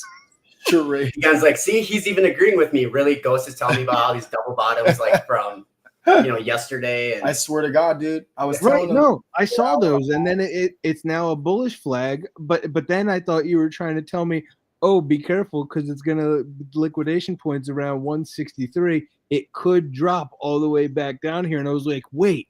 So I thought it'd be dangerous to go long here, but we've already got that psych level. The first candle opened above and closed, but it's still indecisive. And then you got the next one opened and potentially closing above at least the psych level, but not the green line. Well, you remember this? I was telling you how many zones there are. Like when you have a 1 downtrend, 2 downtrend, psych level, and another fucking resistance from July of 2024, that's also been resistance as of late. Right. That's a lot to chew through. Mm-hmm. That's what I was. Yes. So I was like, all right, if we can consolidate long enough and not lose a support level, then we'll leg up. And then we'll probably have to consolidate again. And I said in the early going of the stream, anytime you see like 169, right? Yeah. You see this, but it's not like rejecting. Like, when you get a rejection, it'll break through and go hard. There's one. Yeah, like it's like it's gone. You see this rejection, gone, right?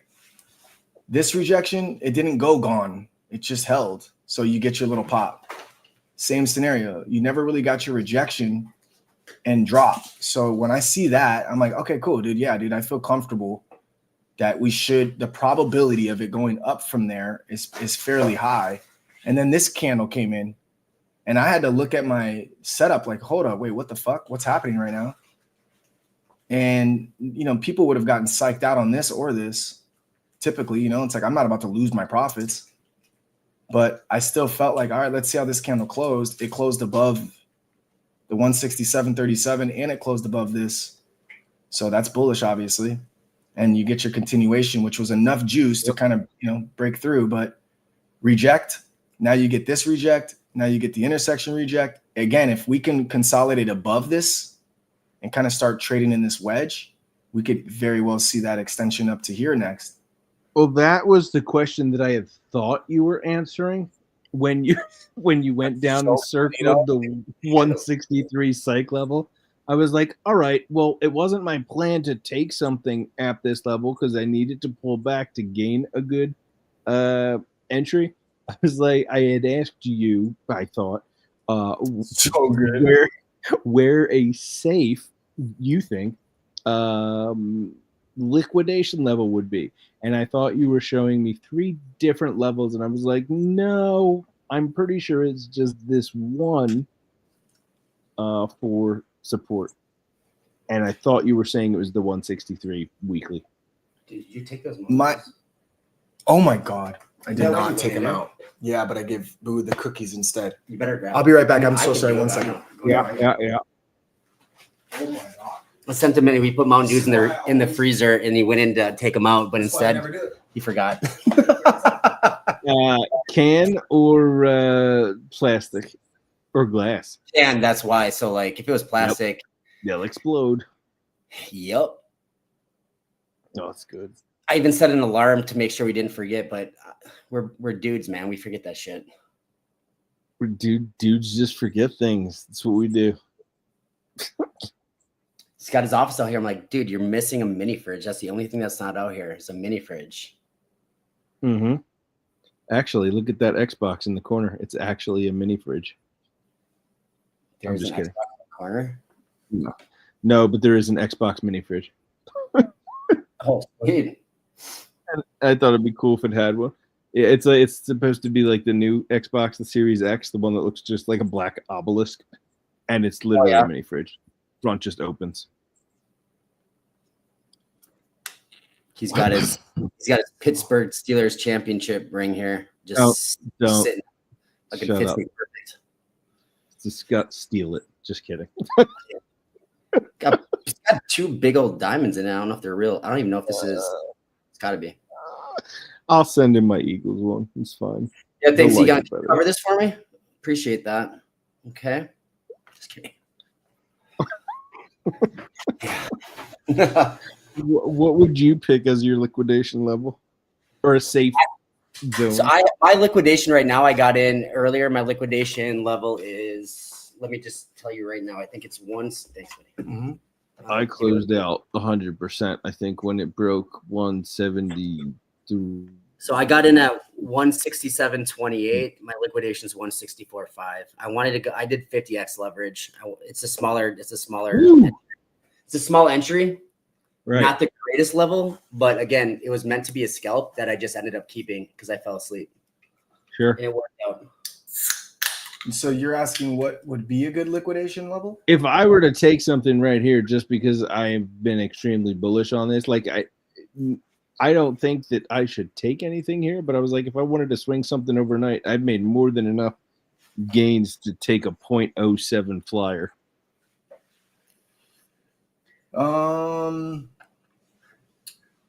Well, yeah, I mean, it's hard with confidence to take long with, again, I really respect this kind of shit. I understand that. You have all of this nasty shit, but if it's a flyer and you don't give a fuck, technically, if you were to lose, I would definitely go with the 4-hour lows. There's just a lot of support here. So I would probably go with like a 164.5. 164 flat, 164.5 even. Or you can just do a reverse engineering since it's a flyer anyways and do a short before you go to bed. And then that way, if it blasts off, everyone else wins. And if not, you capitalize because we have low enough liquidation. You know what I'm saying? Psych. Well, I mean, realistically, you see a lot of this support. It's always at night. Correct. You see a lot of this support. So, if it goes past, it is night for me, Hinch. What time is it? I'm 3 hours ahead of you right now, bro. 1:50, friend. It's like 2:00. I gotta go to bed. Yeah, go to bed, you animal. You're an animal. I just wanted to say what's up and see what you thought about liquidation. That's all. You could put like a one. You could even do aggressive like a 165, bro. But there's so much wickage up here that if it loses even this level, it's gonna lose this level. At least to double tap it. So I think you're safe with the liquidation here. If it's a flyer, like you don't mind waking up and it's gone, that's not gonna piss you off. Then you could be a little aggressive. Do a 165. Do a little take profit maybe, like 50% at 173.13, and then dip. I would do a 169.80 take profit on 50%. If you wake up and you still have a piece left, cool. And if not, and it's liquidated, no biggie, no harm, no foul.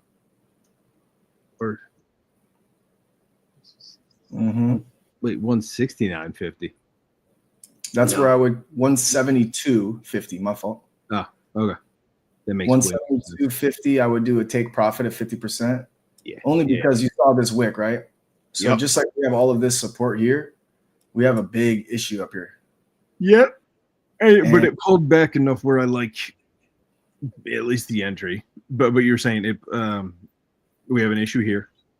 Yeah, you have this resistance on 4 hours, a little deviation. Every time it closes up here, it drops down here. Every time it closes up here, it drops down here. And then before and after, it hasn't closed there yet. So yeah, you're jumping hard. So just even trying to if you get a continuation and you get that 172.50 and you get that, you're like cool with 50% and it rejects and that's it. You at least will get enough profit that you won't lose the whole 0.7 if it does reverse course. But correct. I'll be taking a short and riding that one down. Essentially what it did here is what it has to do again here. It's got to bust through that and hold, which it's never holding these intersections. I don't know what the fuck it is, but reject, reject, reject, reject. Intersection, reject, intersection, reject.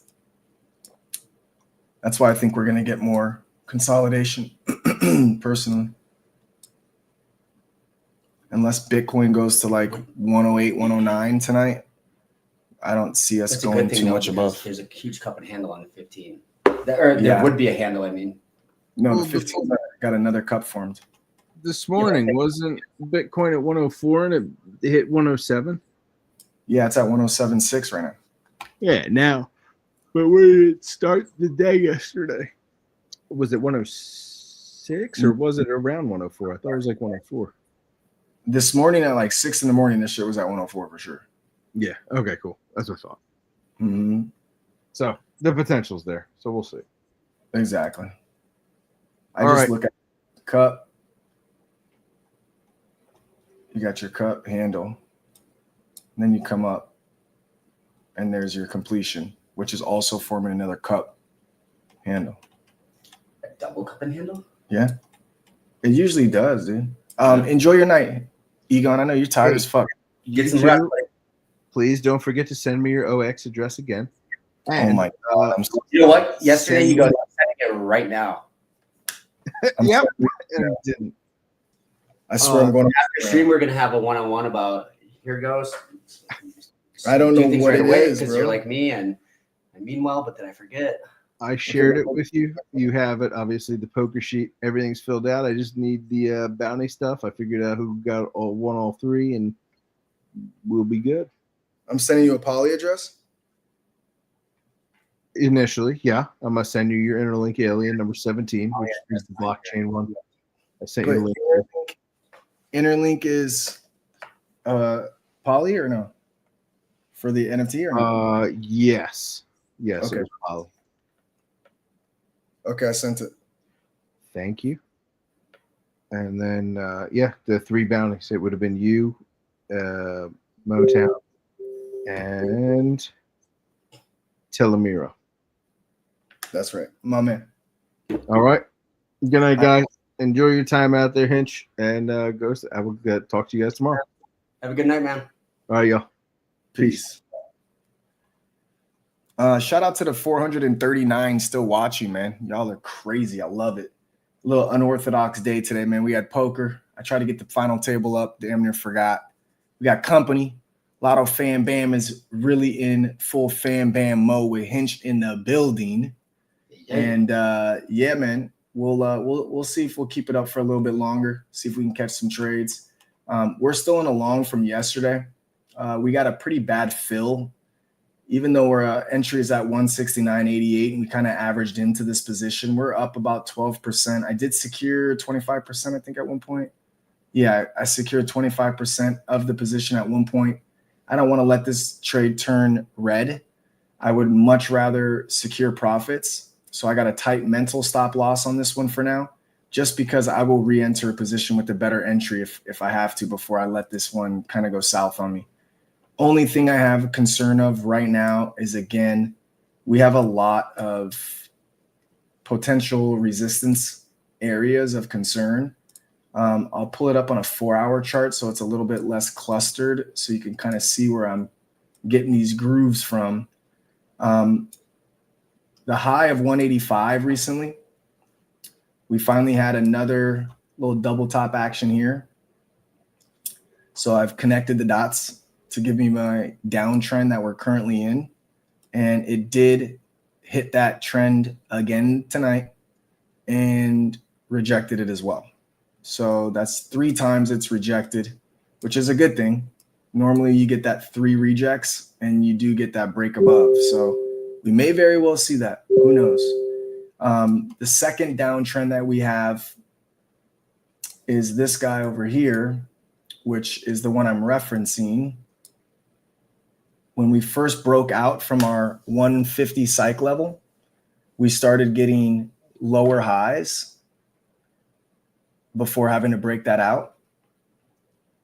And we did draw a trend line here, which was the intersections of these wicks. And then again, that top candle hit. And this one's a little bit of a softer one. And you can see it's rejected, rejected, rejected, rejected. It finally broke above it, but the following candle broke below it. And then it finally broke above it, and the following candle broke above it. So those are considered deviations unless I'm getting continuation. No continuation.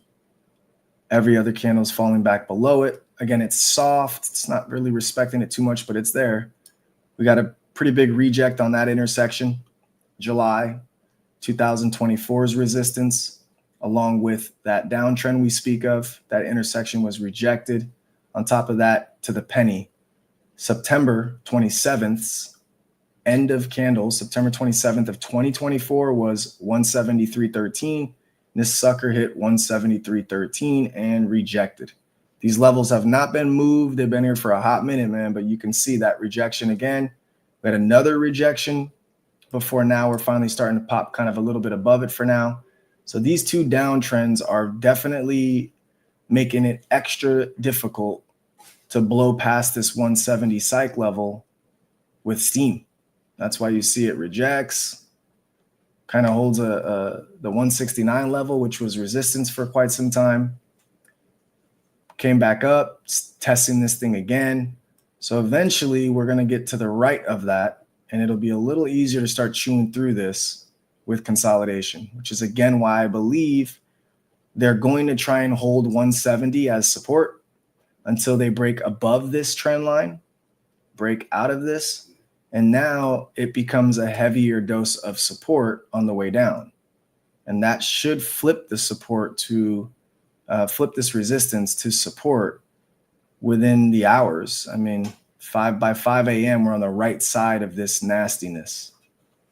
If that's the case, and it doesn't just reject flat out and go underneath this shit, we should be able to get the push we're looking for, which is a test of this weekly close and potentially even a test of the psych level, because there's really not much room, not much stopping it from these levels, straight up. And who knows? If that's the case, we might even be able to test our recent highs. But I said it last night. I think this 180 section is going to be tough if it does become explosive to push through on that 4-hour. And that's simply because you have, once again, another intersection. Now, this red one's an uptrend. It's a little different. It's an uptrend that used to be a downtrend. I'm sorry, an uptrend that used to be resistance is got flipped to support. And we've always had an issue with it. So you can see here we lost it, rejected, and rejected. This was 8 hours of rejection, 12 hours of rejection. And by the time we finally came back above, it's something very similar happened where you have 16 hours of rejection, another 16 hours of rejection.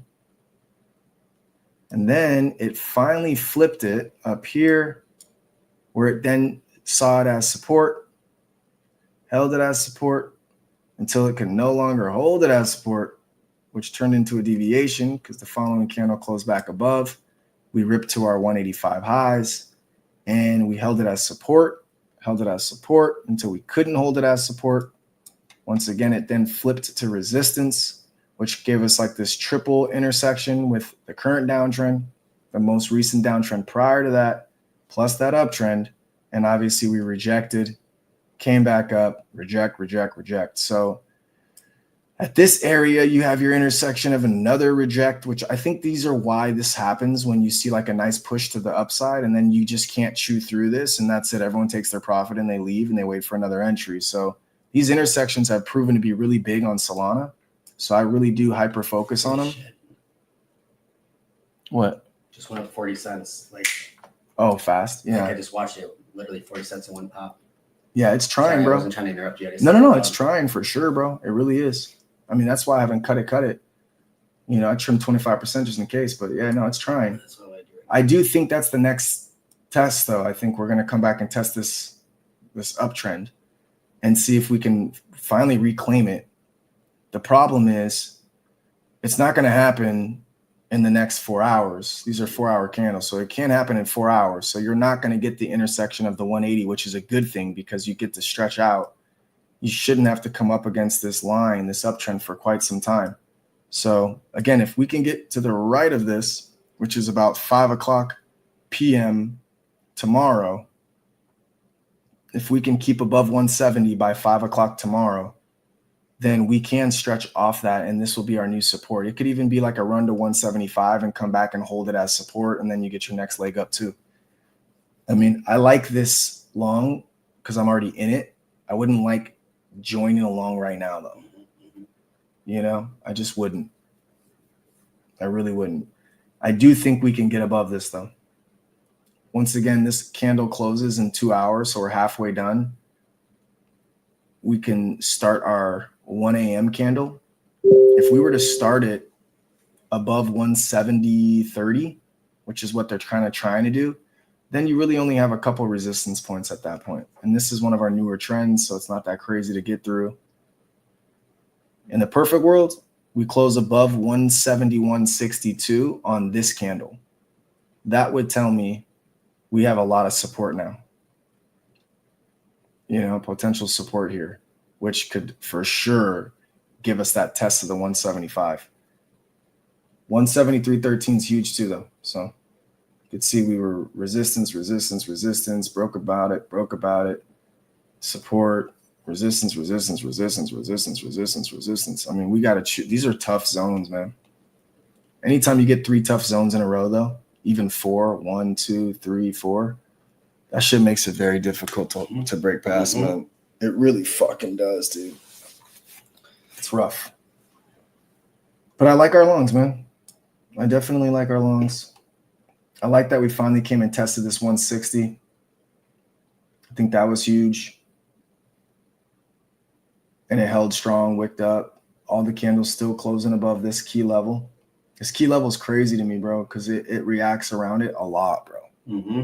Like even back in the day, it's got a lot. You see this? Yep.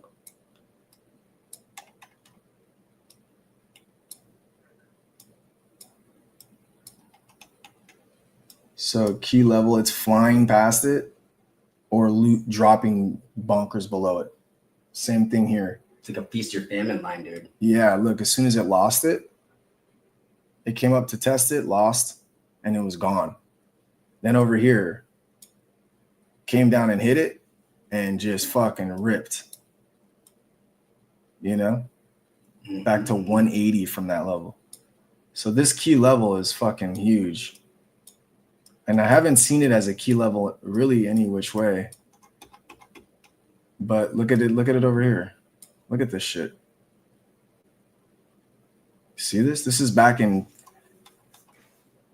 what is this? November of last year was our support, that key level right here. Held it as support, barely lost it. And look at it back here. This is October of last year. It wicked down and closed above and closed above, wicked down and closed above. Then you see it here. As soon as it broke past it, it became its support.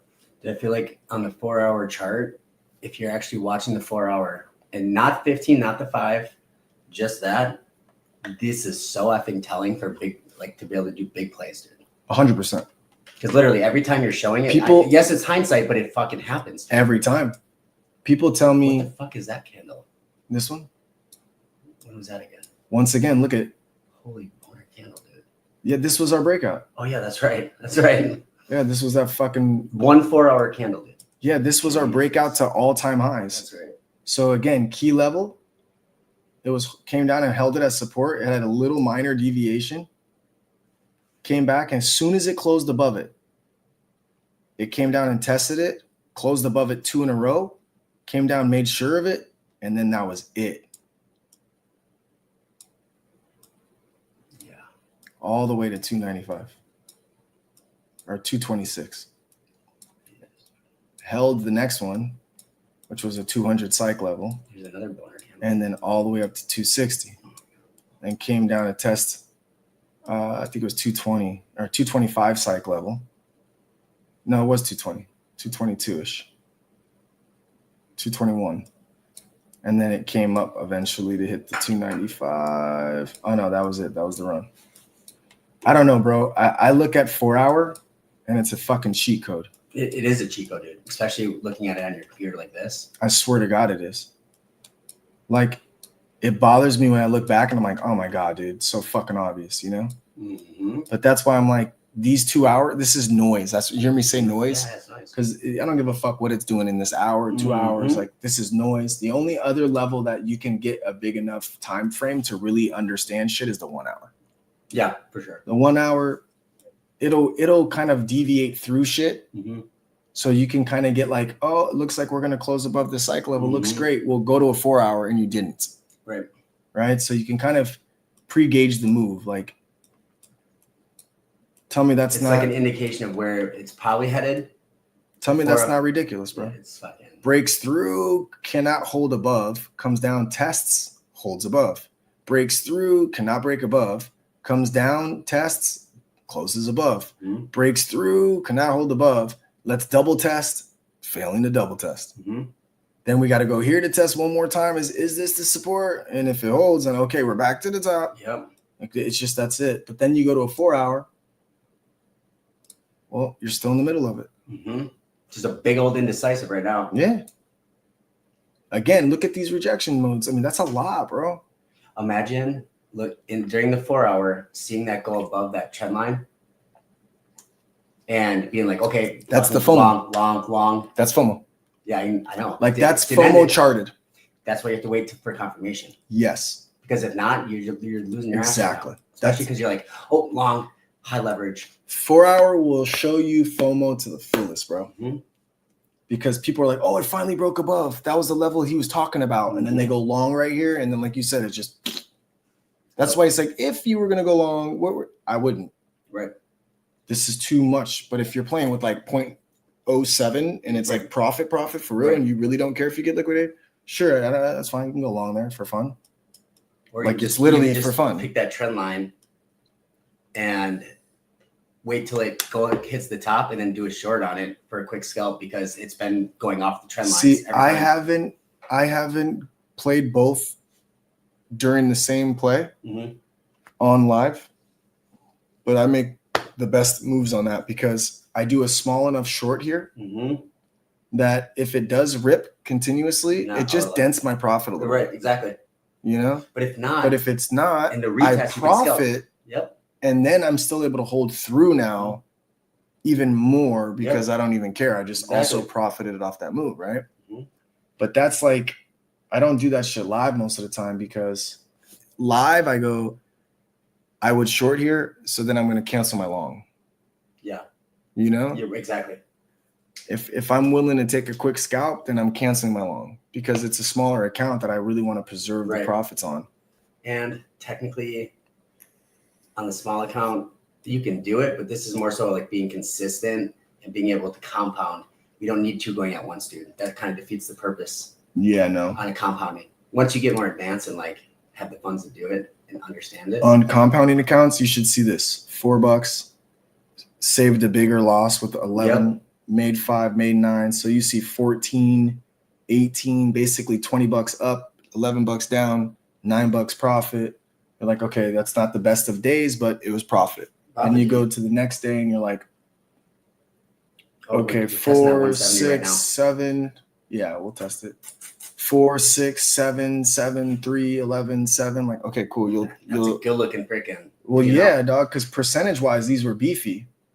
But on a one soul challenge, bro, like that's, this $20 on a one soul challenge account is really good. Imagine 10xing that crap. Right. I mean, dude, realistically speaking, 70, 110, 330, 70, 70, 60, 50-ish. I mean, that's a decent day. It's a $400 or $500 day. Mm-hmm. And so you see these levels were on the way down. That's why I never changed the levels ever. These are levels on the way down, what was like finding support. Mm-hmm. So I watched these still too on my jute just to see how they align. And you can see the same shit. Yep. Crazy, right? Okay, so here's our test. And see, on a 4 hour, it's obvious that this is difficult to get through. On a 1 hour, look at that. On a 1 hour, you just see the reject. Mm-hmm. Yeah, it's a good point. And so in 46 minutes, if this holds and it's as close to 170 as you can, taking a long there, it's risky. You have to get through this still, which you couldn't, get through this still, which you couldn't, get through this still, which you couldn't. However, a lot of people sell here, get nervous, only for it to come back and then pop above and close above. And then you're like, fuck. It's bouncing right now a little bit. A little bit. Still noise. It's all noise, yeah. It's all 14 noise, minutes in. That's why, like, red candles, bro, when you're in a long, like, psychologically, you're like, Mm-hmm. Green candles, when you're in a short, you're like, Mm-hmm. Like, you can't fucking help it Mm-hmm. if your position's too big. Exactly. When your position's small, you're like, it's noise. And you feel comfortable. Exactly. And you're right. That's how you learn, by making $10 or losing $10. I swear to God, it's not going to not allow you to pay your rent. The boring zone. It's the boring zone, but guess what? You can graduate though. Slowly but surely, your boring zone will become boring still. So it's like if $10 profit and $11 profit is boring, mm-hmm. and then you get to 2 SOL, and then you're like, okay, you increase your position size a little bit. Now it's $15 still boring, mm-hmm. either side of the coin. Mm-hmm. Okay, now you're able to jump to 20. Still boring? Cool. 40? No more boringness? Mm-hmm. Then I'm going back to 20 then. Right. That's how you can gauge how to scale up. Yep. It's all scaling. If you could do 0.2 and turn it into 1 SOL, which is a 5x, you could take 1 SOL and turn it into 5. Mm-hmm. But not always does it hold true. If it's like, I could take 1 and turn it to 5, can I go backwards and take 0.2 to 1? No. Why? The opposite. It's only $10. I'll just let it ride. Mm-hmm. And then you let it fuck off because you're like, it's whatever. Mm-hmm.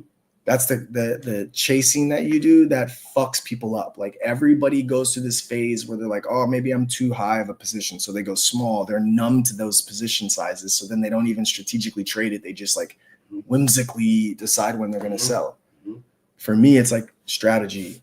100%. Sell 1, or I entered here, 169 some change. So it's sell 1, sell 2, which I sold my 25%, another 25%, another 25. Oh, this was an older position. I don't need these anymore. Remove. I was starting to add my liquidity levels when. Oh, you are? Yeah, I like adding my liquidity. Yeah, so you can look in hindsight and see.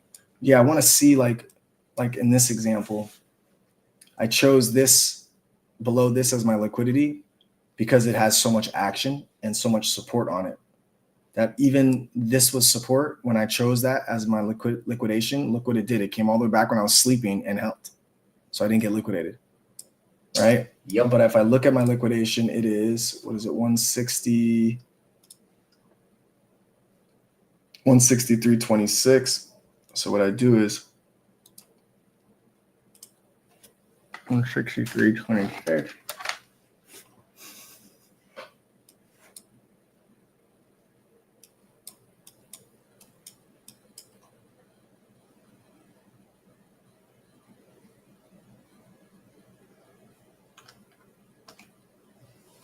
It's hard to see it, but so I wouldn't add it if it's 1 penny difference, but that's where I would do it. So now what I do is I would move.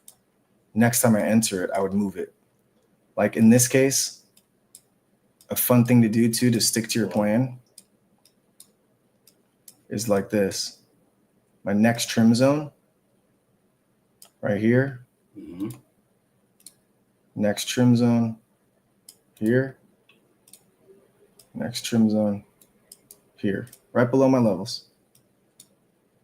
You know? And then when I wake up and I know, oh, I'm all tired and not knowing what's going on, I already know. You did the work. I remove it all. How long out did of that my take mind. you? 13 seconds. And you remove emotion at that point. Yeah, you know? Because what happens if it rejects there again? What happens was this, right? It breaks this. Oh, hell, I'm not even going to sell yet, dude. It's going to keep going. You go to the bathroom, bro. You come back and you come back to this. And you're like, what the fuck? Even if it broke past there, dude, then do a stop loss at that target in case it doubles back down, which it will. Bro, I'd rather just take 25 and keep it pushing. Exactly. Right? Yep. Now, once I've secured my initials, now I could put a take profit or a stop loss and a take profit of another 50% higher up on the food chain. And now whatever happens. I swear to you, it won't bother me. You know? Go to sleep like a baby. I swear to God.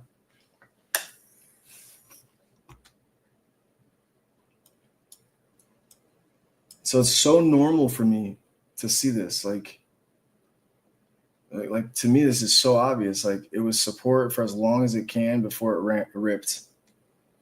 And then it was resistance for as long as it can. And now it's resistance again. On the double cup right there. Yeah. Because it didn't push up beyond the first cup. Well, your first cup would technically be so that one here right there. to here. Then it goes all the way up to the weekly close on 9/27. Yep. And then the second cup part, is that considered a lower high then? Or just following the trend line? Yeah, so to fully get a cup, you want to be parallel with the peaks. Yep. So if you go with this, because a different time zone won't look like such a big wick. Like if you go to a 15-minute, you'll see a little bit more of where your cup was. And so you got the blue line, essentially your cup, or you can come up here. This is your cup, whatever. Either way, this would be my handle. Okay. I took this play. That was the small win we had yesterday. But can the handle be? The handle should push past. No, I'm saying, does the handle always have to be downward, or can it be straight across? Like the consolidation. It could be consolidation, but to a slope downward of some kind. It has to be sloping downward. The slope downward to some degree would be strength. Like if this was resistance, I know that. Then you would get a bigger pop. Okay. If it's a deeper fall, then less people are less confident now. So they're like, oh, let me just make sure it's a handle. Means on the 4 hour, this little bit of a dip. Yeah, we don't want it to go down too far. Well, yeah. So you got your official cup right now, right? Now you have your next cup. So blue line to blue line is your peaks to a T. Blue line to blue line. Blue line to blue line. And now this would be your handle to this zone. Really, it shouldn't be past here, to be honest. Yep. And if it holds up here, then yeah, you would have a stronger conviction to it, which could push you to the next cycle level. Right? And then now you have your first cup handle with a higher peak, which is why I say cycle level. It'd have to come up to here at least 174.36. And then that would also initiate your next cup handle push, and it could give it some extra steam up. And then you'd get your next little cup. which is kind of like here's a failed cup and handle, and you can see the difference because of the peaks. Do you see how if you're considering this a cup and handle, it's a little janky, it's jaggedy. Not everyone buys in on that cup. Sure, I can still go to cup. I call that the 3rd grade pottery cup for Mother's Day. So the less clean it is, the less that motherfucker holds. And this psyched me out. I actually took an L here because it held here. Oh, shit. So I was like, oh, okay, cool. We're going to get our handle formed. Yep. And instead of waiting for confirmation, you enter too soon and it's no longer a fucking handle. And then even there it held. You're like, oh, okay, let me add to it. Got my handle. Oh, fuck. Yep. Well, now it's no longer a fucking cup and handle. At that point, I'm pretty much fucked. You either got to hold through all of that, which, you know me, my liquidation would have been $1.50 under this. So there's your liquidation. You're dead. So if it's no longer a cup and handle, why still hold? Yeah, just cut. Like that, you just got to cut. We did that yesterday. We cut our position for an $11 loss. Why not? Yeah, get it out of here. Whatever your full position was. Get it out of here, you know? So again, even on a 15-minute candle, you have it riding the 20 exponential moving average, 20-day. So that's cool. You have it holding since closing with strength. You have it holding this, even though it's wick below, even on a 15-minute. So you could still hold through all this. Still noise. 30-minute. 30-minute looks strong as fuck. I actually like the 30 minutes. I don't think I'd use the 30 to be honest. Yeah, I'm pulling it right now because I just saw that you were using that. So here's the deal with the 30-minute. I noticed Solana respects the shit out of the 30-minute. I was like, whoa. I think it was. Yeah, it was right here. I was noticing it. I was like, damn. You know what I mean? Like, damn. Yep. Every section I have, it retested and held. This was the only one that didn't retest it and hold right off cleanly, but it was still above the 20. Damn. Reclaimed it with strength. And look at that. Like, we're talking every single fucking candle close. Look, candle close. Right below the key levels. I was like, damn. That's why I always get right below key levels is why I trim. Just in case they don't want to let it go all the way through that shit. It does a lot, right through it. But every once in a while doesn't touch it quite. Look at the top of that trend line up there. Goes above it, goes way up, all the way to the weekly club, 173.13, comes down. If you didn't wait for confirmation, you're getting your ass handed to you. Dead. Literally. Especially here, because then you're like, oh, I can add now, and it's safe. I'm going to add. It went up. Oh, yeah, I'm going to get back up to, break even. And then, nope. This is buying high, selling low. Exactly. This is it. Buy high. Yes. Sell low. Fuck, it is going. Buy high, sell low. Oh, it's coming back to like buy. Yeah, it is. Sell low. Oh, it hurts, dude, because I know people that do it all day, bro. I'm like, I've been guilty of it more than once in my life, but I don't do that shit anymore. But I will watch. Confirmation is a hard thing for me sometimes because I'm like, dude, it's going. FOMO. It's the hardest. It's the hardest because of this kind of shit. The worst part too, dude, is you see this and you're like, fuck. I could have. Dude, the best and worst thing is you fucking get into it and it works out in your favor. Why? Yes, it's good. You made money, but it's bad because you're going to think you're going to do that shit every time. And 90% of the time, it doesn't work. I will watch a clean breakthrough to know the direction and wait for the retest and play it with confidence. And that's why you have an 85% success rate. I swear to God. It is. So I make smaller wins, but my probability is way higher. Yep. Serious shit. I used to notice that on SPY. I would trade with people on SPY and they're like, so wait, why aren't you getting in now?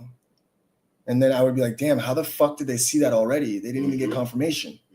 They were right, but what the fuck? And then every once in a while I'd be in the same trades and I wouldn't be in a trade at all. And they would have taken their L. Yep. And you take enough of those and you're like, it's just not worth it. Yep. I would 100% rather wait, miss out on a move, but know that's the move. Wait for a retest and play with strength. Been noticing, I mean, obviously this is true, but like Solana has so much volatility. It does. And if you're actually watching the charts like you're doing every single night with us, it's like, who gives a fuck if you miss a trade? Who cares? There's 1,000 more coming in the next 24 hours that'll be just as good setups. And that's another thing I've done. So I've literally watched 2 or 3 people take trades, and I'm like, or it goes up 30 cents real quick. And I'm like, you know what? I'm just gonna hold off on this one because I wasn't confident anymore. Not overall, but it's like whether it works out or not, I'm trying to practice that discipline when it comes to like you don't always have to be in a trade, even if everyone else sometimes the best trade is no trade. It's no trade, and it's all about entry level. Yeah. Entry and liquidation, obviously, but yeah, if you can work on those being two things, patient and getting a better entry and not greedy, set that is fucking massive. And then not being greedy is like going with a lower leverage and being okay with that. Correct. And so a lot of people, myself included, I'm in one right now. It was I thought it was a $47 trade. It was 27. So I'm up 100% on it. I was like, oh, $26, whippity do. But guess what?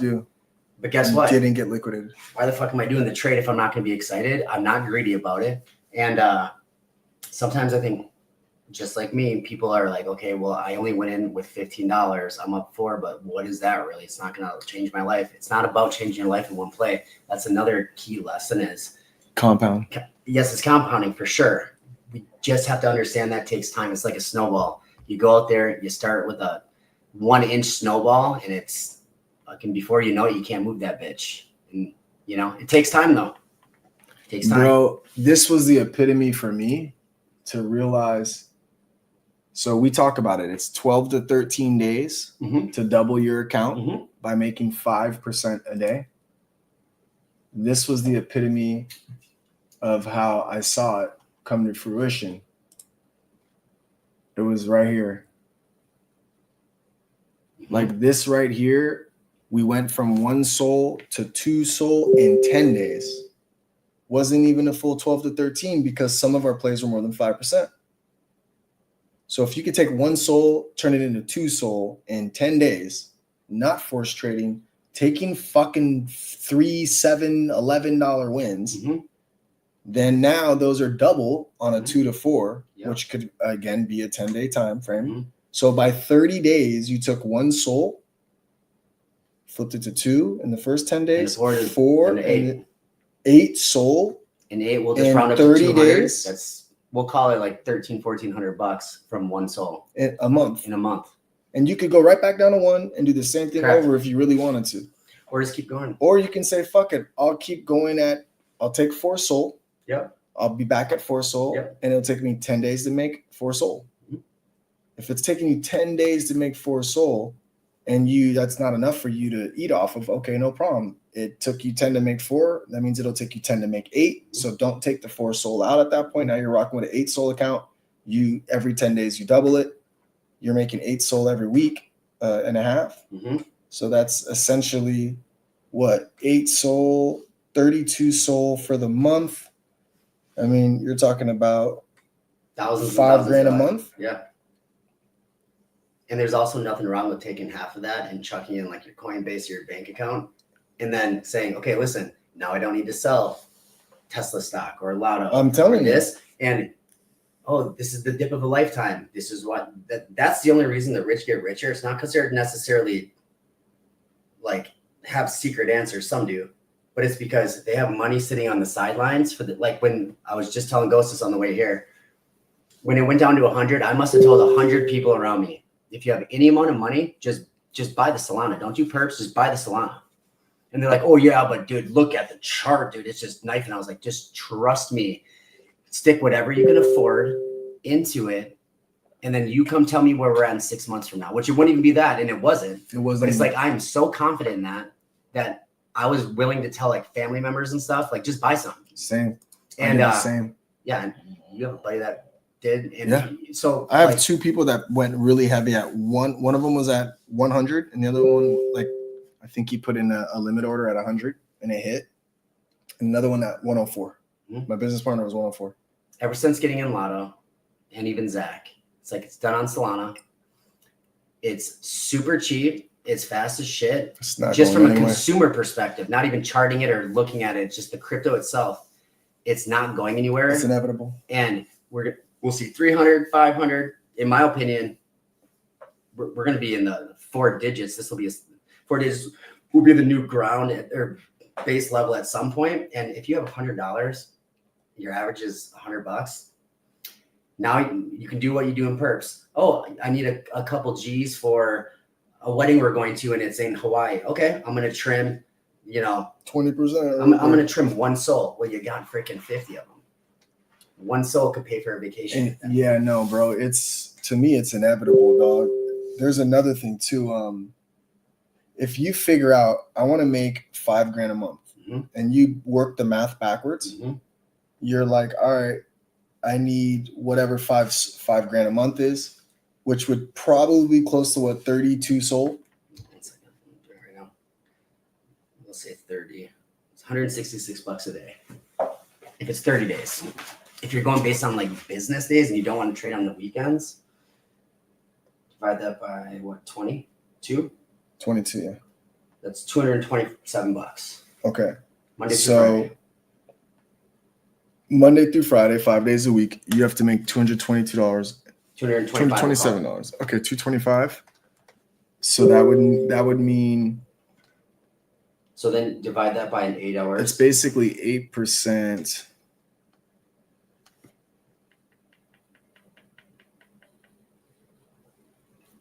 You would need to make. Hold on. So you got 1.32 soul per day. Right now. Yeah. So 32 times 170, let's call it, is 5440. So that would be you need to double your soul. You need to double 4 soul once a week. So the goal should be, how do we get up to 4 soul? You have to double your soul every 10 days. So double up every 10 days would be 4 soul that you're trading with. So basically you're making making 4 soul a day, and I'm sorry, 4 soul a week. At these price levels. No, 8 soul a week. My fault. So 8 soul a week at these price levels would be doubling a 4. Would be doubling it. So 8 soul would be doubling an 8 soul. You'd have to double 8 soul a week. To get there, you'd have to make 5% over 12 to 13 days. You would flip it. So 1 soul would take you 12 days to get to 2 soul, would take you 12 days to get to 4 soul. That's 24 days, 4 soul. 36 days, 8 soul. 48 days. It would take you 48 days to take 1 soul and turn it into 8. And then from there, you'd be flipping 8 soul every time after that. So it would take you every 12 days, you'd be making 8 soul to get to that math. And that's 5% a day at that point, which would be basically a 8 soul account. 8 soul account. Yeah. So 8 soul account, 5% every day of an account that's 8 soul worth, which would be 8 soul is worth what? 8 times 170 divided by or times 0.05. You're making 1.05.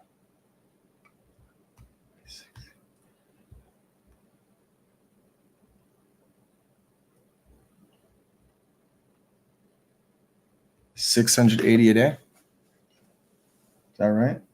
Or 68 a day? 14 at 5%. So that's 7 days at 10%.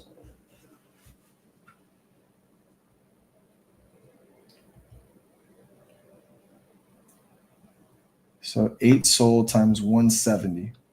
What's that number? 1316? Yeah, 1360. 60. What was your question now?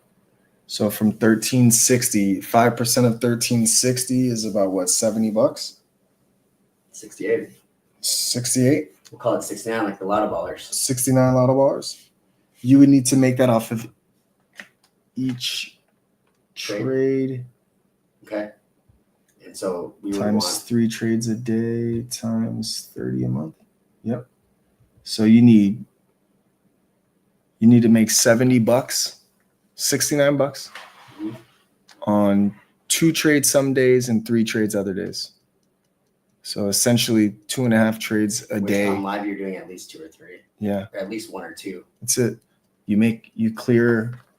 And that's at 5%, right? Yep. Now imagine you get a great entry and you get a humongous boner candle. Yeah, You any can't even one get of out the quick big enough. ones. It could be 15, 20, 30%. Any one of the big ones. The average would have to be Correct. $70 a trade. 2 trades I a feel like day. with these, dude, getting 5%, unless it's on the way down and you're like a stop loss, you're probably even getting more than that most of the time. Not all the time, but.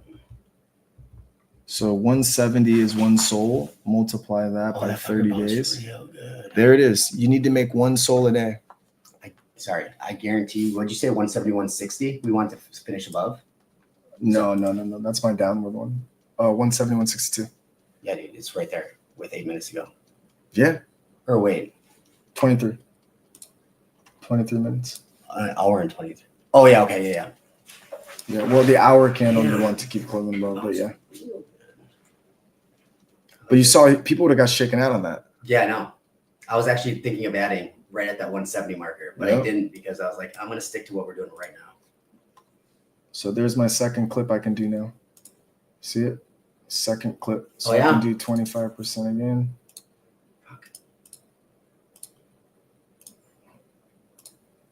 This is the only way to grow it, bro. It sucks, but fucking sucks, dude, because you have to be so conservative, but it's so let me show you why. Look, I have 0.63 now. I had 1.24 SOL on the 1 SOL account challenge. Mm-hmm. So half of it is secured, and I still have 100 worth of collateral, plus the position's worth 123. Shut the hell up, dude. Yeah. So if I closed it out right now, I'd be at 1.6, 1.7. So that would be I would make another 25% on the portfolio by doing that. You see what I mean? Like, it's crazy, bro. It adds up, dude. Most importantly, I reduced my risk on yet another rejection. Exactly. Look at that rejection every time. Mm-hmm. But you And see, I the just further took you profits go at right, 170, 160, dude, is where it ended up. that's beast. That's like top wick shit. Oh, sorry, 170, 151. That's beastie. But I closed my entire position at 100. See, this is that algo shit that I'll be trying to tell people. When I start seeing that, I'm going to start watching that from now on, because if I can start sensing where the algos pick up, well, I mean, that's not algo. That's consolidation. That's algo shit. Yes. That's algo shit. It's like it goes algo, then it goes consolidation, then it goes algo after consolidation. I'm going to watch this shit. If it's consolidation, then algo, it might go fucking way further than the other way around. Algo, then consolidation. And then it only popped a little bit. I'm going to watch this shit, man, because it makes a lot of sense. You see why trimming there made me feel confident and comfortable now, because now even if it goes against me, I can't lose on this trade. Yep, you can't.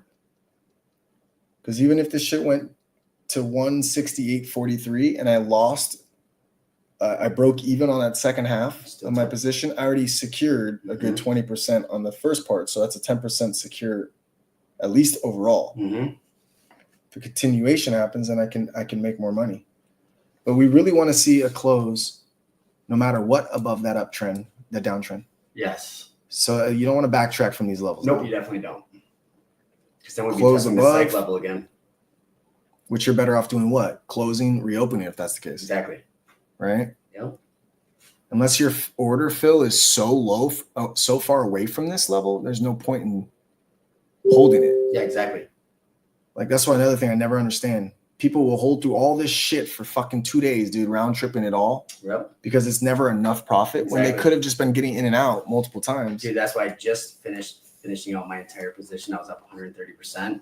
But right before I was up 130, and literally when I said, "Oh shit," it was I was only up 75%, like that. Just and I was like, "Ah, fuck!" I was just being greedy. I could have trimmed, but now I have more money. That's why I did the 30. I'm trying to do the 30 to see what I can grow in. Yeah, bro. The 33 one that I just P-Dub doubled it did my first try. So yeah, that's the P-Dub. What she did, 33 one. She said she did 30 to 330. Yeah, 33 to 330. I just want to beat that. I don't know where she's at right now, but she killed it on that shit. Yeah, that was dope. She had some really big trades in there. Damn, I forgot to call her back. I forgot to text her back. I feel like an asshole. Did she ever pop on stream? No. Oh, right. Oh my god! And she asked me for the password. I didn't give her the password. She sent me the password though. Like okay, 10 minutes someone before it else started. gave it to her. No, never mind. She didn't. Egon did. Right before he got in the car. Well, now it's too late. I'll hit her in the morning.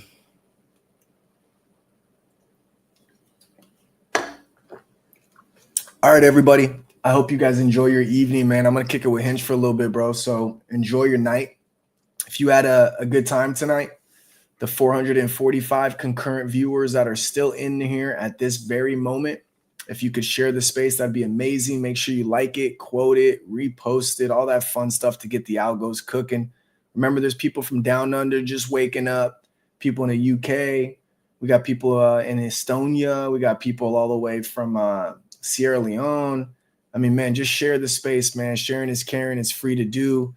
And it really does potentially have the ability, I should say, to help people learn, man, for free, bro. So if you could do that, that'd be amazing. We love you guys. We appreciate you guys. Lotto fan bam is fucking strong as it gets, man. We ain't going nowhere but up. Tap in tomorrow around the same time. We'll start the space a little earlier than we did today. We'll shoot for 5 o'clock p.m. Pacific Standard Time. I'll try and get on live before then so we can see how that daily candle closes as always. Enjoy your evening. Mr. Chris, man, I appreciate you so much for tapping in and keeping our chats live all day, every day, man. We'll see you in a little bit, guys. God bless.